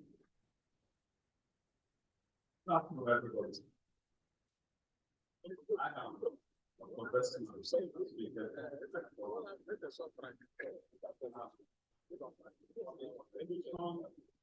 of various syllables in this program. The other thing is weakness of cheap rice. The bitterness of cheap rice in the event after this event of the bitterness of time forgotten. What I'm trying to say, for all these ideologies of various researchers and the histories shows that we need to go back to the point that we need effective implementation of government policy to back it up, to bring results. Our government has to play an important role, particular health policy, that we checkmate all this junk food for the society and what we contribute. Governments also should help when you talk about exercise and whenever you do things. If there's a documentary, if they can show us a documentary of our forefathers who lived between 1940, 1959, 1930, 1940, they'll be passing from one point to another and see how they are. And if you see the present documentation of the people living at this time, they are not the same. Show you that I've messed it up. So we need to go back to accurate implementation of government policy. To checkmate all this tolerance, all this artificial food in the streets. In China, you cannot wait the restaurant to back up and checking what the people are consuming. All this tolerance, all this artificial food shut down by government policy. And they encourage agriculture to produce all this natural for our consumption. And also now our researchers are also introducing making research. Herbal medicine now have those. Now they are producing herbal medicine after agencies regulating the products. Why not government annex a policy Now we tell people, start consuming this packaging. So in all this, they will increase access and increase job opportunity. So what I'm saying is that government should enact a policy, effective policy that will back this things up, back this theories up, back this findings up, so that it will reflect the results. Look at our road. Don't crack for bicycle. We need to ride bicycle. Thereby exercise. Bicycle policy, if you try bicycle and come out that, just that, carry bicycle over. The motor is hospital. But in China, that is very sensitive. In Korea, that is very sensitive. These things will encourage, but also help. So, government has a bigger role to annex effective implementation of health policy to back these researchers. I believe we will have a better results that continue talking with the research. Thank you very much.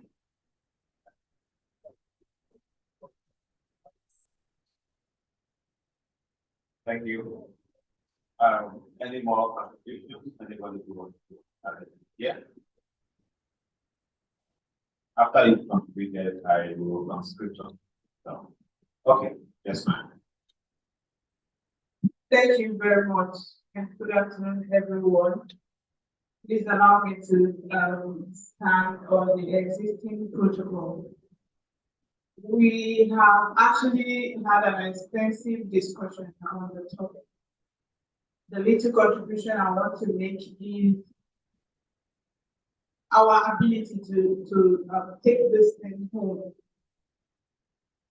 If you ask most of our young people, they say anything bitter can't be all. They go to restaurants, they go to shopping malls, they take ice cream, they take cake. That is because our parents now, once your child is a year and at that point that the child has had eating, you see a mother cooking indomie, buying lollipop, giving a child biscuit. None of this our indigenous food. Like just like the mentioned the otazi, the bitter leaf, the oha, all the local foods we used to eat, our forefathers used to eat. Nobody is introducing it to the child because you don't even want other people to see your children eating this local food because they will think probably you don't have money or probably you are not they are not or I don't know the right words to use. I just want to encourage us in our homes, especially with our young kids, let's start cooking our local food. Let's make them to get used to consuming this local food. If not, once they grow up, it will be very difficult for you to now start changing that lifestyle and the eating habits because it's going to be difficult. But if the child, if the children are free with these local foods, they will be able to continue eating it and also even encourage others to do that. Thank you very much. Thank you very much, ma'am. Thank you. Yes, sir. We know Ellen is a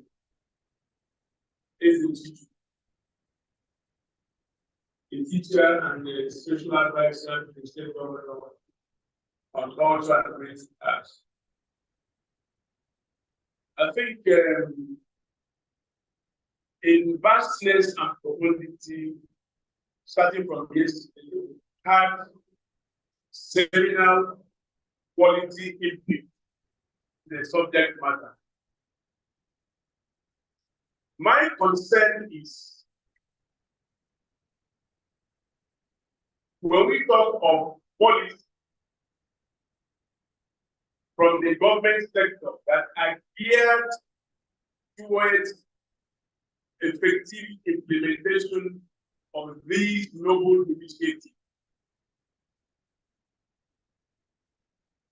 I think it is imperative we consider other extramedical and nutritional institutions that have robust impacts on the lives of people in the society. And in this case, I think the religious institution is one institution in Nigeria today that can make or mar the society. Today, our people are so vulnerable to religious victims that many religious institutions, rather than helping to guide the society in appropriate ways that could enhance their welfare, embark on mere intellectual manipulation and masturbation of people. So what am I saying in effect? Religious institution is a major stakeholder that could enhance a paradigm shift and a critical break from the odds of the institutional contemporaneity we are talking of today. So I am of the view that this message should be carried to different churches. Must.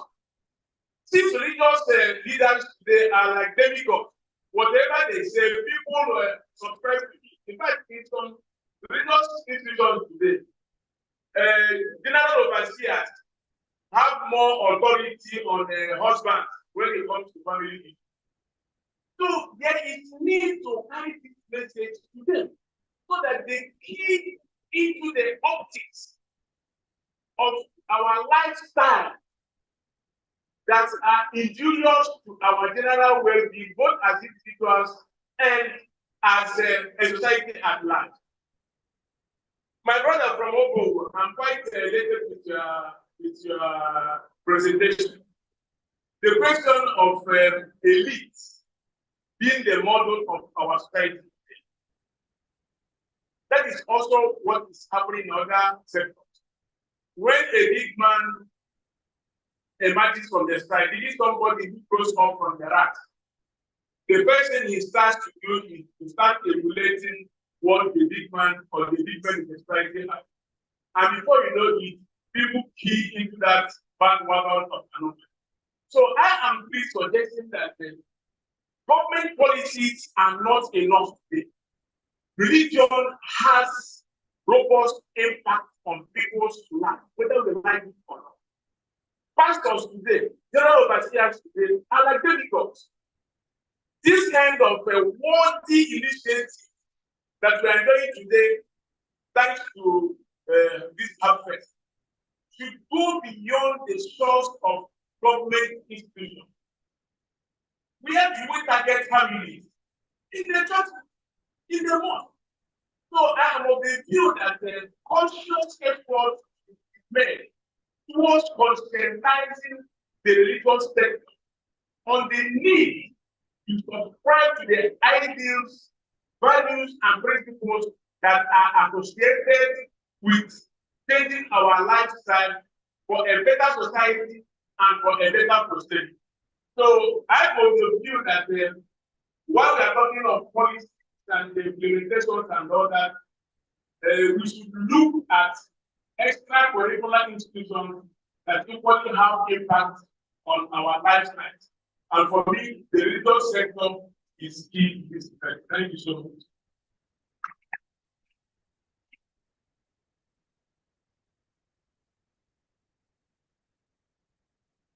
Good afternoon, everyone. My name is everyone on the chief, the publisher, South Africa, and my influence. Coming to the subject of today, I want to first of all applaud the organizers of this HerbFest, invited 18 by the side, and the level of curriculum and implement to go on. So now consider, I'm coming from the point of what one of the speakers made clear. Government policy, creating access, creating job opportunity, employment, reform with sound, health, with brand, and so indeed. After now, what next? The next one again is 16th edition of the HerbFest. What happens between now and then? What actionable plans, modalities, institutionalities, objectivities are in focus to be pursued to achieve something that is tangible, evidential, something to justify the time and times we spent for the past 48 hours. A lot of us are representing social interest. How can we go back to most of our hangers, to most of the institutions we know, who will be very curious, inquisitive as to our presence here, to tell them this and this and this are what we are going to enjoy by this time next year, and you will be part of them. It's so easy to say, but I think it's time we come together and understand that from this moment on, I think we go down as source. How do we use those information there to reach out? How do we form a team? What are the things that should be institutionalized?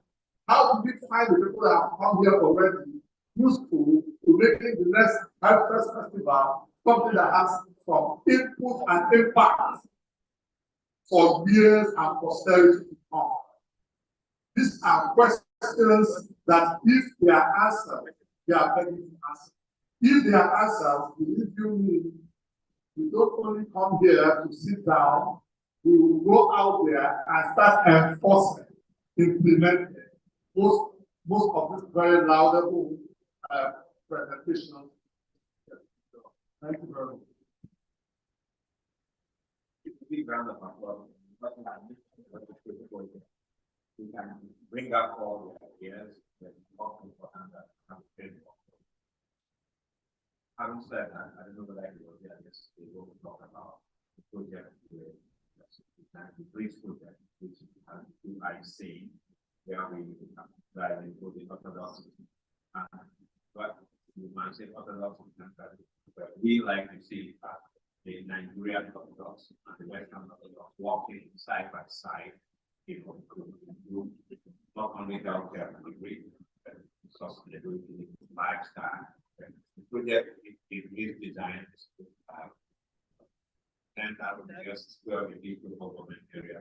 It's supposed to create 100,000 by entrepreneurs with this market creating.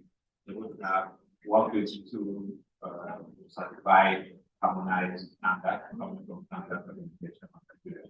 And it's supposed to be 5 million people property to work 5 years. The project, like Dr. Buka said, is designed across about 100 million dollars. We're looking for contributions from outside the country to start with. We can start by having the guest in the local government area. Even in your work, one of these work, the critical thing for the project was designed on the two IC, the African, the Nigerian, indigenous, traditional, Nigerian, Orthodox medicine, knowledge, and system, and the Western Orthodox. The work cycle, the knowledge we have of the actually have from children, moving children, and we won't have to go into the work cycle. We are not, when you say you want to integrate, it means that if I'm an Orthodox medicine practitioner, I don't want you to be integrated into it. I see you as superior. If you say you want to integrate from a traditional medicine practitioner, I don't want you to integrate because I see you as different, but we are both Orthodox medicine. Just have Chinese Orthodox medicine, and we are Orthodox medicine, and Western Orthodox medicine, or knowledge, working side by side. So it's critical that we have that definition. I'm going to come to a friend of mine from the initial fabric want to tell us what about planting. And after that, there's a question on the platform. Where's Dr. Prosper? Where are the clinicians here? Somebody had asked, if I forget, that are we as clinicians advising that we in the clinical situation, combine both the Orthodox and the Nigerian Orthodox medicine in management of diabetes. So, Dr. Preston, I hope you heard me. So I'm waiting for you. I know there's another clinician there, so he will take that up. Go ahead, ma'am.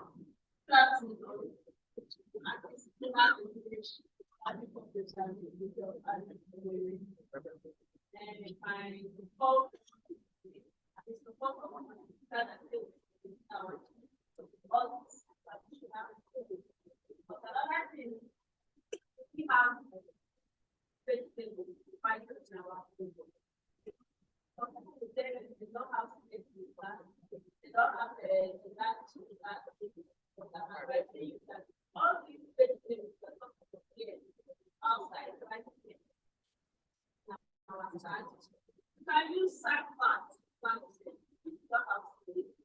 can use power pots, anything that is and use them on that and keep them by your corridors, by your side and house, and you take out some first thing to do is plant your house and get them. So I invite everybody there, take that from our steps here, and get one or two of them outside. So that they have them outside, we have the shower, we have the staff, all these staff plans, all here, we have all of them outside. So you can get one or two and plan for her and say, this is what I want from her to 2024, and it will help us out. Thank you.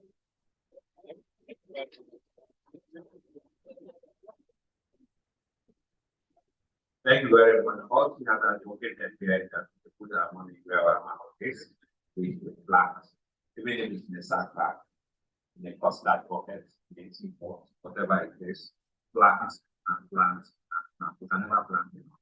Not only as food, but also to generate purified oxygen and air.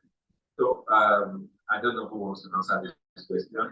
Somebody online, could we, in a clinical situation, administer both types of medicine? The two doctors are looking at me. So I'll give both of them both microphones so you can decide where they want to start from.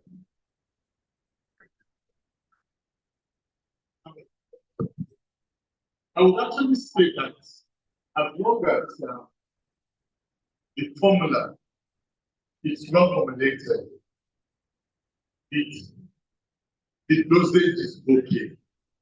We can, because it's and it's well proven scientifically. We can. There is no drug that we give as orthopedic doctors that does not have a herbal origin. So we need to start looking at everything from every angle that we can look at them and make sure that we make healing as natural as possible. Thank you. Thank you very much.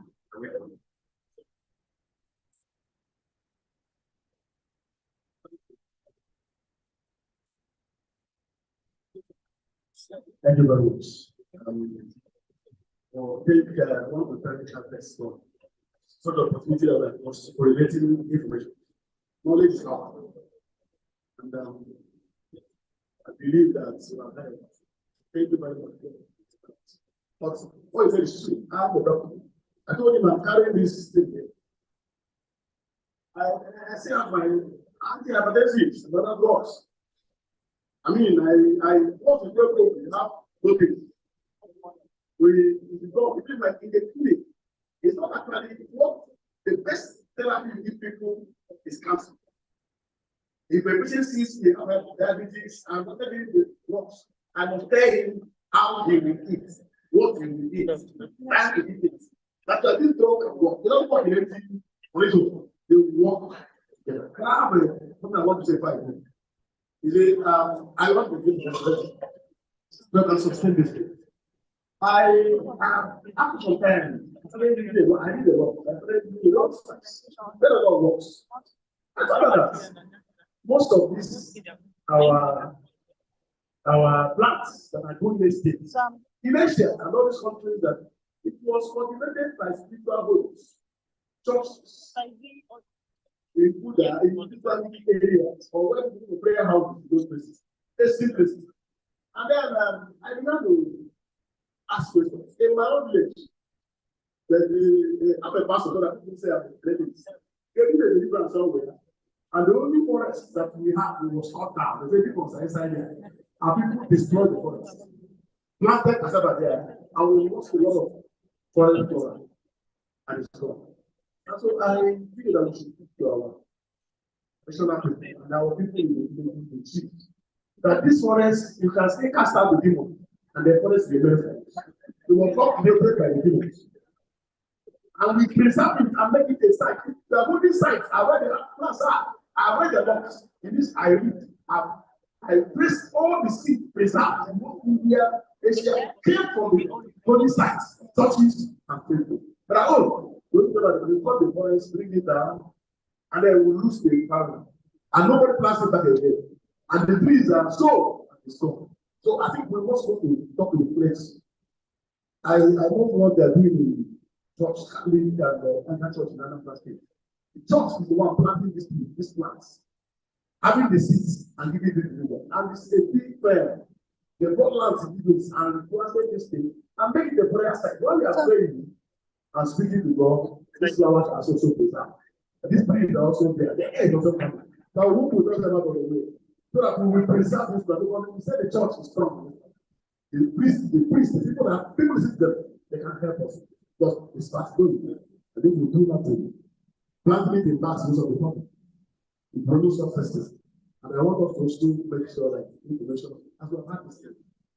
Most of us here are when they talk. We want to like it. When we go, let's start preaching this gospel to people around us. And we need to advance these works everywhere. That is what. Whether you are practicing national or orthodox or anything, basically you start, they monitor, do your level. And in fact, if you can't do anything, say anything. They say they are all same kind of message. Whether it is happen or not, let's have a streamlined message. Whether you refer to the next person, who is better informed by you, who can do better. Why we combine both of them? Thank you very much. Thank you very much. They have said we cut down the forest, concretize the place, and then the demon is still there. So it's better we cut out the demon and give the forest. Am I right, sir? So now for us to cut down the forest, concretize it, and the demon is still around us, right? Thank you. The chairman, sir. Thank you once again. The question is, can we combine the Orthodox and the native? That brings us to stages of prevention of diseases. What are the stages? We have the primordial stages, where we teach our children basic toilet habits. We have the primary, we have the secondary, and we have the tertiary. These are stages of prevention of disease. One must say, people are one get now, my brother here talked about civilizing, knowing where the limit is. We are talking of herbal application and fertility in health here. And we're talking of vegetables. These are all things that will help, even in the primary prevention. Because if you prevent diabetes, haven't you cured it? You can cure by preventing. You can cure by preventing. So the native people come with their herbs, if they have researched and found that you can prevent this, you can prevent this. But by the time what you are trying to prevent has occurred, you can now get what they get at. You understand? So the most important thing here is knowing where you stop. And in the villages these days, there is this, can I call it epidemic or pandemic of archaea? Maybe the traditionalists will know, call it archaea. There's nothing wrong if we have it our natural for whatever disease conditions we suffer.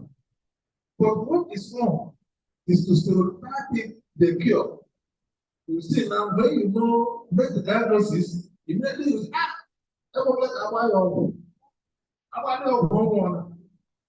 now we are talking about cellulitis here, and there are a lot of things the orthodox doctors can do, especially at the initial stage, to avoid going to the tertiary where you are left to be at the risk of amputation. So the most important thing is know where you, because at this level, the primordial and the primary, I believe that the traditionalists feature very eminently here. But by the time all these things we're trying to prevent have already occurred, we should seek for further help. Like my brother talked about cutting down trees and cutting down. You see, in Africa, everywhere is brown. They call us bush people. Find out now that there's no bush anywhere. Go to villages now, there's no, hardly do you see any forest that is about 10 years. But we have keep on packaging all of them. Even if we went to come to this traditionalist, where is your botanic garden? Where will you get all these things?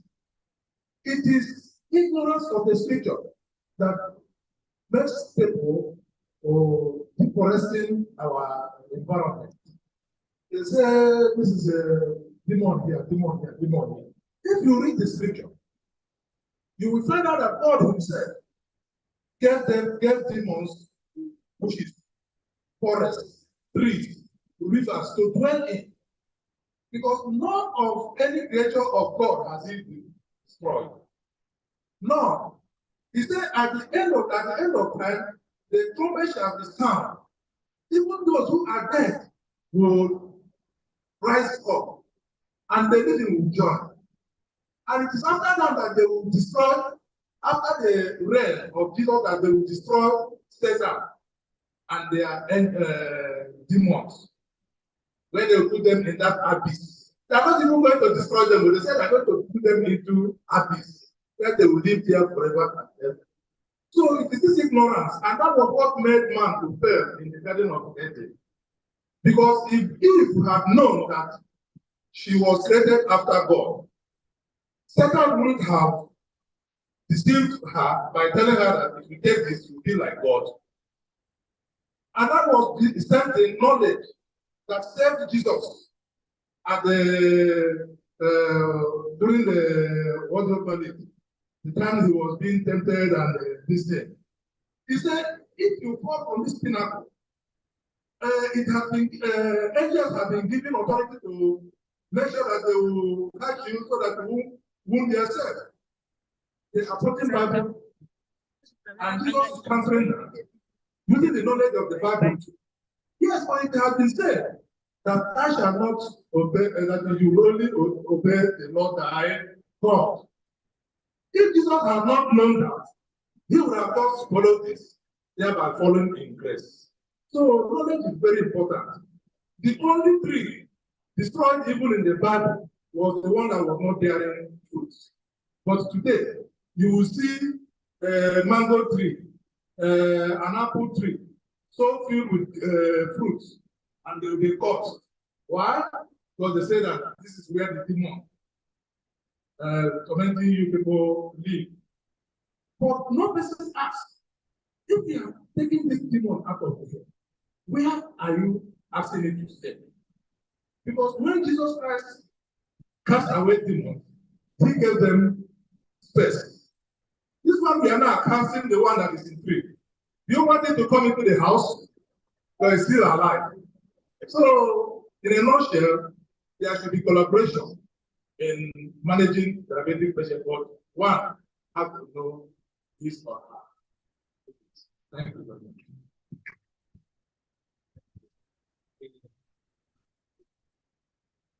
We have got the question of going to take in Africa, taking a good part of 2 hours and imagine how the perspectives have been. So we are winding down 5 to 10 minutes to close here. So I will take some closing remarks and all that.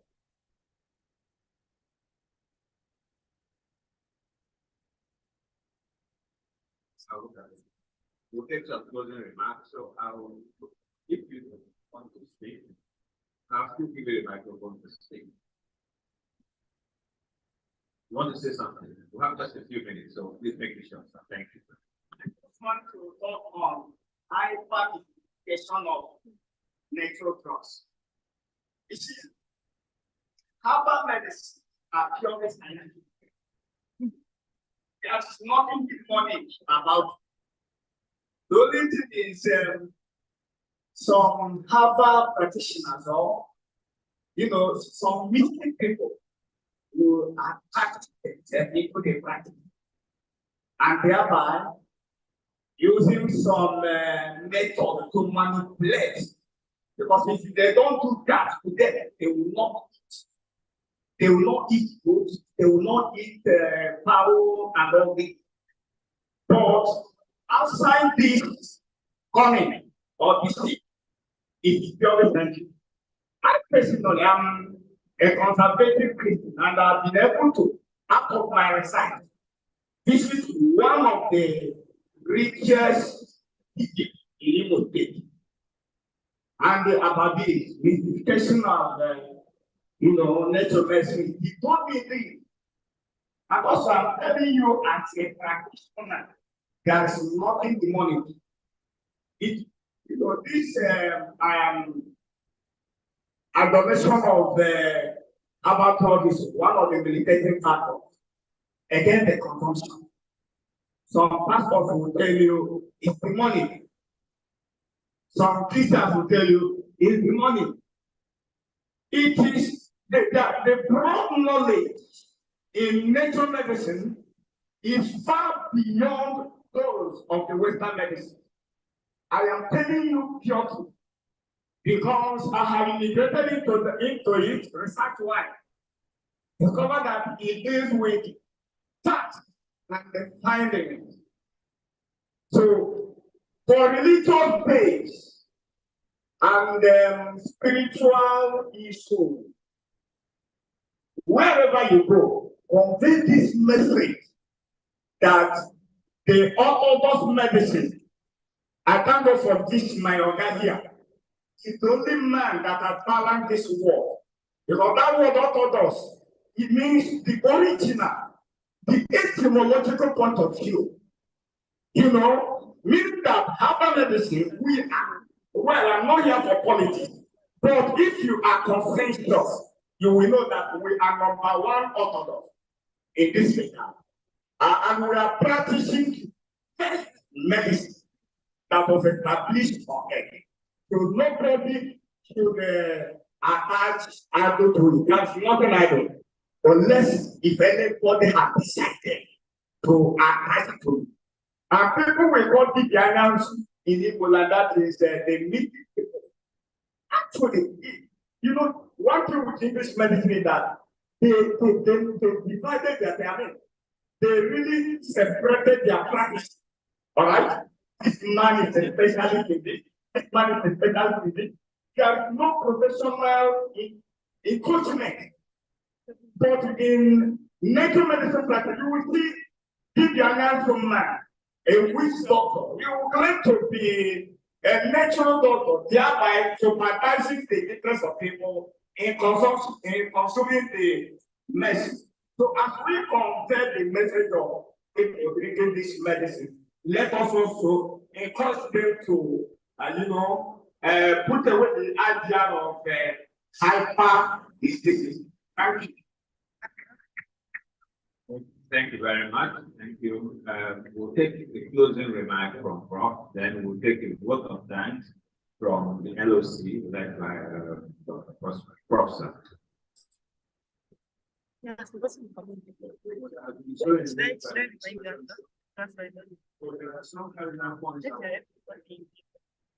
One, nothing wrong with supplying. I need the cow. Good. That's the way we are paid. There's nothing wrong with that at all.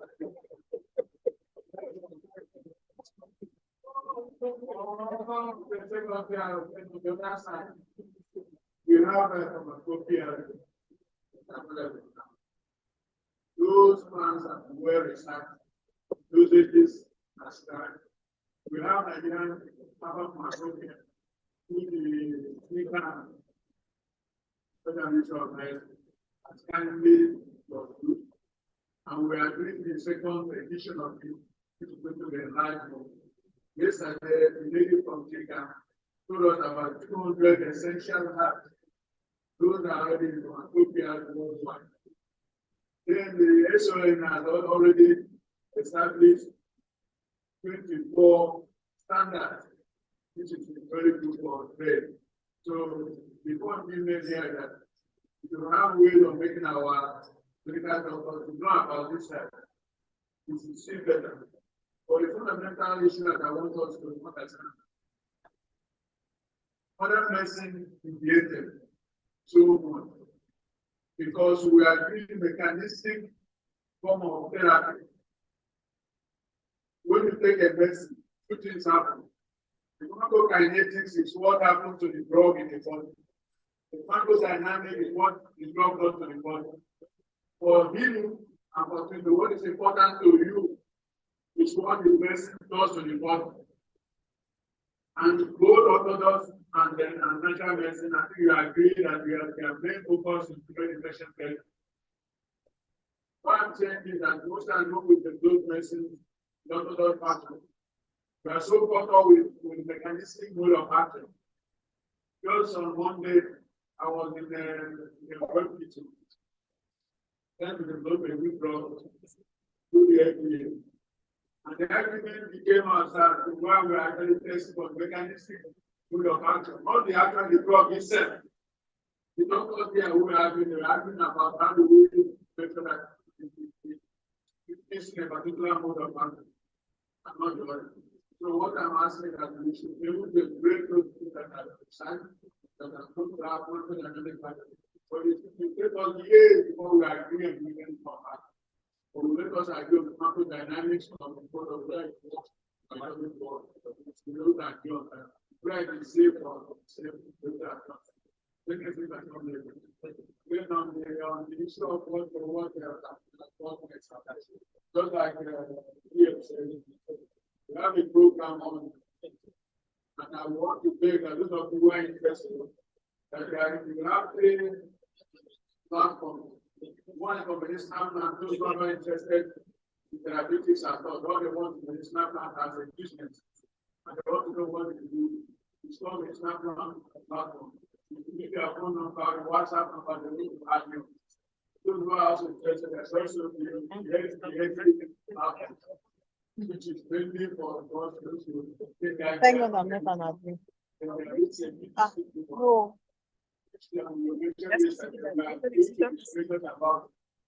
Before the end of this year, we will have a program properly and populated and funded. We are aiming to start off to deliver 10,000 health clinics.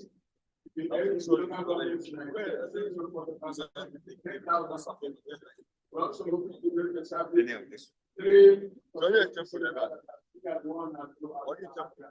how are you?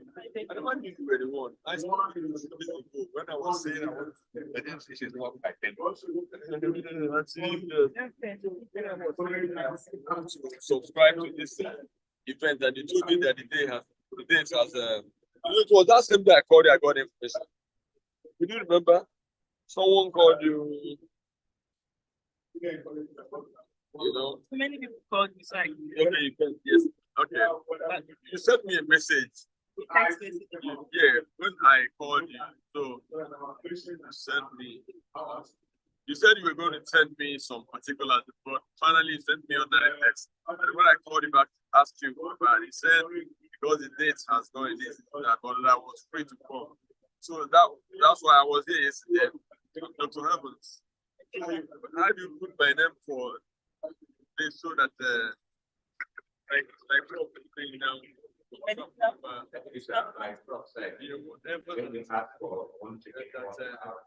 that's how I spent of actually being white horse.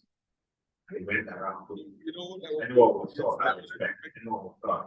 So when we tell the man, they find white horse, for the whole town, the white horse was drinking water, not the real horse. Thank you very much. We actually have closed, and we'll ask the LOC led by Dr. Prosper to give us some closing remarks. But before he comes, I on my own want to personally thank Mrs. Amanda. Did I get it right? Yeah. And it is right. And this is Temple and Nora. Okay, I got those ones right. I want to personally thank them for all the coordination and all they have done. Mine is just for the speaking. So, you're welcome. Thank you very much. We've come to the end of the 15th edition. We've come to the end of the 15th edition of HerbFest that has been quite enriched. I want to say a very big thank you to Professor Morris Emu and Professor Elijah for everything you have done brought against the Central Working Committee for the 2024 HerbFest. I also want to say a very big thank you to the state for partnering with BGCP in organizing this 2024 HerbFest. To everybody who have come, we've come to share ideas and look forward to using them in making sure that our patients have very good outcomes. We've shared ideas, we've cross-pollinated ideas, and we are going home to look at them. Please, let's start practicing healthy living. Let me start by saying thank you to NNA and all the doctors, to PSN and all the pharmacists, Deacon and all the practitioners of natural medicine, and to SON, Raw Material Research and Development Council, Federal Ministry of Health and Social Welfare, and every other person have made it to Owerri. We look forward to seeing you in 2025 for another HerbFest. Thank you and God bless you.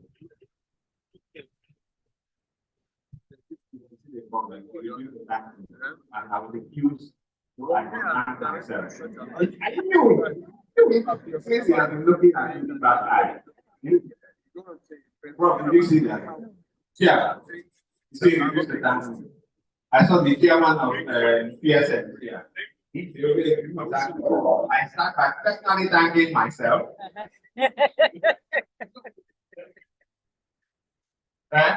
No, thank you. I thank myself personally, and I want to again thank me. So I want to add my thank you to our conveners here. It's really been special. This is yet another year that we work with them. The Raw Material Research and Development Council, the Standards Association of Nigeria, and the Federal Ministry of Health and Social Welfare. And particularly add my own thank you to the Imo State government.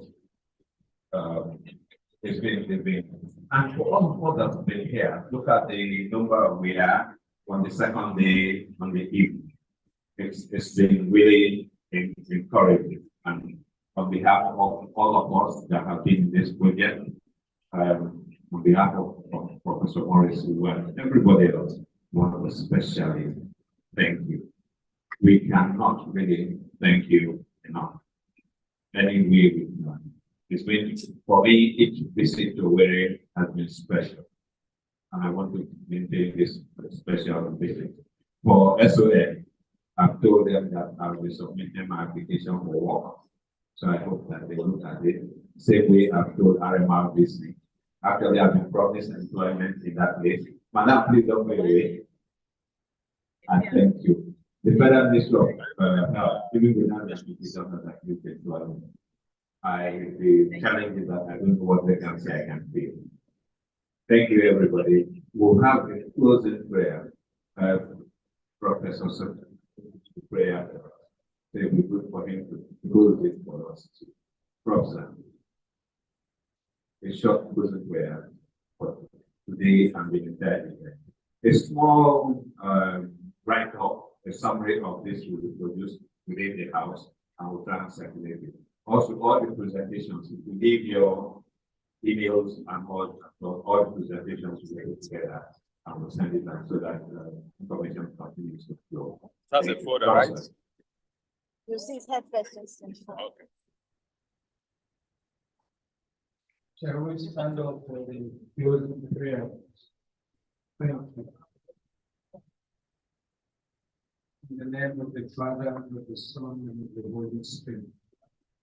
Father, we thank you for the answered prayer.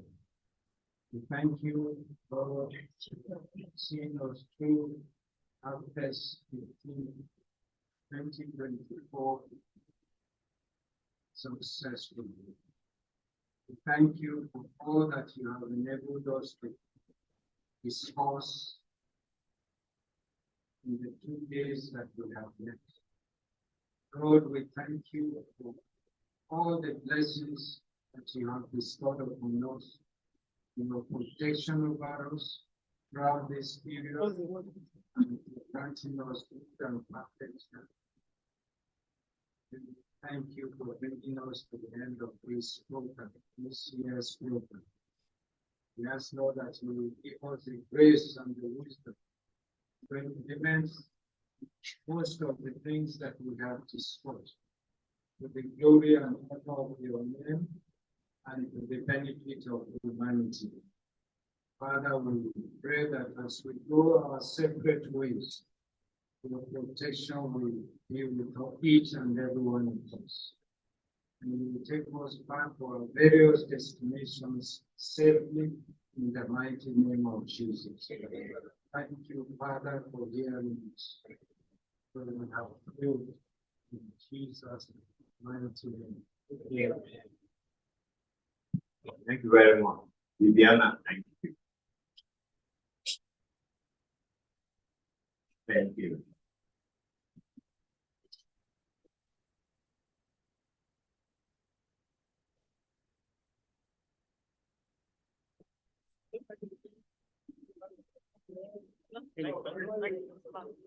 Are you siblings? You have a homogeneous physiognomy. Yes. As much as one is shorter than the taller one. I couldn't get flash at here. What of if I didn't know? Actually, I don't know. I said it to be a zip file. I don't know if you can access it because of the end. I bought the flashlight. Do you have a picture of video? I've been streaming live. Are you here? So I don't have it. So when I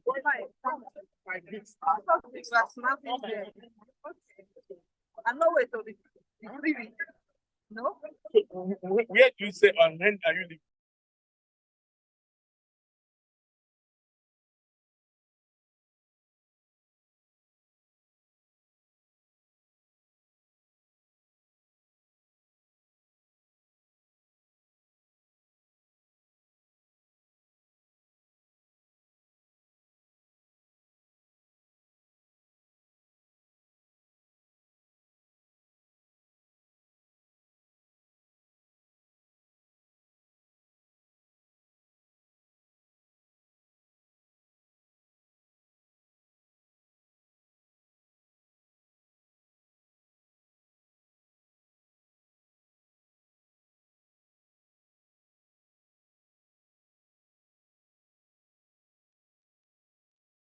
Thank you all for the active participation. We hope to have another educative section next year. Thank you. Bye-bye.